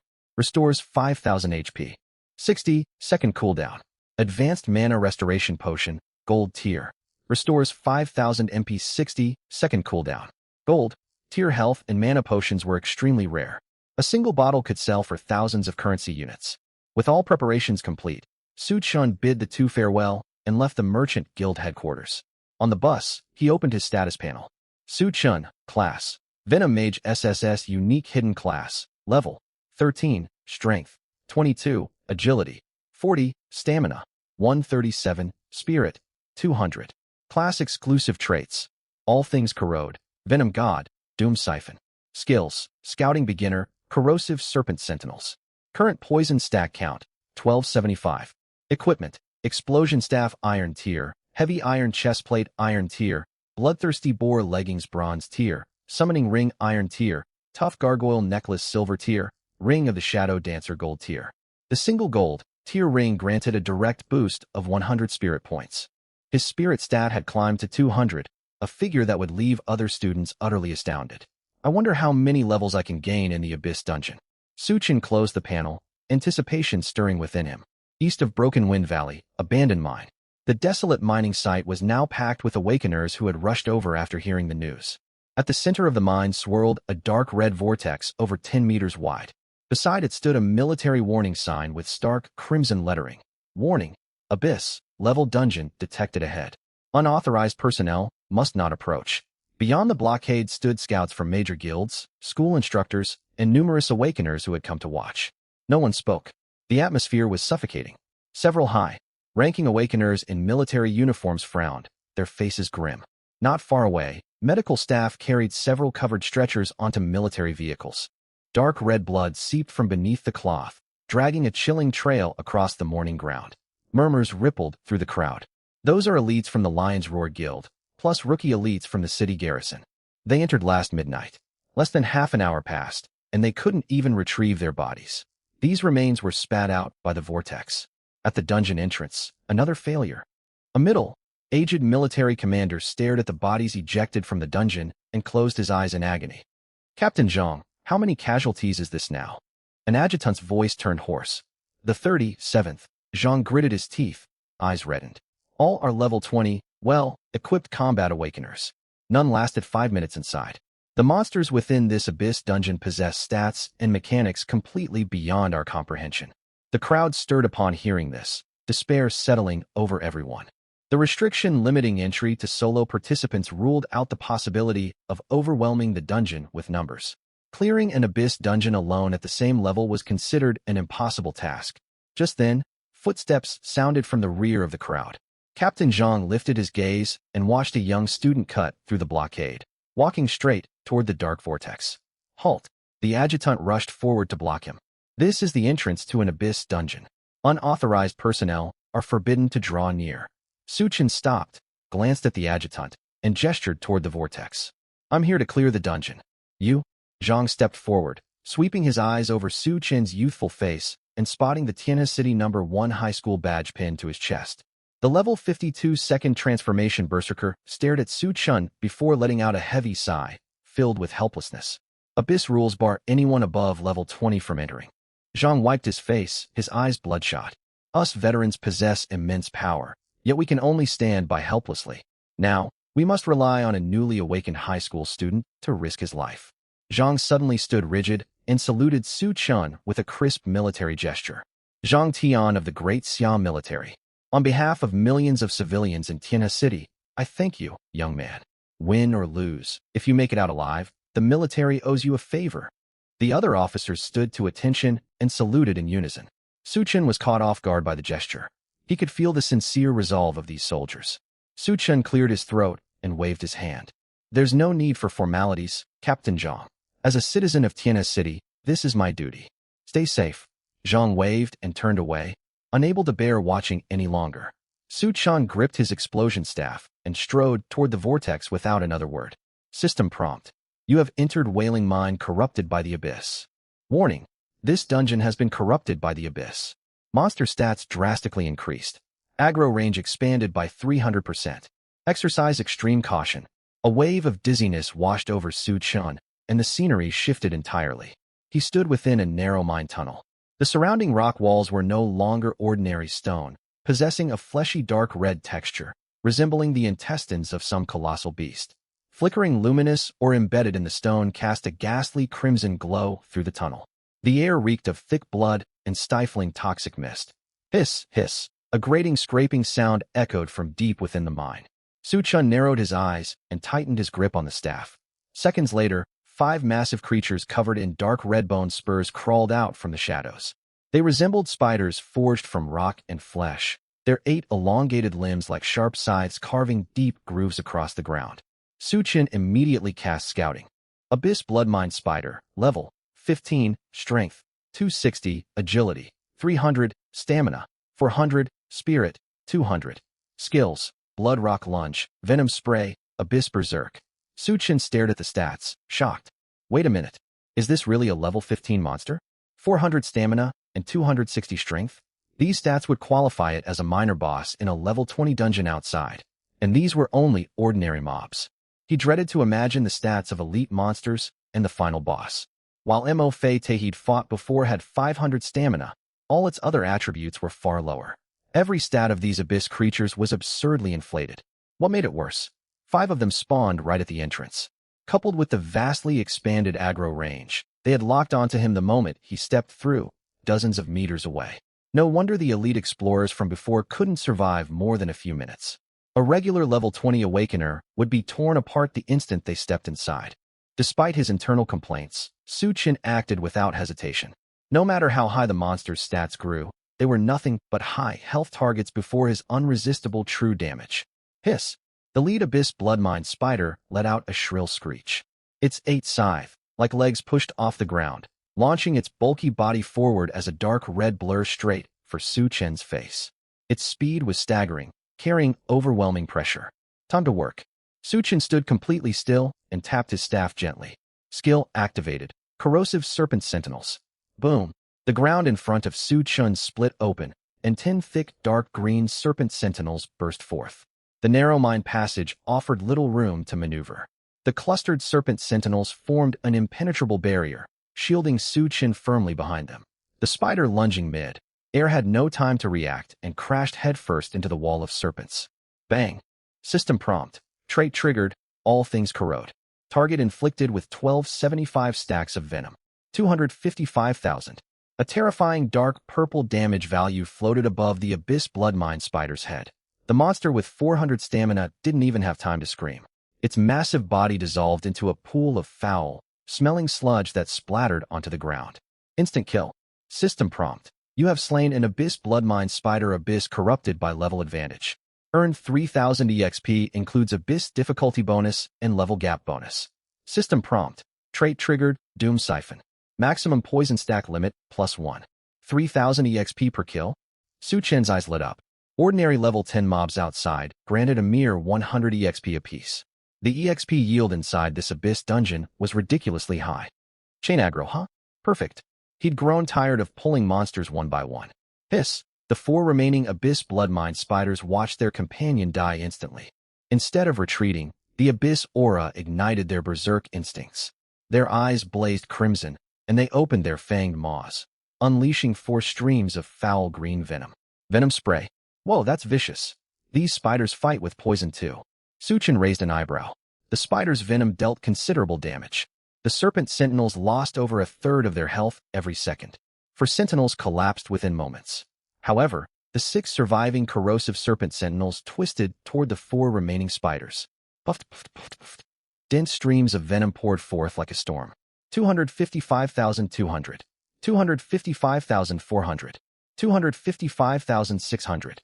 255,800. For massive true damage numbers popped up one after another. The 4 Abyss monsters melted away in an instant. System prompt. You have slain an Abyss Bloodmine Spider Abyss corrupted by level advantage. Earn 3,000 EXP. System prompt. Trait triggered, Doom Siphon. Maximum poison stack limit, +1.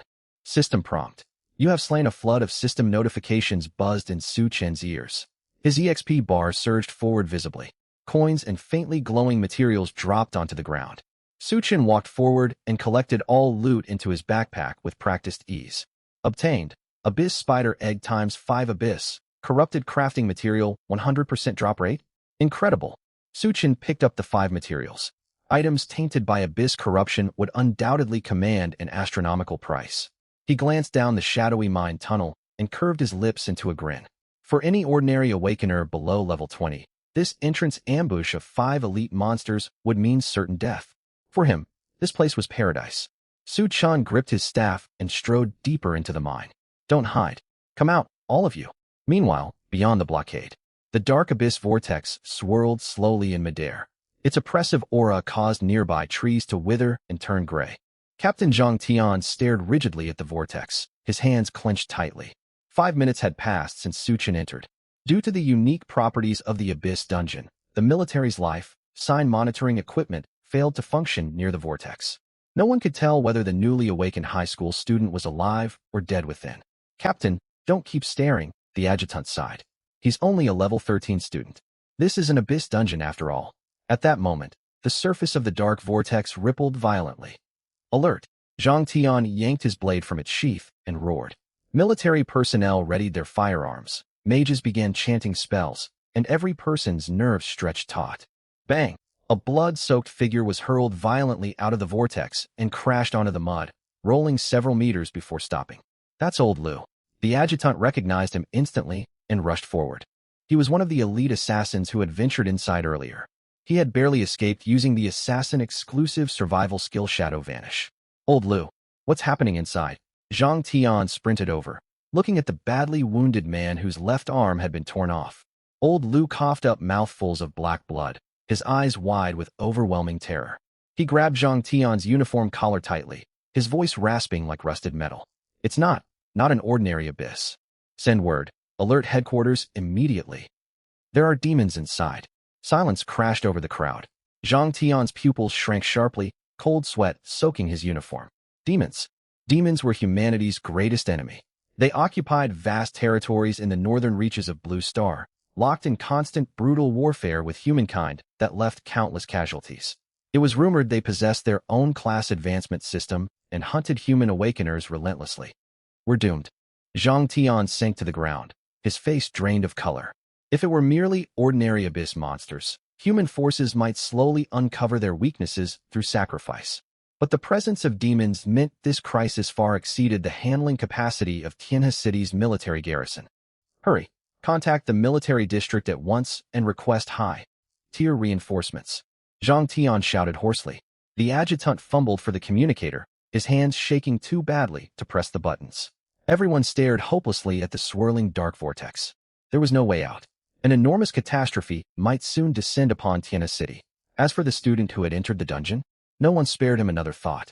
The youth was almost certainly reduced to ashes the moment he encountered a powerful demon. Deep within Wailing Mine, Su Chen stepped across pools of green ichor, advancing unhurriedly. System prompt. Slain level 16, mutated mine worm abyss corrupted. Level advantage bonus applied. EXP plus 4,800. System prompt. Trait triggered, Doom Siphon. Permanent maximum poison stack limit, +1. System prompt. Slain level 17 Abyss Ghoul, Abyss Corrupted. Level advantage bonus applied. EXP plus 5100. System prompt. Trait triggered, Doom Siphon. Permanent maximum poison stack limit, +1. His journey so far had been nothing short of one-sided slaughter. Monster density inside the Abyss dungeon was staggering, paired with their extended aggro range. Su-chun did not need to seek enemies out. Every few steps he took, hordes of elite monsters surged forth from the darkness. Then he would simply say, "Corrosive serpent sentinels." Sentinels rose from the ground and spewed venom non-stop. Whether it was abyss bugs with absurd magic resistance or bloodbats moving faster than blurs, none could survive the unresistible true damage of venom for more than a single second. Su-chun checked his status panel. His EXP bar stood at level 1385%. His maximum poison stack count had surged to 1435. This leveling speed is completely overpowered, Su-chun muttered. He was about to pass through a narrow mine tunnel when a glaring red system notification popped up. Warning, you have entered the core zone of the Abyss. Warning, corrupted by Abyss demonic aura. You have gained the permanent debuff, Abyss Gaze. Su-chun froze and immediately opened his status window. Status, Abyss Gaze cannot be dispelled. Effect, while within the core Abyss zone, your physical attack and magic attack decrease by 5% every minute, falling to a minimum of 10% of your base values. Su-chun read the description and drew a sharp breath, swearing internally. This debuff was absolutely brutal. 5% loss to all attack power every minute. After 10 minutes, his damage would be halved. 20 minutes in, his attacks would barely scratch monsters. In this world, physical and magical attack power formed the foundation of every combat awakener's strength. Even a level 20 mage fully equipped with gold tier gear would only deal trivial damage after 20 minutes under this debuff.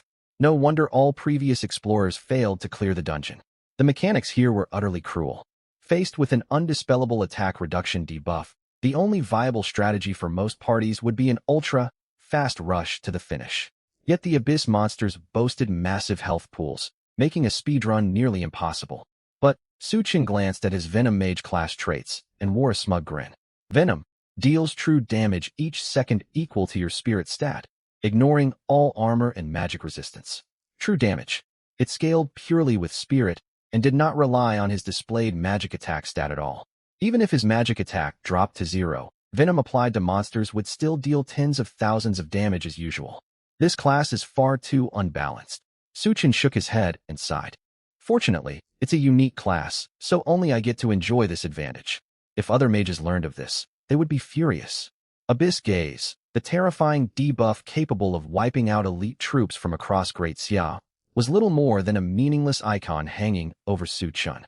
He barely spared the status window another glance and continued forward.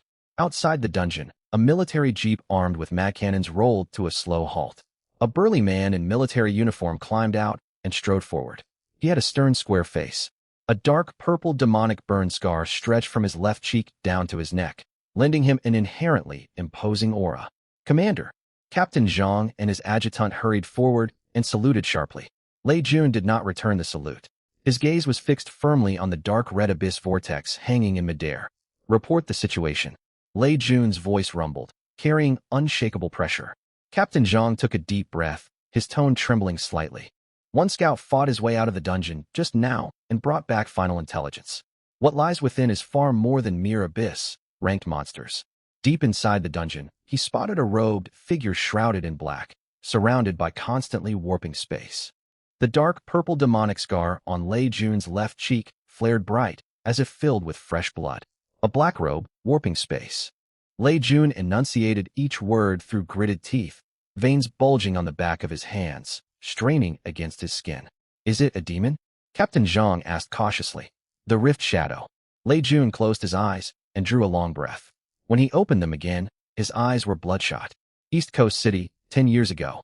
At the mention of East Coast City, the faces of several veteran officers turned ashen in an instant. The East Coast City tragedy of 10 years ago remained an eternal scar for the military of the Great Hua Empire. A third-tier city home to over 1 million people had turned into a lifeless wasteland overnight. Commander, are you saying the demon inside is the culprit behind the East Coast City tragedy? The adjutant's voice wavered completely. There can be no mistake. Lei Jun yanked his sidearm saber free. With a clang, he drove the blade deep into the ground before him. I would recognize that fiend's aura even if I were reduced to ashes. Lei Jun inhaled deeply and looked at his panicked subordinates, speaking coldly.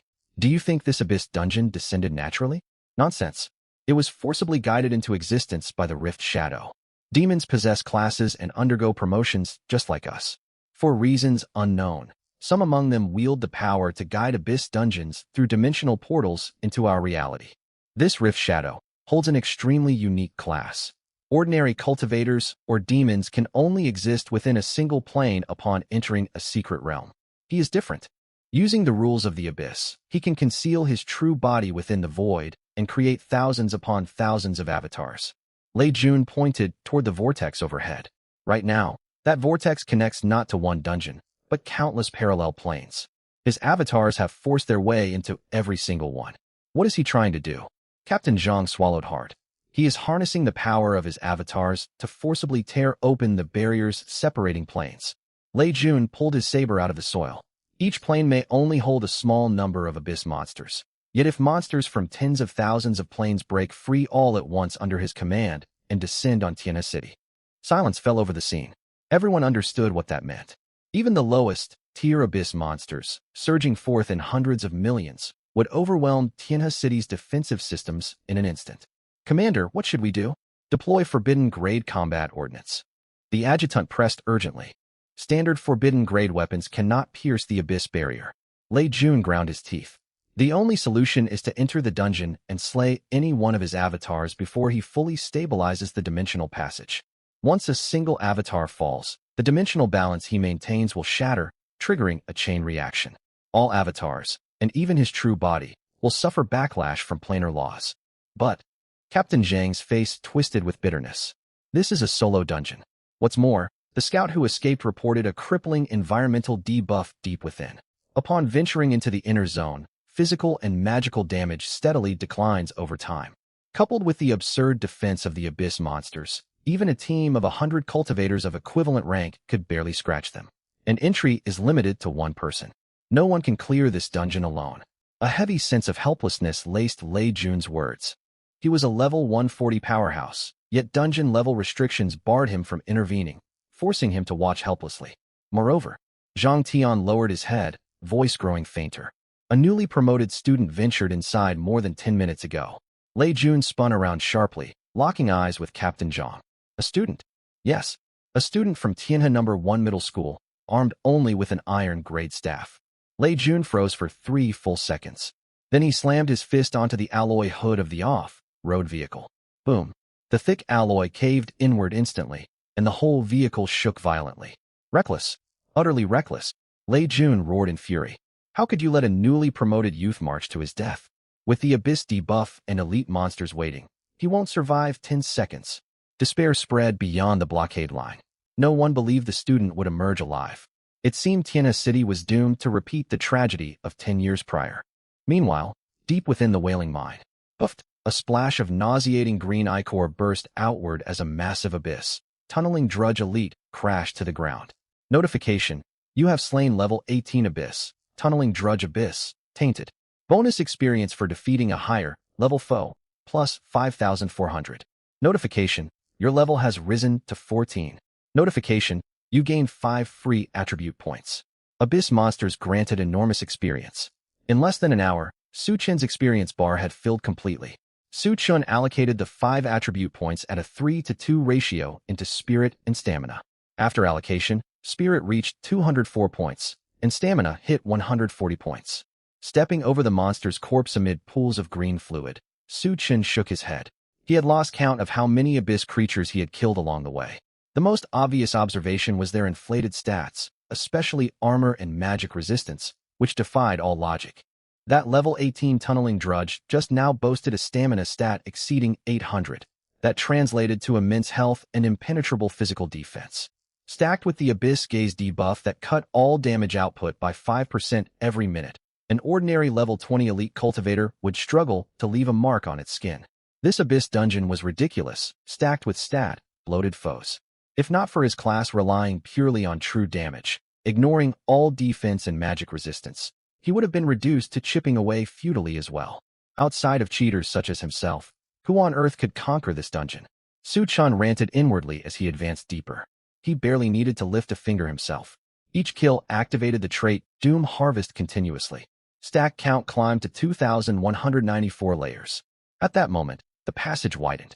The surrounding rock shifted from dull crimson to deep violet, black, and thick sulfur hung heavy in the air. Su Chun knew he was nearing the dungeon's final zone. He crossed the last stone gate, and the space opened up abruptly. This was a vast underground cavern. At its center crouched a terrifying beast the size of a light truck. 3 ferocious wolf heads jutted from its frame, covered in rigid violet, black scales. Molten magma trickled through gaps between the plates. Every breath exuded scorching toxic fumes. The instant Su Chun stepped into the cavern, all 3 wolf heads snapped open their eyes. 6 scarlet irises locked onto him. Roar! The thunderous howl echoed throughout the cavern. Su Chun wasted no time and cast Identify. Abyss 3, Headed Hellhound Gold, Tier Boss Level, 20 Strength, 2,000 Agility, 1670 Stamina, 3,600 Spirit, 1,200 Skill 1 Abyss Sea of Flames. Spew a 50-meter fan of Abyss Fire, dealing massive magical damage and applying Ignite. Skill 2, Absolute Barrier Exclusive Abyss Ability. All incoming physical and magical damage reduced by a fixed 80%.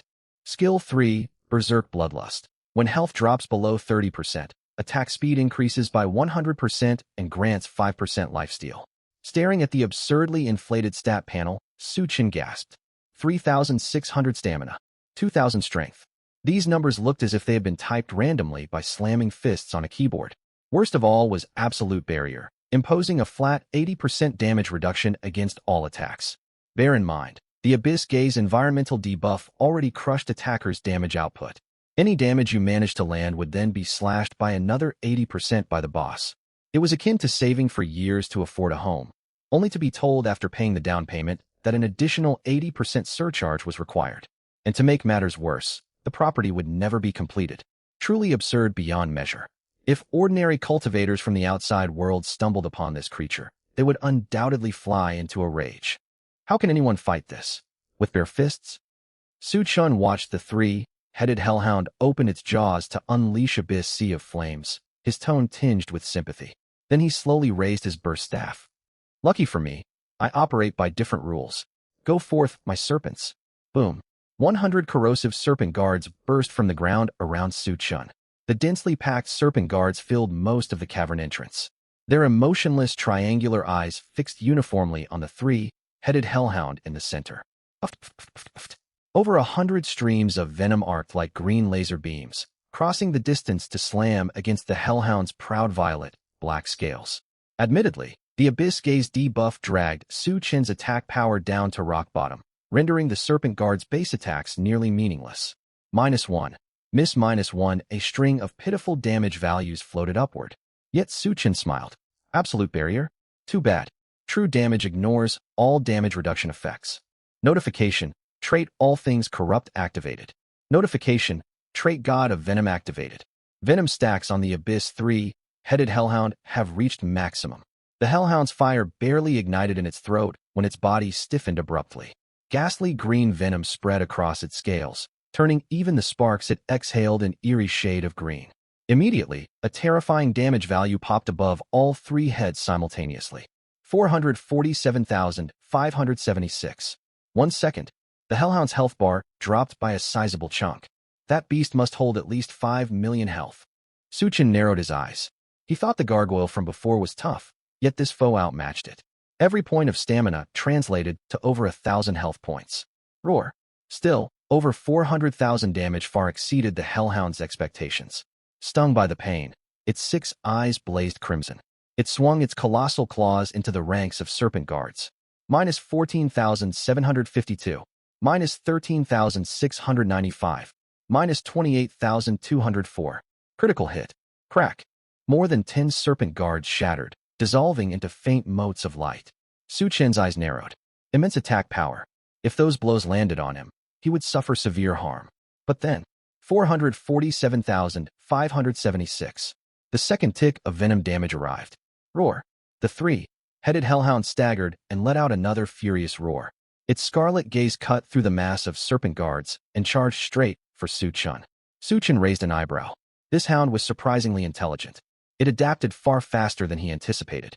However, he smiled faintly and activated the hardened gargoyle necklace resting against his chest. Instantly, his skin turned pale gray, matching weathered stone. He stood motionless like a carved statue. The hellhound strike arrived a heartbeat later. Its mountain-sized paw crashed hard into Suchin's body. -2. -4. Critical hit, only tiny damage numbers surfaced. With Suchin's current stamina combined with 99% damage reduction, even the hellhound with 2,000 strength could only inflict negligible harm. After several swipes, the hellhound froze. Human-like confusion swam within its 6 eyes. What could it do? The boy turned to stone and could not be harmed. The serpent guards were fragile as paper, yet its health kept draining non-stop. -447,576. -447,576. The hellhound grew utterly confused. Suchin's venom showed no mercy. Tick after tick, massive damage continued to pile up. In the blink of an eye, the hellhound lost more than half its health. Roar! It howled and entered its berserk state, charging headlong into the serpent guard horde. Crack! Crack! Serpent guards shattered one after another. -447,576. Suchin remained standing in stone form, inwardly grinning. Its rampage only wasted time. As if enraged by Suchin's calm disregard, the hellhound flew into unbridled fury. Roar! A terrifying crimson glow welled in all 3 heads. The temperature within the cavern spiked sharply. The next instant, boom! A wall of towering flame erupted in a fan from its 3 maws, filling the 50 meters of space directly before it. All 100 serpent guards were incinerated completely. Suchin felt a jolt of alarm. Few area of effect skills possessed such overwhelming power, surpassing standard mage flame attacks. Still, he stayed calm. Your rampage is nearly over. 10 seconds passed. The 3-headed hellhound halted. It had tried every method to purge the venom coating its body, rolling on the ground, slamming against cavern walls. It even retreated 100 meters away from Suchin just moments prior. The venom lingered still. It panted, staring at Suchin with clear resentment. Its expression seemed to say, "How can this person be so relentless?" Oh!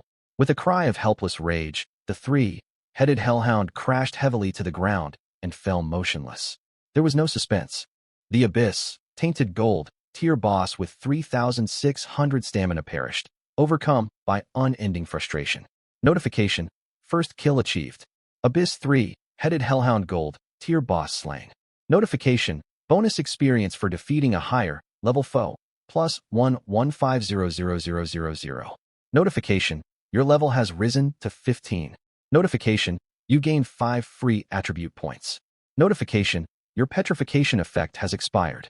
Slaying a gold tier boss yielded massive experience, amplified further by its abyss corruption. A stream of golden light washed over Suchin. His experience bar reached 82% of level 15, nearly pushing him to level 16. Seconds afterward, the petrification granted by the gargoyle necklace faded, and his skin returned to normal. Suchin stretched his arms and distributed the newly earned attribute points following the same 3-to-2 ratio. Spirit climbed to 208 points. Stamina reached 143 points. Truly, I fight using unconventional tactics. He stared at the hellhound's mountainous corpse and wore a broad grin. He could barely contain his amusement. He sheathed his staff and wandered slowly toward the place the boss had fallen. This abyss, tainted gold tier boss had been worn down and defeated by his persistent poison tactics. What loot will drop? Anticipation stirred within Suchin. A gold tier abyss boss was guaranteed to drop valuable rewards. Sure enough, beside the pool of green fluid left by the corpse lay several items shining brilliantly. The golden radiance dazzled his eyes. Loot secured. Suchin lit up, forgetting all earlier complaints instantly. He rubbed his hands together and moved to collect the spoils. Notification: obtained Abyss 3-headed hound gauntlets gold tier. Notification: obtained ×8 Abyss gaze crystal gold tier. Notification: obtained 3-headed hellhound skull gold tier. Notification: obtained ×8 Abyss giant bone rare material. Notification: obtained 51306 gold coins. Whoa! Suchin swore quietly. This haul was unbelievably profitable. He gained over 50,000 gold coins alone. On top of that, 3 separate gold tier pieces of equipment dropped. Drop rates in this world were notoriously low. It was common for bosses to drop nothing at all. The gargoyle boss from the earlier difficult secret realm had only dropped 2 pieces of gear. Could Abyss dungeons carry higher drop rates? Suchin wondered inwardly. High school textbooks contained no information regarding Abyss dungeons. He shook the thought aside temporarily and examined his newly acquired loot. Abyss 3, Headed Hound Gauntlets Gold, Tier, Gold requirements. Level 15 Spirit plus 240 Stamina. 20 Affix 1. Spirit increased by an additional 10%. Affix 2. Unlocks upon accumulating 0 halves Abyss corruption stacks. Affix 3. Unlocks upon accumulating 0/4 Abyss corruption stacks. This is set equipment? Surprise flickered across Su Chen's face. Set equipment possessed powerful set bonuses. Activated only once all matching pieces were collected. This gold tier piece was undeniably formidable. Its base stats alone granted 240 spirit. The first permanently active affix added another 10% spirit, a percentage bonus of immense value. The trade-off came with a cost. Equipping it reduced stamina by 20 points. This will leave me far more vulnerable to damage. Fortunately, I've invested plenty of points into stamina already. Otherwise, I would become extremely fragile and sustain heavy damage from minor impacts. Su donned the gauntlets. Instantly, a pair of pitch black gauntlets etched with dark crimson flame patterns materialized on his forearms. Next came 8 black crystals the size of fingertips, emanating an aura of destruction and the abyss. Abyss Gaze Crystal Golden Grade Rank. Golden Grade. Effect. Upon use, permanently gain 100 spirit, while all physical/magical damage and healing you deal are permanently reduced by 1%. Su Chan gasped the moment he read the description. An item that permanently boosted attributes. In this world, potions and artifacts that temporarily raise stats were commonplace.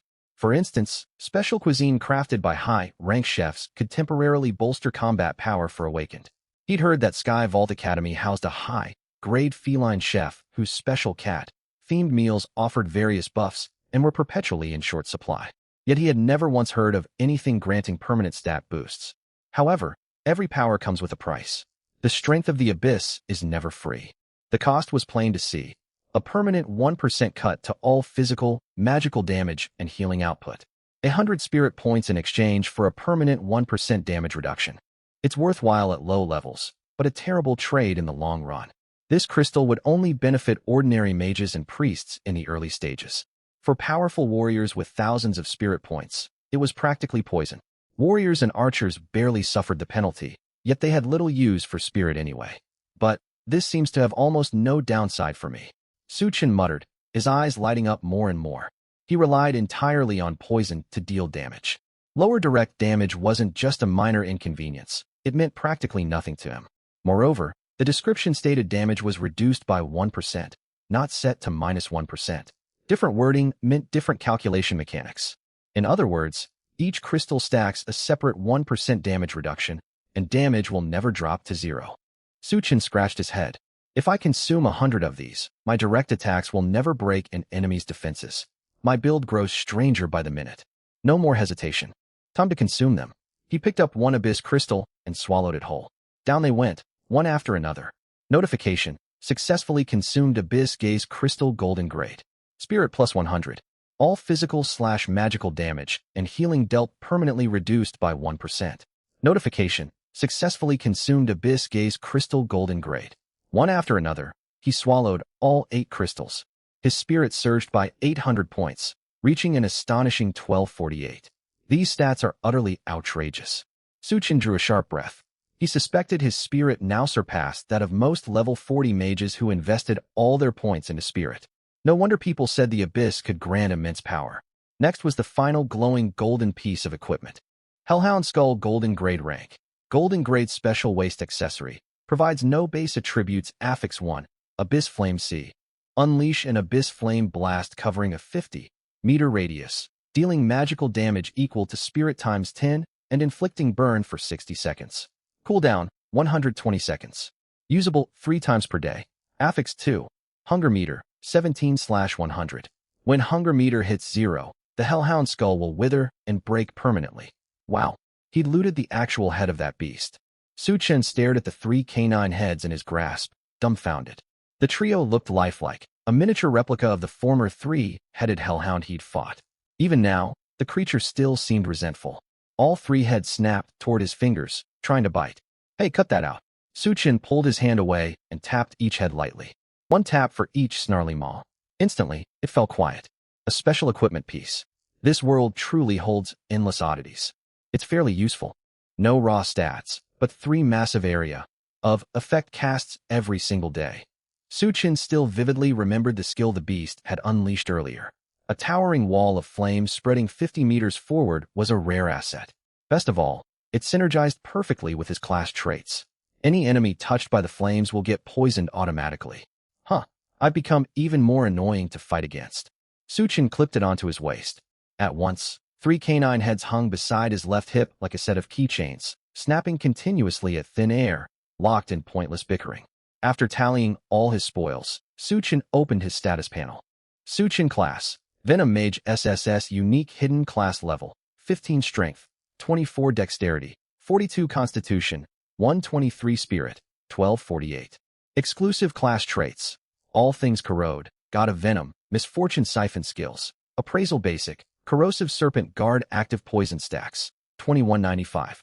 Equipment, Blast Staff Iron Grade, Heavy Iron Chestplate Iron Grade, Bloodthirsty Boar Leather Greaves Bronze Grade, Summoning Ring Iron Grade, Sturdy Gargoyle Necklace Silver Grade, Shadow Dancer Ring Golden Grade, Abyss Hellhound Gauntlets Golden Grade, Hellhound Skull Golden Grade. Is this even a normal person's stat sheet? Suchin himself was stunned. Compared to before entering the dungeon, his capabilities had transformed completely. He closed the panel and pressed deeper into the mine tunnel. The dungeon was not yet cleared, meaning this boss was not the final threat. He would conquer this place first. The stench of sulfur thickened in the air, and the ground beneath his feet took on an eerie dark violet hue. After walking a short distance, monster figures appeared within a vast underground cavern ahead. Creatures with ash, black skin, and bat-like wings hung upside down from stalactites, each surrounded by a visible black barrier.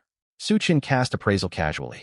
Shadow Bat Elite Monster Level, 18 Strength, 480 Dexterity, 420 Constitution, 570 Spirit, 250 Skills. Shadow Barrier Passive.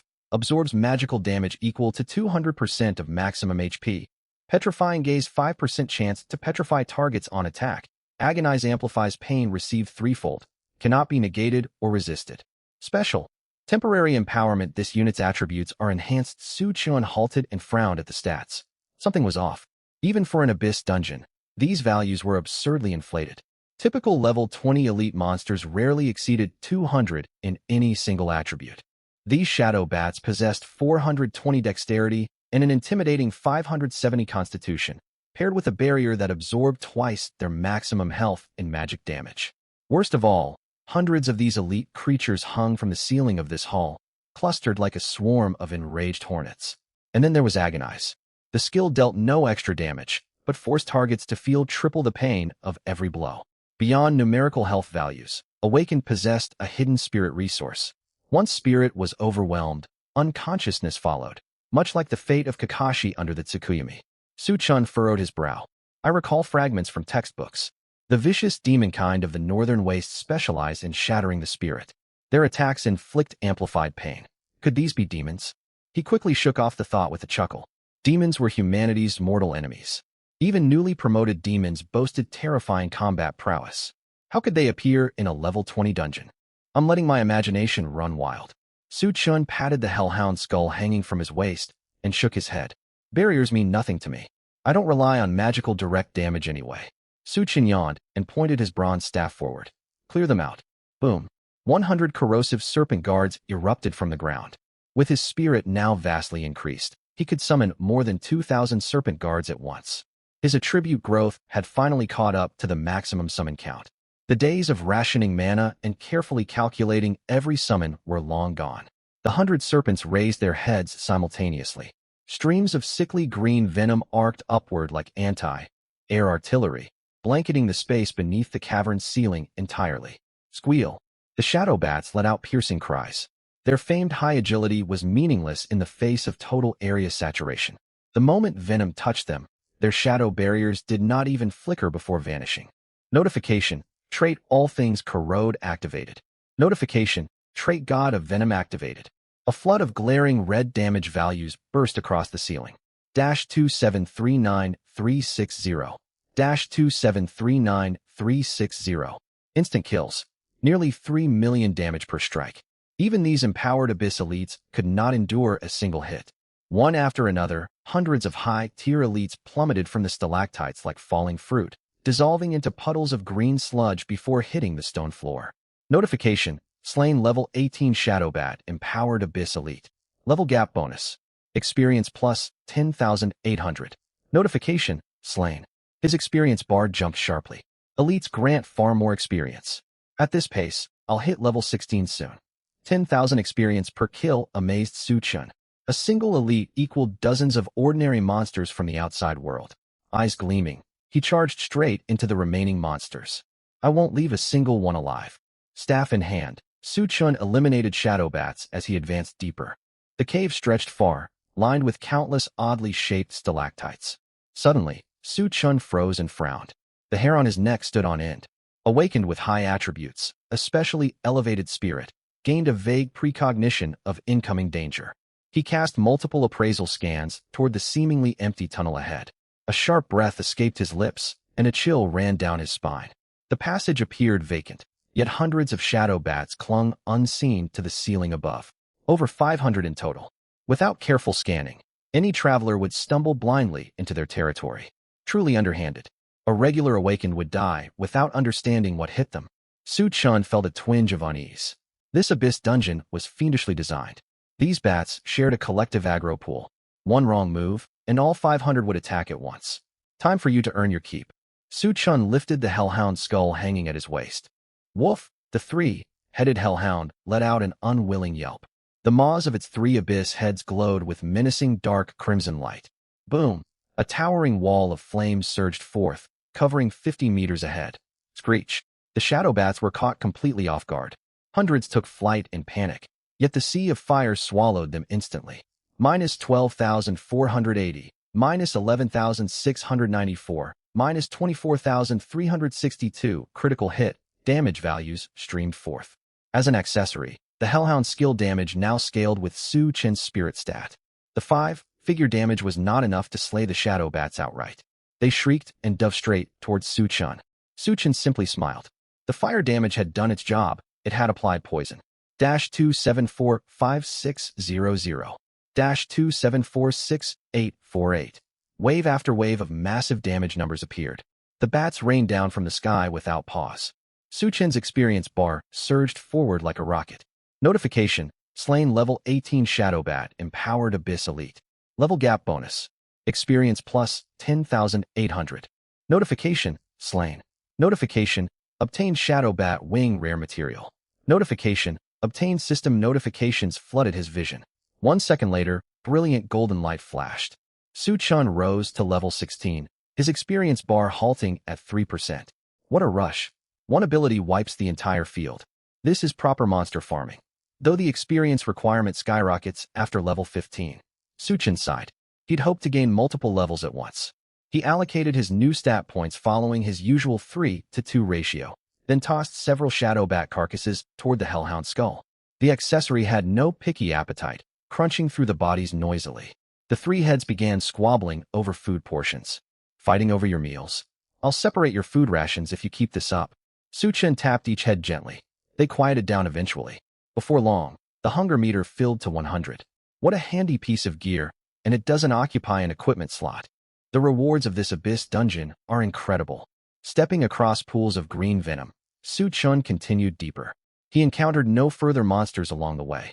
He soon reached the very end of the cavern, which opened into a spacious, artificially constructed stone hall. At its center stood a throne built from piled bones and black ore. Upon the throne sat a towering giant nearly 5 meters tall, his body covered in jagged violet, black crystal growths. In his grip rested a broadsword as wide as a wooden door. The air warped with every breath he took. Abyss, Tainted Mind Tyrant Dark Gold Boss Rank. Dark Gold Grade Level. 20 Strength. 17,000 Dexterity. 12800 Constitution. 28,000 Spirit. 50-60 Skills. Earthquake. Abyss Cleave. Indomitable Demon Body activates below 50% HP. Grants super armor. Immunity to crowd control. 300% increased physical defense. Greater Agonize. Special.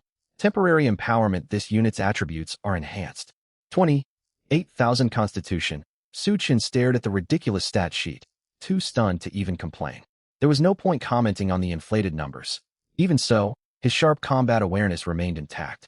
He quickly ran rough calculations. Dark Gold tier bosses gained far more HP per Constitution point. Estimating 1,000 HP per point, that amounted to 28 million health. The true total is likely even higher. Su Chen clicked his tongue and glanced at the Hellhound skull. No wonder you were merely the first boss. The gap in power is enormous. The Hellhound snapped at empty air in protest. I'm glad I consumed those 8 abyss crystals. Without them, I'd be stuck endlessly whittling this boss down. Su Chen thanked himself for his earlier choice. He chugged a golden grade mana potion he'd obtained from Zhang Zhe and wasted no time slamming his staff against the stone ground. Rustle, rustle. He spared no mana this time, summoning serpent guards to his maximum capacity, 2,748 in total. Nearly 3,000 serpents filled the entire hall. Boosted by Su Chen's heightened spirit, each serpent grew to over half a meter thick and 3 meters tall, their forms far more defined and lifelike. The tyrant on the throne appeared startled. Anyone would panic seeing nearly 3,000 giant green serpents materialize out of nowhere. Attack! Before Su Chen finished speaking, all 2,748 serpents locked onto the tyrant atop the throne. Damned human!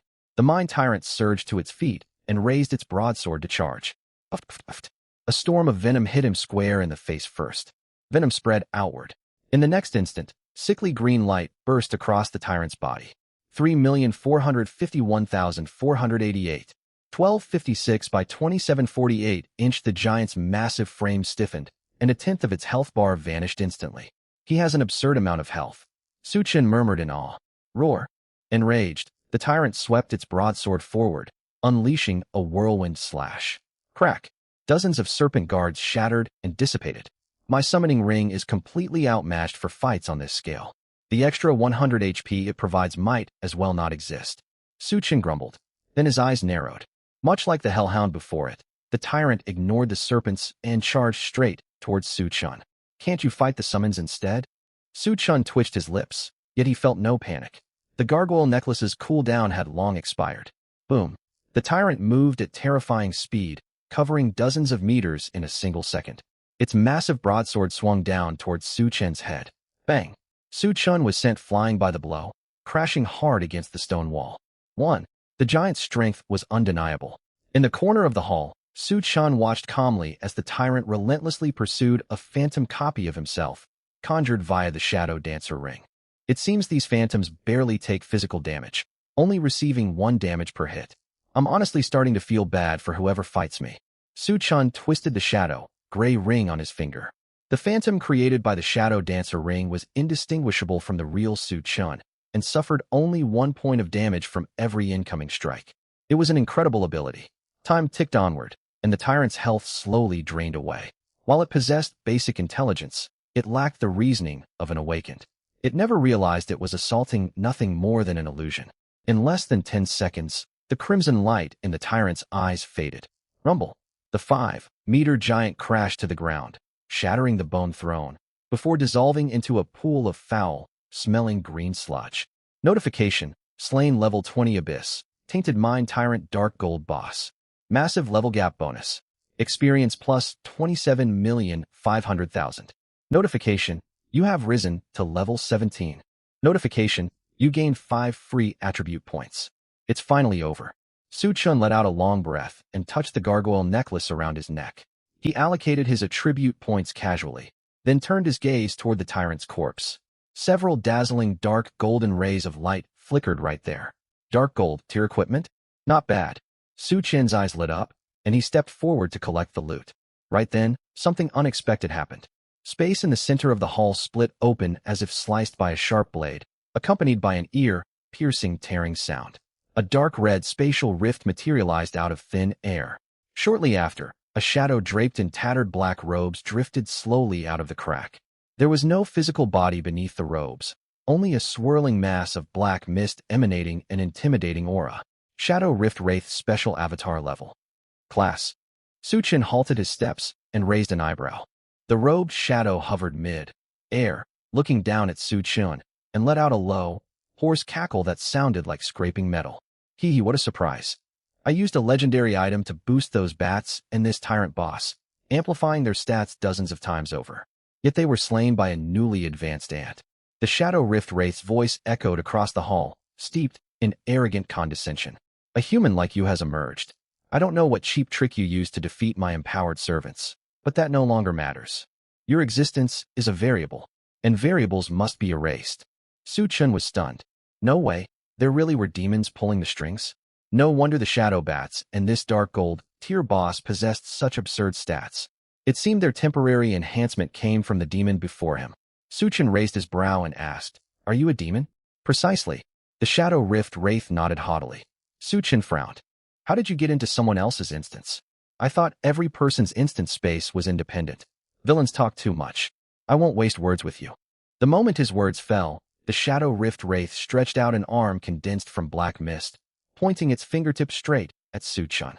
"To die by my hand is an honor. Perish." An ash-gray beam shot towards Su Chun's chest at a speed beyond the naked eye. Su Chun, wait a minute. Why isn't this guy following the usual script? He had no time to think and summoned hundreds of serpent sentinels directly in front of him. 12487015. A horrifying damage value popped up. Dozens of the foremost serpent sentinels were instantly eliminated, dissolving into faint green motes. Su Chen's eyelids twitched. Damn, over 10 million damage? If that hit landed on him, he would be done for. Decent adaptability. The Shadow Rift Wraith sneered. This youth could summon serpent sentinels precisely to block his attack. He wasn't merely blessed with a powerful class, his battle awareness and the spot reactions were extraordinary. He could not be allowed to live. He chuckled coldly. I've been observing you for a long time. Your Serpent Spire has a 15-second cooldown, doesn't it? And you already expended your life-saving ability just now. Let me see what other tricks you have left. Su Chen's eyelids twitched continuously. These demons were far more intelligent than mindless instance monsters and bosses. He must have watched the fight between Su Chun and the tyrant for a while, waiting for Su Chun to exhaust his life-saving measures before revealing himself. Fortunately, Su Chun held more than one life-saving trump card. Whoosh, another ash-gray beam streaked forward. Just as the Wraith said, although Su Chun could summon serpent sentinels to intercept attacks, the ability carried a 15-second cooldown. With no way to dodge, he activated his gargoyle necklace. Crack! A layer of ash-gray rock instantly covered Su Chen's entire body, freezing him in place.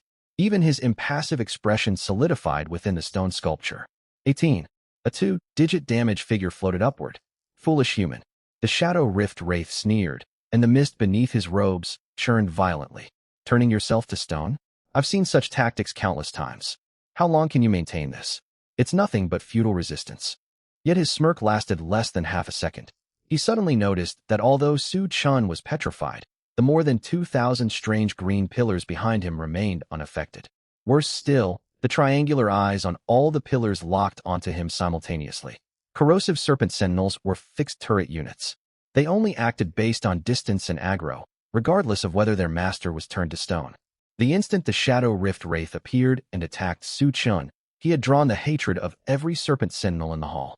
Puffed, puffed, puffed, puffed, puffed. His answer came in the form of over 2,000 streams of sickly green venom shooting skyward. The venom formed an impenetrable green net, completely enveloping the demon hovering in mid-air. The resistance of insignificant ants. The demon's words died unfinished. What is this substance? The Shadow Rift Wraith froze. The venom splashing onto his misty form barely dealt any damage. Notification. Trait All Things Corrode activated. Notification. Trait God of Venom activated. The sickly green toxin quickly dyed his noble black mist. Immediately afterward, a terrifying red damage number floated above the demon's head. 346-3740. A shrill scream tore through the silence of the mine hall. The black mist forming the Shadow Rift Wraith churned frantically, shrinking visibly like snow tossed into boiling water. True damage? This is impossible. How can this be true damage? The demon lost all composure.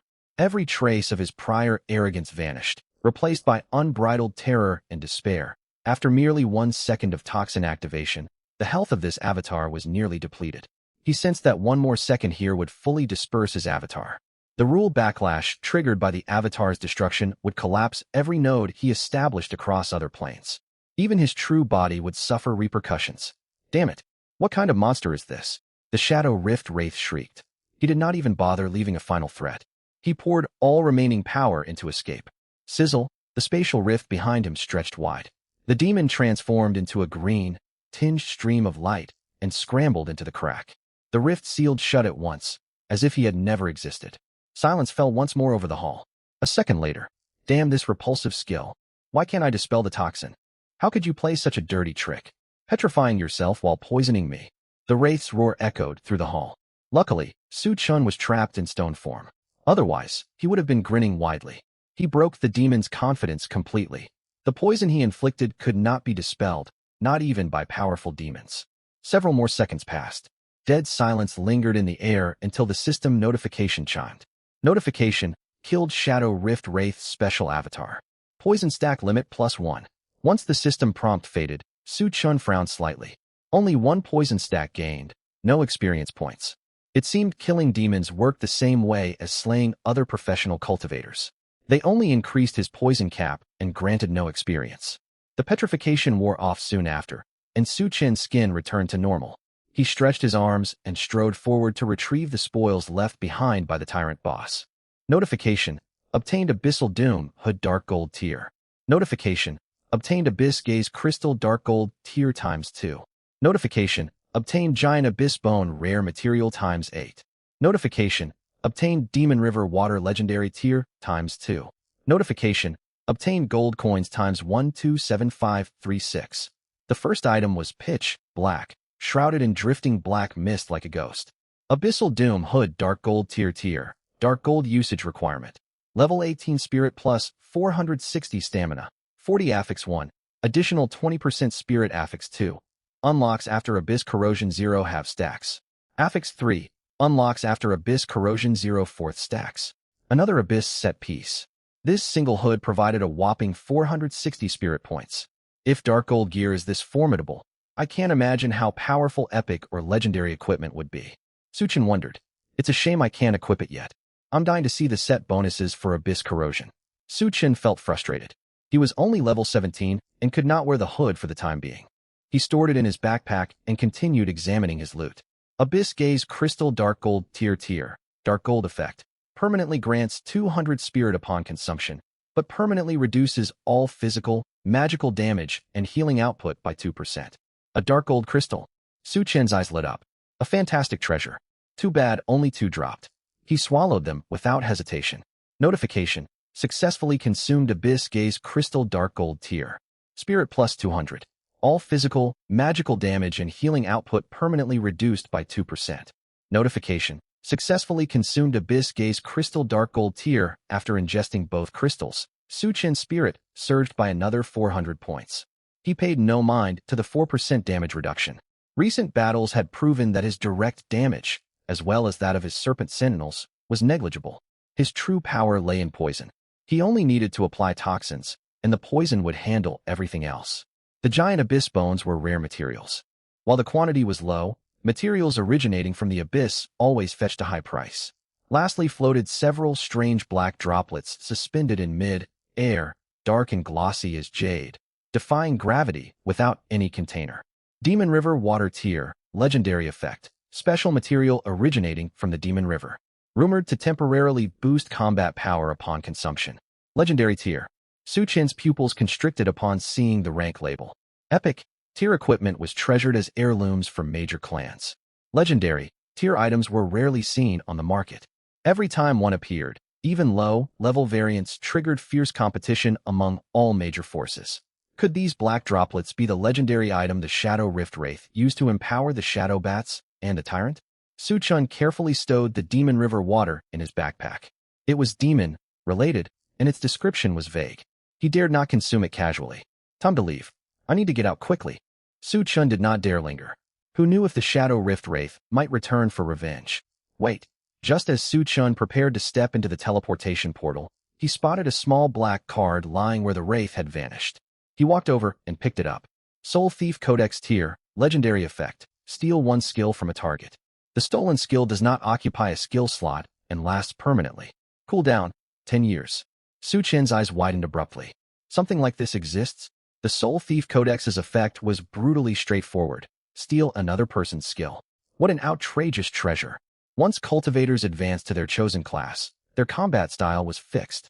Some excelled in frontal combat, others in stealth assaults, and many specialized in support. This small card opened an entirely new possibility. It allowed one to build a far more complete, multi-faceted combat system. It's practically a divine artifact. If this went up for auction, it could easily sell for tens of billions. The only downside is the absurdly long cooldown. Otherwise, stealing hundreds of skills would be incredible. Su Chen secured the codex and resolved never to speak of it to anyone. He understood the principle. Innocence attracts trouble when one possesses unmatched treasures. With the cards safely stored away, Su Chen stepped firmly into the teleportation portal without further delay. A few minutes later, a pitch-black figure arrived in the hall. Solid black energy enveloped his body, emanating terrifying destructive power that threatened to tear space apart. He was vastly more imposing than the weak avatar from before. This was the Shadow Rift Wraith's true body, rushing over in a fury. His face was dark with rage. Although he could manifest across countless planes, he bore a critical weakness. The destruction of any avatar severely harmed his true body. Worse still, spatial displacement meant there was a risk of dropping items belonging to his main form. Moments earlier, he realized his Soul Thief Codex was gone. He had fought fiercely against numerous rivals to seize that treasure. In truth, his ability to manifest simultaneously across countless instance planes came from hoarding powers plundered from many others. On his own, he could never achieve such a feat. His eyes blazed with fury. Brat, I will remember this grudge. Tianhe City, outside the Howling Mine instance entrance. The atmosphere here was stifling. Thousands of fully armed cultivators surrounded the twisted light gateway of the instance. Mage regiments belonging to Tianhe City's garrison had set up mana artillery on surrounding high ground, cannon tips glowing with ominous charging crimson light. First-line mage regiment, in position. Frontline heavy warriors, raise shields. Medical support teams, fall back to the safety perimeter. Orders raced back and forth across communication channels. Lei Jun stood at the forefront, gripping a greatsword crackling with violent lightning. The dark purple demon, burn scars covering his left face, twitched uncontrollably. 10 minutes prior, military sensors detected an overwhelming abyss energy surge originating deep within Howling Mine, alongside the unique demonic frequency belonging to the Shadow Rift Wraith. Others might not grasp what this signified, but Lei Jun knew all too well. It meant the Shadow Rift Wraith's plan was nearly complete. The tragedy of Donghai City 10 years ago repeated in his mind. The scars on his face and his stagnant level 140 served as constant reminders of that nightmare. Commander, a lieutenant hurried forward, his face pale. The formation mages report the instance's spatial structure is on the verge of collapse. Energy readings have exceeded the instrument's maximum threshold. Monsters inside will break through at any moment. Lei Jun stared fixedly at the portal, his voice ice cold. Seal all Tianhe City gates. Run the teleport arrays at maximum power to evacuate civilians. Mages, prepare for indiscriminate bombardment. If the Shadow Rift Wraith emerges, I will hold him off. Bomb everything, including me. But Commander, there may still be cultivators trapped inside. I said, bomb everything including me. Lei Jun whirled around, roaring like a wounded beast. Just then, the twisted instance portal flickered violently. It's coming. Everyone prepare. Thousands of cultivators tightened their grips on their weapons. Countless buff skills ignited among the crowd. Colorful magical elements churned wildly in the air. Lei Jun drew a deep breath.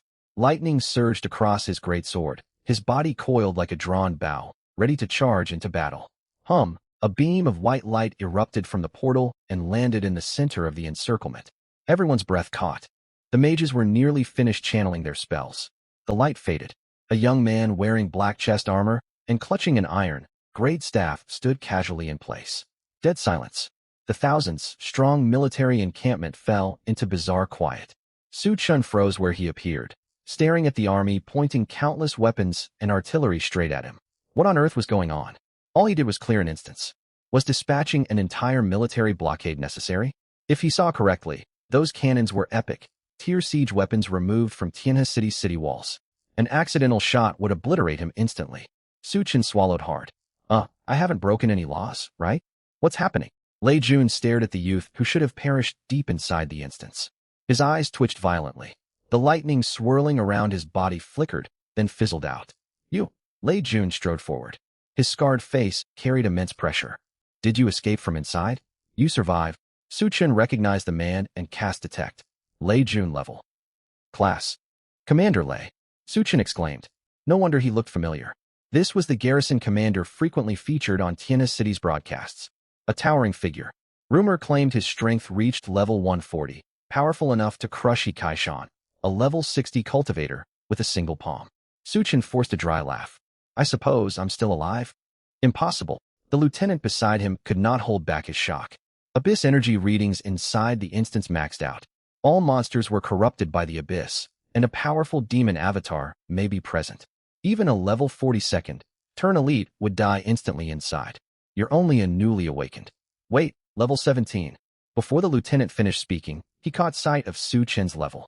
His eyes nearly popped out of his head. Everyone nearby ignored etiquette and fired detect at Su Chen nonstop. Level 17. Isn't he just a student who advanced to his class a few days ago? Is this leveling speed some kind of cheat? I recall he entered the instance at level 13. Whispers erupted across the crowd. Everyone stared at Su Chen as if witnessing a monster. Most examinees struggled to hit level 13 before their college assessment. Reaching level 15 already qualified one as a genius. Yet this youth was nearly level 17 with days still remaining before the assessment. Commander, an officer shouted shakily. Abyss corruption signatures inside the instance have vanished. What? Lei Jun's eyes flashed. He teleported to the portal and stared at the swirling gateway. The once blood-red portal had returned to its usual calm blue. Everyone present understood what this meant. The Abyss instance had been cleared. He cleared the instance by himself? No wonder he hit level 17. The military sent elite teams with epic gear inside, and none returned. He cleared it alone with shoddy equipment? Lei Jun raised a hand to quiet the crowd. He locked eyes with Su Chen, attempting to spot any trace of deception on the young man's face. Boy, Lei Jun's voice sank low. Tell me what you encountered inside. Were the monsters abnormally strong? Deep within the instance, did you see a shadowy black figure? Su Chen paused. From what Lei Jun said, did they already know there were demons inside? Yeah, it's pretty unbelievable. Su Chen followed Lei Jun's lead. Those stats are completely inhuman, and that shadowy figure seemed to be an avatar of a powerful demon. You really encountered the avatar of the Rift Shadow Demon. Lei Jun's pupils suddenly constricted, his muscles tensing once more. He grabbed Su Chen by the shoulder. How did you survive? That creature's attack power is absurd. Even as just an avatar, a level 80 warrior with all points invested in vitality couldn't withstand its blows.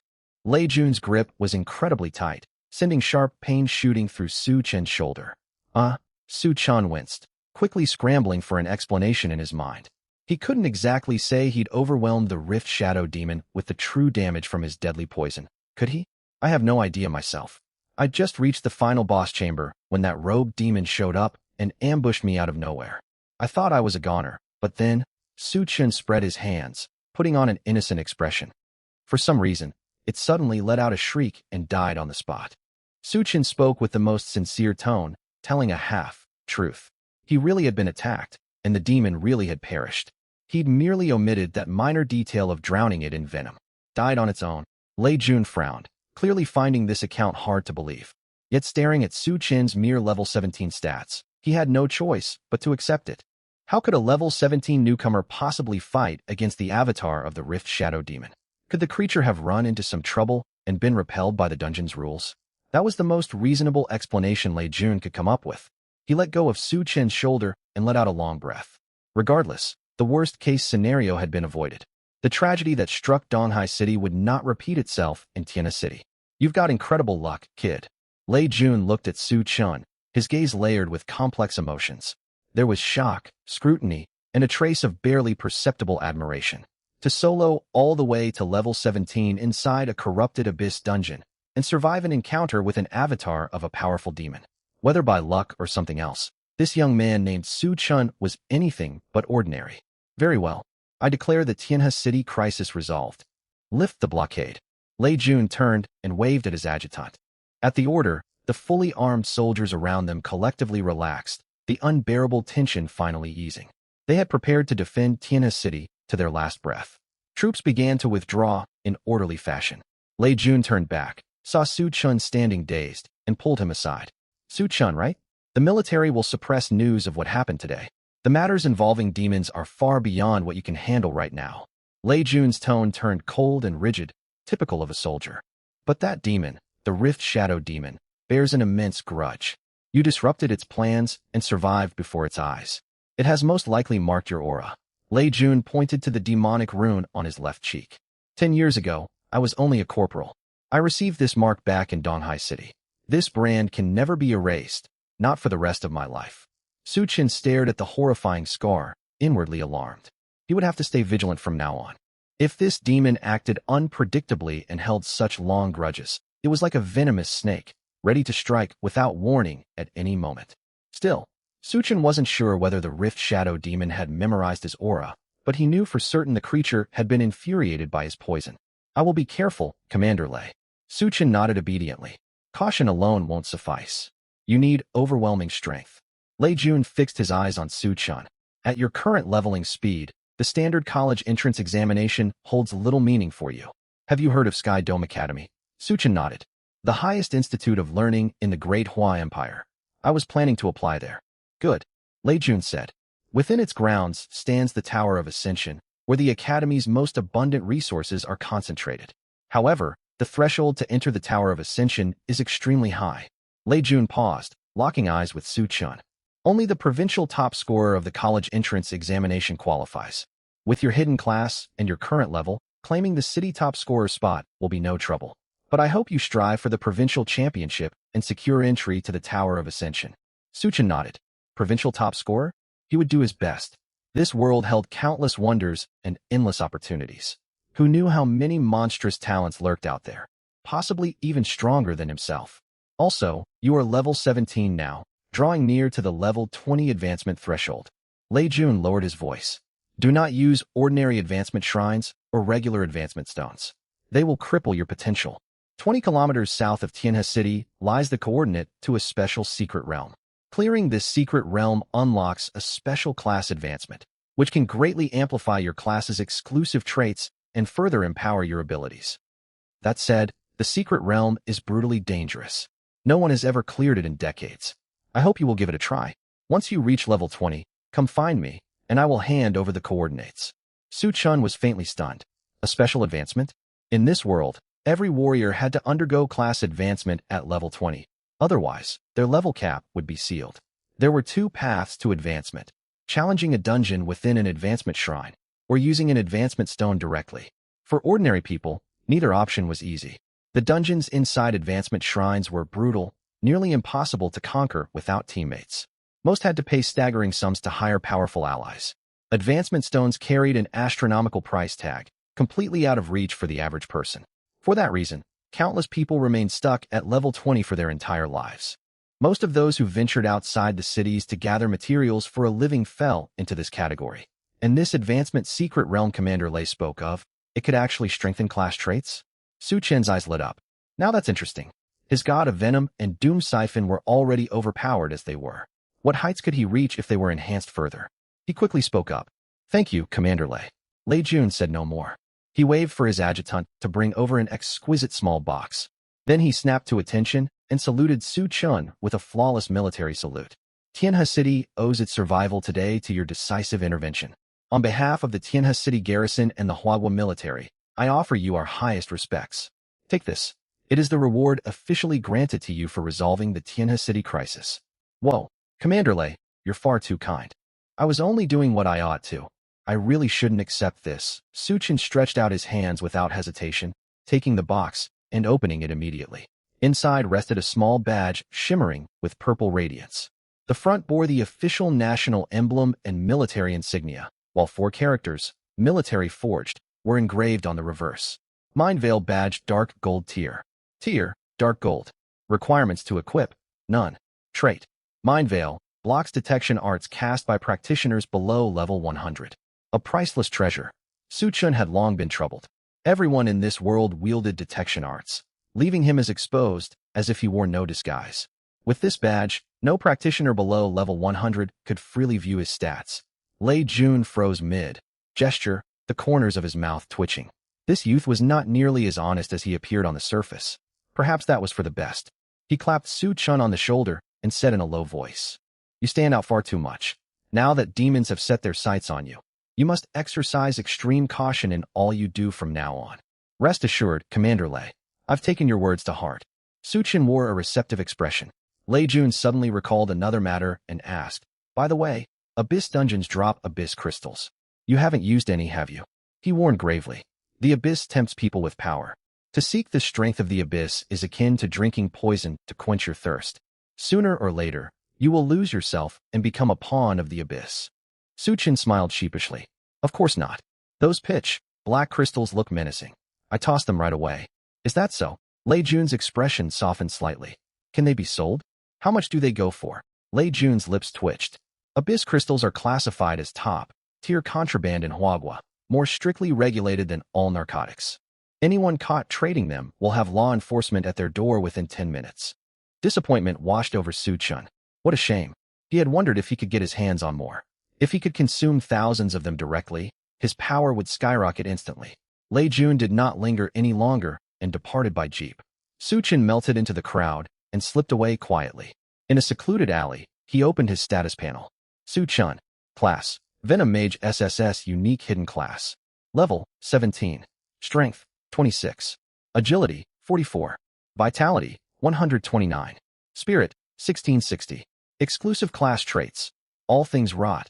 God of Venom, Doom Siphon. Skills, Detection Art Basic, Corrosive Serpent Guards.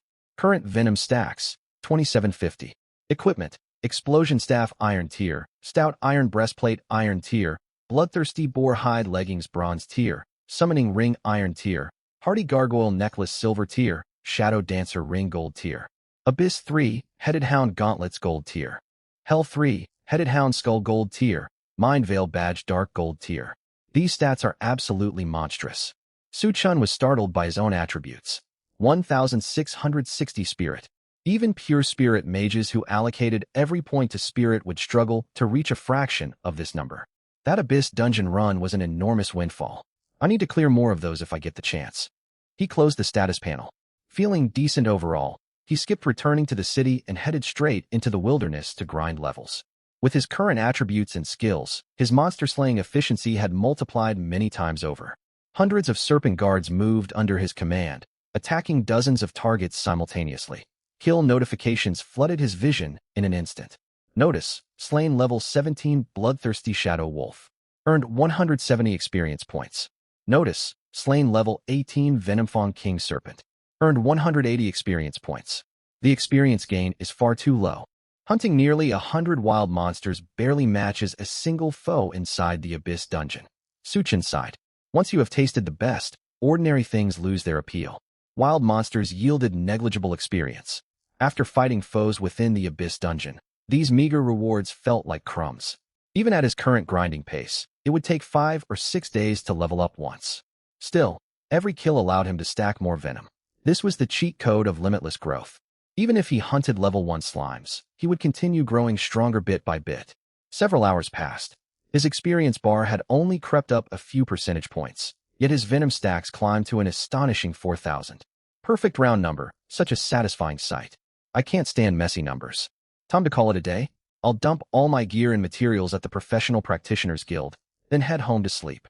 Suchin exhaled and returned to the city. He unloaded piles of materials into the guild's storage, then made his way back home. Early the next morning. Bang, bang, bang. Heavy knocking shook the entire apartment. Suchin yawned, rubbing his bleary eyes as he pulled open the worn security door. As soon as a crack appeared, slap. A fair palm landed squarely on his forehead. The force was gentle, yet the sound rang out clearly. Little Sue, did you sleep straight through everything again? Lin Shurqing stood outside, clad in an elegant silver mage robe, her high ponytail swaying with every movement. She planted her hands on her hips and glared furiously at Suchun. As the young heiress of one of Tianhe City's most powerful clans, her equipment shimmered with unmistakable silver-tier radiance, with several pieces glinting with faint gold-tier light.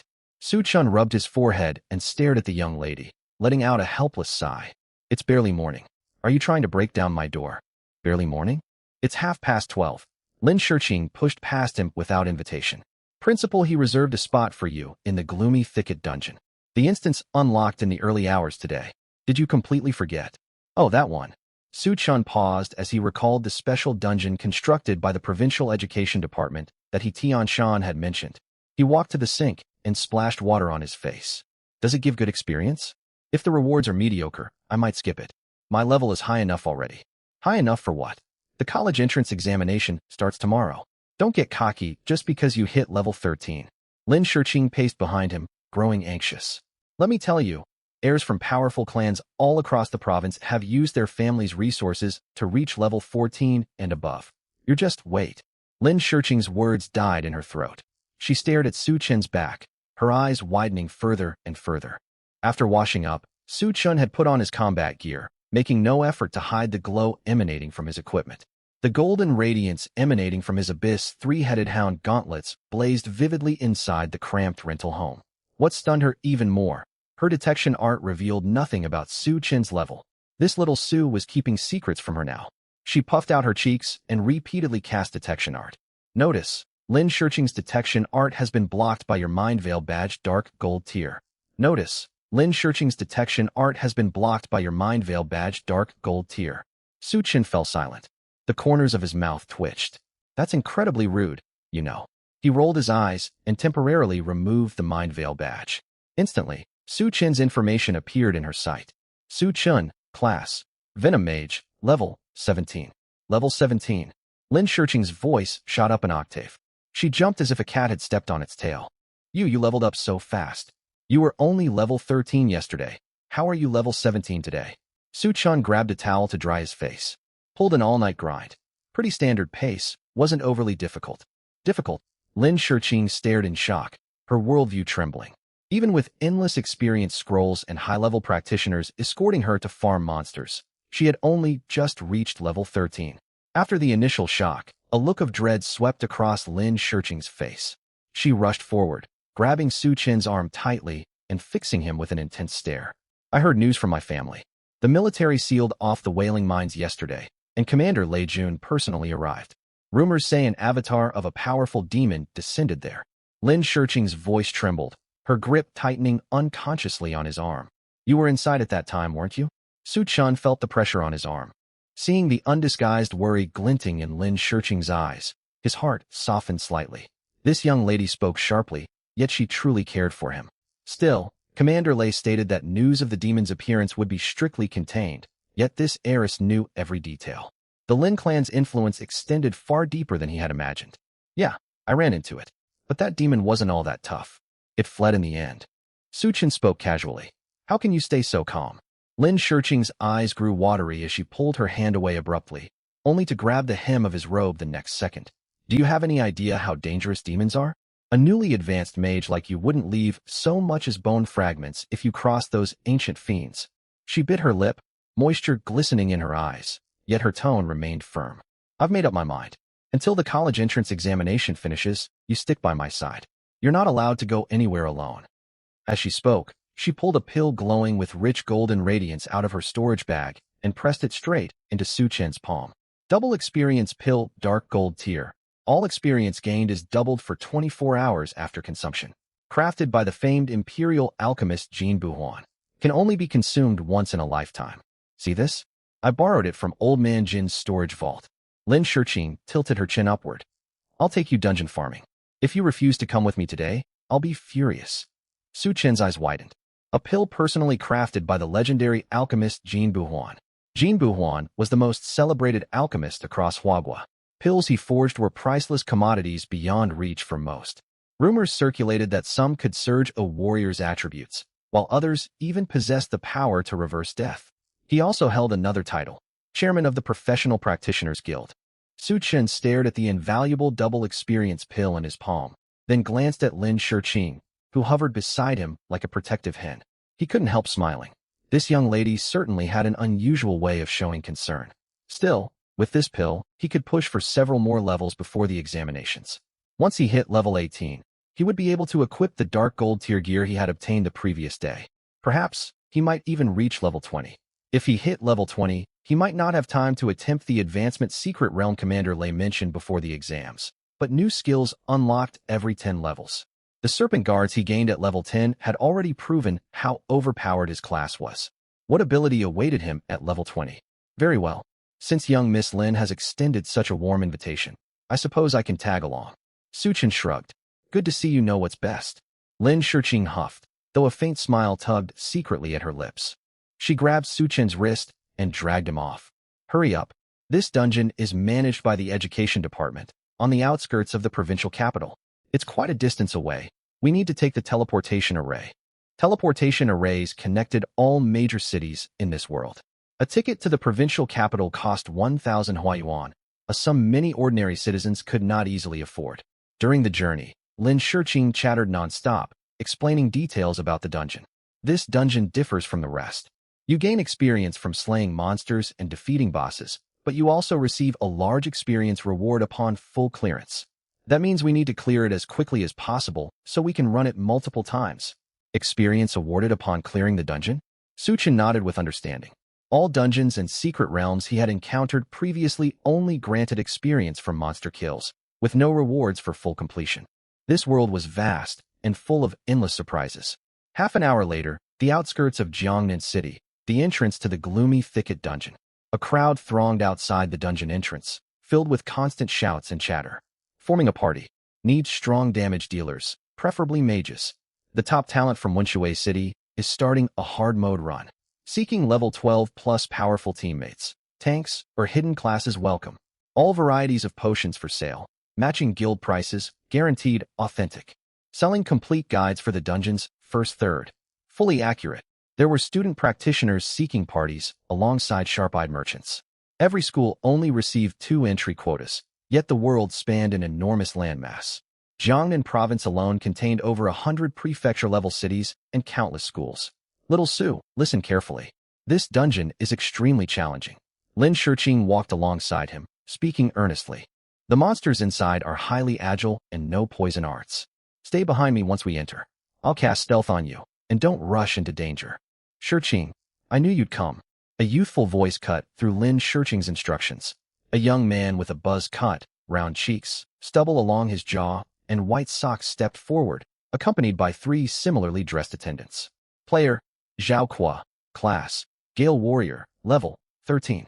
The eldest young master of the Zhao clan of Jiangnan province, a renowned wealthy heir. Shiqing, I knew you'd come here to grind. I've assembled an elite team where everyone's above level 11, and we're in need of a healer. Team up with us for hard mode, and I guarantee I'll carry you. Zhao Qua stepped forward with what he thought was a charming smile. Suchin broke out in goosebumps. Shit, a man with a full beard wearing white ankle socks. Was he here to pick a fight? At that moment, Zhao Qua's gaze landed on Suchun standing beside Lin Shiqing. Well, look who it is. The so-called genius Suchun from Tianhe City. Zhao Qua sneered, his eyes filled with contempt. What? You here leech off others. Tianhe City's just a backwater. Have you even hit level 10 yet? Shiqing, why are you dragging this dead weight along?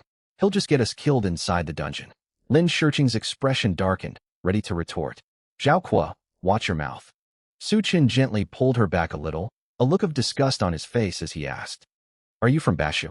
Zhao Qua froze. He'd expected Suchun to fly into a rage, not some out-of-the-blue question. I'm a native of Jiangnan. Oh, my mistake then. Are you male or female? Zhao Qua finally caught on. His face flushed bright red. Damn it, can't you see these muscles on me? It's exactly those muscles that make you seem odd. I think you'd fit right in with Bashu folk. With that, Suchin lost interest in talking to him.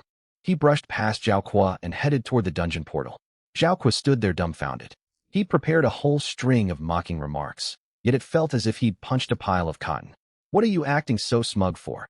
Zhao Qua roared in frustration. Shiqing, the monsters in this dungeon have absurd stats. Even our provincial city 5-man squad barely survived the boss just now. If the 2 of you manage to clear it, I'll eat this giant greatsword right here on the spot. Suchin said nothing. He simply turned his head and waved at Lin Shiqing. Let's go, young Miss Lin. Okay. Lin Shiqing shot Zhao Qua a sharp glare before hurrying to catch up with Suchun. Suchun reached the glowing dungeon gate and cast Scry. Gloomy forest dungeon level. 15 to 20 select difficulty. Normal, hard, hell, nightmare. Lin Shiqing nervously rubbed her palms together. Little Su, pick normal. The weakest monsters here are level 15. Let's play it safe. Suchin stared at the options, silently calculating. Wasting the double EXP pill on normal mode would be a huge loss. If he was going to farm, he needed maximum rewards. Without the slightest hesitation, he raised his hand and tapped the blood-red glowing option all the way to the right. The pale blue portal instantly turned scarlet, and a thick, nauseating stench of blood washed over them. Notification: you have entered Gloomy Forest Nightmare difficulty. Notification: monster stats are boosted on this difficulty, and their aggro range is expanded. Stay vigilant. Whoosh. The two figures were swallowed by the crimson portal. Before the dizziness from teleportation faded, Lin Shurqing caught sight of the Scarlet System notification. Little Sue. Lin Shurqing's frantic shout exploded beside Su Chen's ear. Did you click the wrong option? This is Nightmare Mode. Nightmare Mode. The crimson glow slowly faded from their vision. The air reeked of rotting humus mixed with sickening blood. The lush green trees visible outside the dungeon were now sickly gray-black. Thin streaks of scarlet light barely pierced the canopy, painting the forest like a living purgatory. The moment Lin Shurqing's feet touched the ground, she shuddered uncontrollably. Little Sue, have you lost your mind? Lin Shurqing spun around and grabbed Su Chen's arm, her voice trembling. This is nightmare difficulty. Do you understand what that means? Su Chen's head spun slightly. This girl sure had a loud voice. I can read, young Mississippi, he replied casually while checking a new status on his interface. Environmental debuff. Within this nightmare dungeon, all profession users' HP regeneration is reduced by 50%, vision range cut by 70%, and monster aggro radius increased by 200%. He scanned his surroundings. Twisted, pitch-black dead trees and tangled vines stretched out everywhere. Visibility only extended roughly 20 meters before everything dissolved into darkness. In this world, dungeon difficulty brought severe debuffs, and each dungeon came with unique penalties. This nightmare mode didn't just hinder HP recovery, it crippled sight as well. Still, it was nowhere near as brutal as the Abyss dungeon from yesterday, where every attack felt like scratching armor. Lin Shurqing tugged hard on Su Chen's arm, trying to drag him back toward the exit portal. You think this is some beginner school dungeon? I'm being serious, little Sue. Early this morning, elite teams from number 2 and number 6 high cleared normal difficulty. The bloodthirsty Shadow Wolves here have a base agility stat of 60, and their attacks inflict poison damage. 2 level 12 tank warriors barely manage to hold the line against them. Nightmare monsters have over 3 times the stats of normal mode foes. Even at level 17, your mage has pitifully low HP. A single hit will kill you instantly. Lin Shurqing spoke rapidly, her silver, grayed staff lighting up in her grasp. I'll cast Veil of Concealment. We need to exit right away. 2 people can't tackle nightmare difficulty. Su Chen looked at Lin Shurqing's pale, anxious face. Even though she was clearly terrified, she instinctively stepped forward to shield him. This young lady was usually haughty, but she stood by him when it counted. But retreat? Su Chen had no intention of leaving. He wanted to see just how tough nightmare difficulty truly was. Young miss, look ahead. Instead of triggering the exit, Su Chen lifted his blast staff and pointed toward a thicket ahead. Look at what? We need to. Lin Shurqing never finished her sentence. The bushes in front of them shook violently. Along with an eerie grinding of bones, 3 bull-sized giant wolves slowly emerged from the shadows. Their fur was a sinister blood red, and ghostly emerald flames burned in their eyes. As the 3 wolves appeared, the scry panels popped up for both players. Bloodthirsty Shadow Wolf level, 15 strength, 130 agility, 180 stamina, 100 spirit, 80 skills, bite, shadow lunge, deadly toxin nightmare exclusive trait, bloodlust. Attack speed increased by 50% when HP drops below 30%. Lin Shurqing stared at the stats floating before her, her face draining of color, her breath catching in her throat. 180 agility. Her voice turned dry. On normal difficulty, bloodthirsty Shadow Wolves only had around 60 agility, manageable with careful play. At 180 agility, these monsters moved and struck far too quickly for a mage and a priest to evade, not to mention their 130 strength. A single shadow lunge could easily tear through her silver, grade light armor. Lin Shurqing's heart sank. 3 nightmare Shadow Wolves. With just 2 squishy casters, they wouldn't last a minute. Little Sue, run for the portal. Lin Shurqing gritted her teeth and raised her staff high. Veil of Concealment. Soft silver light streamed from the tip of her staff, wrapping around Su Chen and herself. Notification: Lin Shurqing has cast Veil of Concealment on you. Su Chen watched his body turn translucent, eyes widening. Whoa, what an absurd skill. Infinite duration stealth. No wonder grade professions were coveted. As Tianhe City's sole grade support class, Overpowered abilities came with the territory. Wait a moment. Suchin caught a detail and reread the skill description. He wondered, would his corrosive serpent sentinels break stealth if they attacked? If not, he could summon the sentinels first, let them unleash poison, and remain hidden himself. That's a seriously devious tactic. Meanwhile, the three shadow wolves that had locked onto them grew confused the instant veil of concealment took effect. They growled, sniffing wildly and circling in place, their targets vanishing without a trace. What are you staring at? Run! Lin Shiqing grabbed Su Chen's wrist, trying to pull him backward. But he did not budge, rooted firmly where he stood. Why run? Su Chen watched the three disoriented, bloodthirsty shadow wolves, fear absent from his expression. Their stats were impressive. Back in the wild, the strongest level 10 elite black armored boar only topped out at 80 in any stat. These wolves started at 180 agility, which was formidable. Still, they paled in comparison to the shadow bats he fought yesterday, whose average stats hit 500. You're insane. Monsters with 180 agility, you.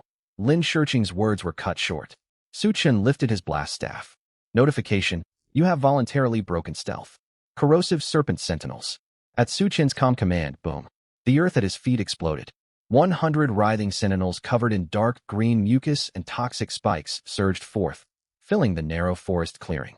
A deafening chorus of hisses echoed, sharp enough to sting the ears. The once spacious clearing was swallowed by a vast green tide.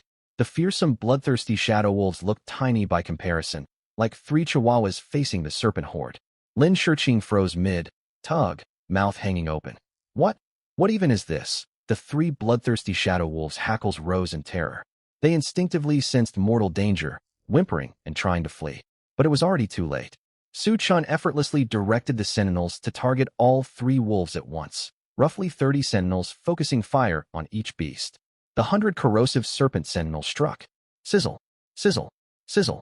Torrents of venom poured down like rain. 1072 to 1034, 1212. Countless damage values floated above the wolves, merging into a sheet of crimson numbers. With 270 stamina, their maximum HP only reached a few thousand. Su Chen's spirit stat stood at 1660. Each sentinel dealt a base damage of 1328. Even weakened by the abyss crystal, they still dealt over 1,000 damage per hit. Thick, dark green venom splattered across the three bloodthirsty shadow wolves. They didn't even have time to howl before melting into three steaming black puddles. Instant kill. Complete and utter instant kill. From Su Chen's summon to the monsters dissolving, less than a single second passed. Notification, slay level 15 bloodthirsty shadow wolf. Gain 900 EXP. Notification, double EXP pill activated. EXP doubled. Notification, gain 1800 EXP. Notification, trait, doom absorption triggered. Permanent poison cap, +3. Current cap, 4,003 stacks. Pleasant system alerts chimed repeatedly in Su Chen's ears. He nodded in satisfaction. We still get 1,800 EXP each after party split. The EXP payout is pretty generous. Combined with the double EXP pill and nightmare difficulty bonuses, it's not quite as good as the Abyss dungeon, but it's solid. A few silver coins and a faintly glowing piece of equipment lay on the ground. Su Chen stepped forward and picked up the loot. Cursed wrist guard common. Agility +12, required level 15. Even regular mobs drop gear? Nightmare mode certainly has great drop rates. Su Chen tossed the wrist guard into his backpack and turned toward Lin Shiqing, still standing rigidly in place. He waved a hand in front of her eyes. Young miss, stop spacing out. Let's move, more EXP waits ahead. Lin Shiqing turned stiffly to face him. Little Su, what exactly did you just do? Cleared some mobs, Su Chen replied matter-of-factly. Just a few shadow wolves. That was not just clearing mobs. Lin Shiqing snapped, finally snapping out of her stupor. And don't call them shadow wolves. How many sentinels did you summon? Dozens. How does a level 17 mage have enough mana for that? And that damage? I saw over 1,000 per hit. Lin Shiqing's mind struggled to process everything. All the textbook knowledge and lessons from high-tier tutors her family hired crumbled before her eyes. She'd seen summoners before, but none could summon creatures dealing over 1,000 damage at level 17. Worse still, Su Chen summoned 100 of them. That meant total damage topping 100,000. Su Chen scratched his cheek at her stunned expression. This was nothing. She was overreacting. If she witnessed the venom aura ticking 6 million damage every second, she'd probably faint on the spot. It's just my class trait, nothing special. He avoided elaborating and asked, how long is the cooldown on your concealment skill? Huh. Lin Shiqing snapped back to reality after a pause. 10 minutes. All right. Once the 10 minutes pass, cast it on me after I summon the sentinels. Got it. Let's go. Keep farming. Without waiting for her reply, Su Chen strode deeper into the forest. Lin Shiqing stared at his back, then glanced at the 3 toxic puddles on the ground. She gritted her teeth and hurried after him. Little Su, wait up. What kind of overpowered class are you anyway? How high is your spirit stat? Shoo, a young man's secret. Don't ask. You're so annoying. For the next 10 minutes, Lin Shiqing remained in constant shock. Everything she had been taught growing up told her nightmare dungeons demanded cautious progress, careful skill cooldown management. Reality, however, looked nothing like that. Su Chan wandered along as casually as someone strolling through his own backyard. Little Su, monsters ahead. Lin Shiqing gripped her staff tensely. Corrosive serpent sentinels. Su Chen waved his hand. Boom. Sentinels burst from the earth. Sizzle, sizzle, sizzle. Monsters melted away. Patrol approaching on the left. Corrosive serpent sentinels. Boom. Sizzle, sizzle, sizzle. Another group of monsters dissolved. Whether facing high, agility bloodthirsty shadow wolves, high, HP corrupted treants, or even level 20 elite mutant vine hags, none could survive the tide of sentinels. Their health bars vanished in an instant. Instant kills. Endless instant kills. Lin Shiqing's role shifted from protect Su Chen at the start to a dedicated loot collector. Little Su, another piece of gear dropped. Lin Shiqing numbly picked up a dagger and stuffed it in her backpack. Her inventory was already stuffed with over a dozen pieces of equipment, including a black iron grade chest plate. Gear that would spark vicious fights between major guilds outside littered the ground like worthless weeds here. This leveling speed is absolutely ridiculous, Lin Shiqing muttered, watching her EXP bar climb rapidly. She finally understood how Su Chen reached such a high level. In barely 10 minutes, her EXP bar jumped 7%. After level 10, each level required massive amounts of experience. She originally hoped the double EXP pill might push her to level 15 before the college entrance exam. At this rate, she would climb far higher. Humph, you cheat, Lin Shiqing mumbled quietly behind Su Chen's back. She once wanted to compete against him to see who reached a higher level before the exam. Now it was clear she would lose once more. They'd competed nonstop all through high school, and she had never won a single time. She kicked a small stone on the ground, speaking up. Hey little Su, my skill is off cooldown now. Good. Wait until I finish summoning, then cast it on me. Su Chen's eyes lit up with excitement. He stepped in front of a pack of mutant vine hags and tapped his staff against the ground. Boom. Hundreds of green serpent sentinels erupted from the soil. Lin Shiqing raised her staff. Veil of Concealment. Notification. Player Lin Shiqing casts Veil of Concealment on you. Soft silver light washed over Su Chen, rendering his body transparent once more. He directed the sentinels to attack the nearby mutant vine hags. Sizzle. Sizzle. Sizzle. Volleys of venom rained down. The hag's health bars emptied in the blink of an eye. Notification. Slay level 20 elite mutant vine hag. Gain 1200 EXP. Notification. Double EXP pill activated. EXP doubled. Notification. Gain 2400 EXP. The system alerts echoed, but Su Chen paid no attention to the rising EXP. He stared wide-eyed at his still, transparent form. Whoa, it actually works. He took a deep breath and turned toward Lin Shiqing, his eyes shining brightly. Lin Shiqing flinched, crossing her arms, a faint flush spreading across her cheeks. Little Su, what are you looking at me like that for? She often competed against him, and she had to admit, Su Chen was undeniably handsome. No, Lin Shiqing, what are you thinking? But they were inside a dungeon. Even though both of them were adults, being deep within this gloomy forest with monster corpses strewn all around felt far too risky and inappropriate. Lin Shiqing gripped her staff tightly, her fair neck flushed crimson. She bit her lower lip, her big watery eyes fixed on Su Chen as she stammered. Xiao Suzy, I'm warning you. Don't try anything reckless. We may both be 18 and adults, but this place is all wrong. Besides, there are still so many students outside the dungeon. If you dare to, Lin Shiqing's voice grew quieter and quieter until it was barely audible. She shifted her gaze away nervously, unable to meet Su Chen's eyes at all. Su Chen. His face was etched with utter bewilderment. What absurd thoughts were swirling around in this girl's head? He had only been hesitating whether to use the Tome of Soul Theft, so why was she acting so flustered and bashful? Girl, can you keep your mind focused? They were in a deadly dungeon surrounded by monsters. This was not some casual outing for sightseeing. Suchin stepped forward and raised his hand. Lin Shiqing squeezed her eyes shut in fright, her long eyelashes trembling violently, her body rigid with tension. Dong! A crisp flick landed squarely on Lin Shiqing's forehead. Ow! Lin Shiqing clutched her forehead and snapped her eyes open, glaring furiously at Su Chun. Xiao Suzy, why did you hit me? Young lady, clear all those wild ideas out of your head. Su Chun rolled his eyes. Then he pulled the Tome of Soul Theft he had looted earlier from his inventory. Tome of Soul Theft. Rank. Legendary effect. Steal one skill from a target. The stolen skill does not occupy a skill slot and is permanent. Cooldown. 10 years. He waved the tome in front of Lin Shiqing to explain. I was just wondering if I could copy your light of concealment. Lin Shiqing froze.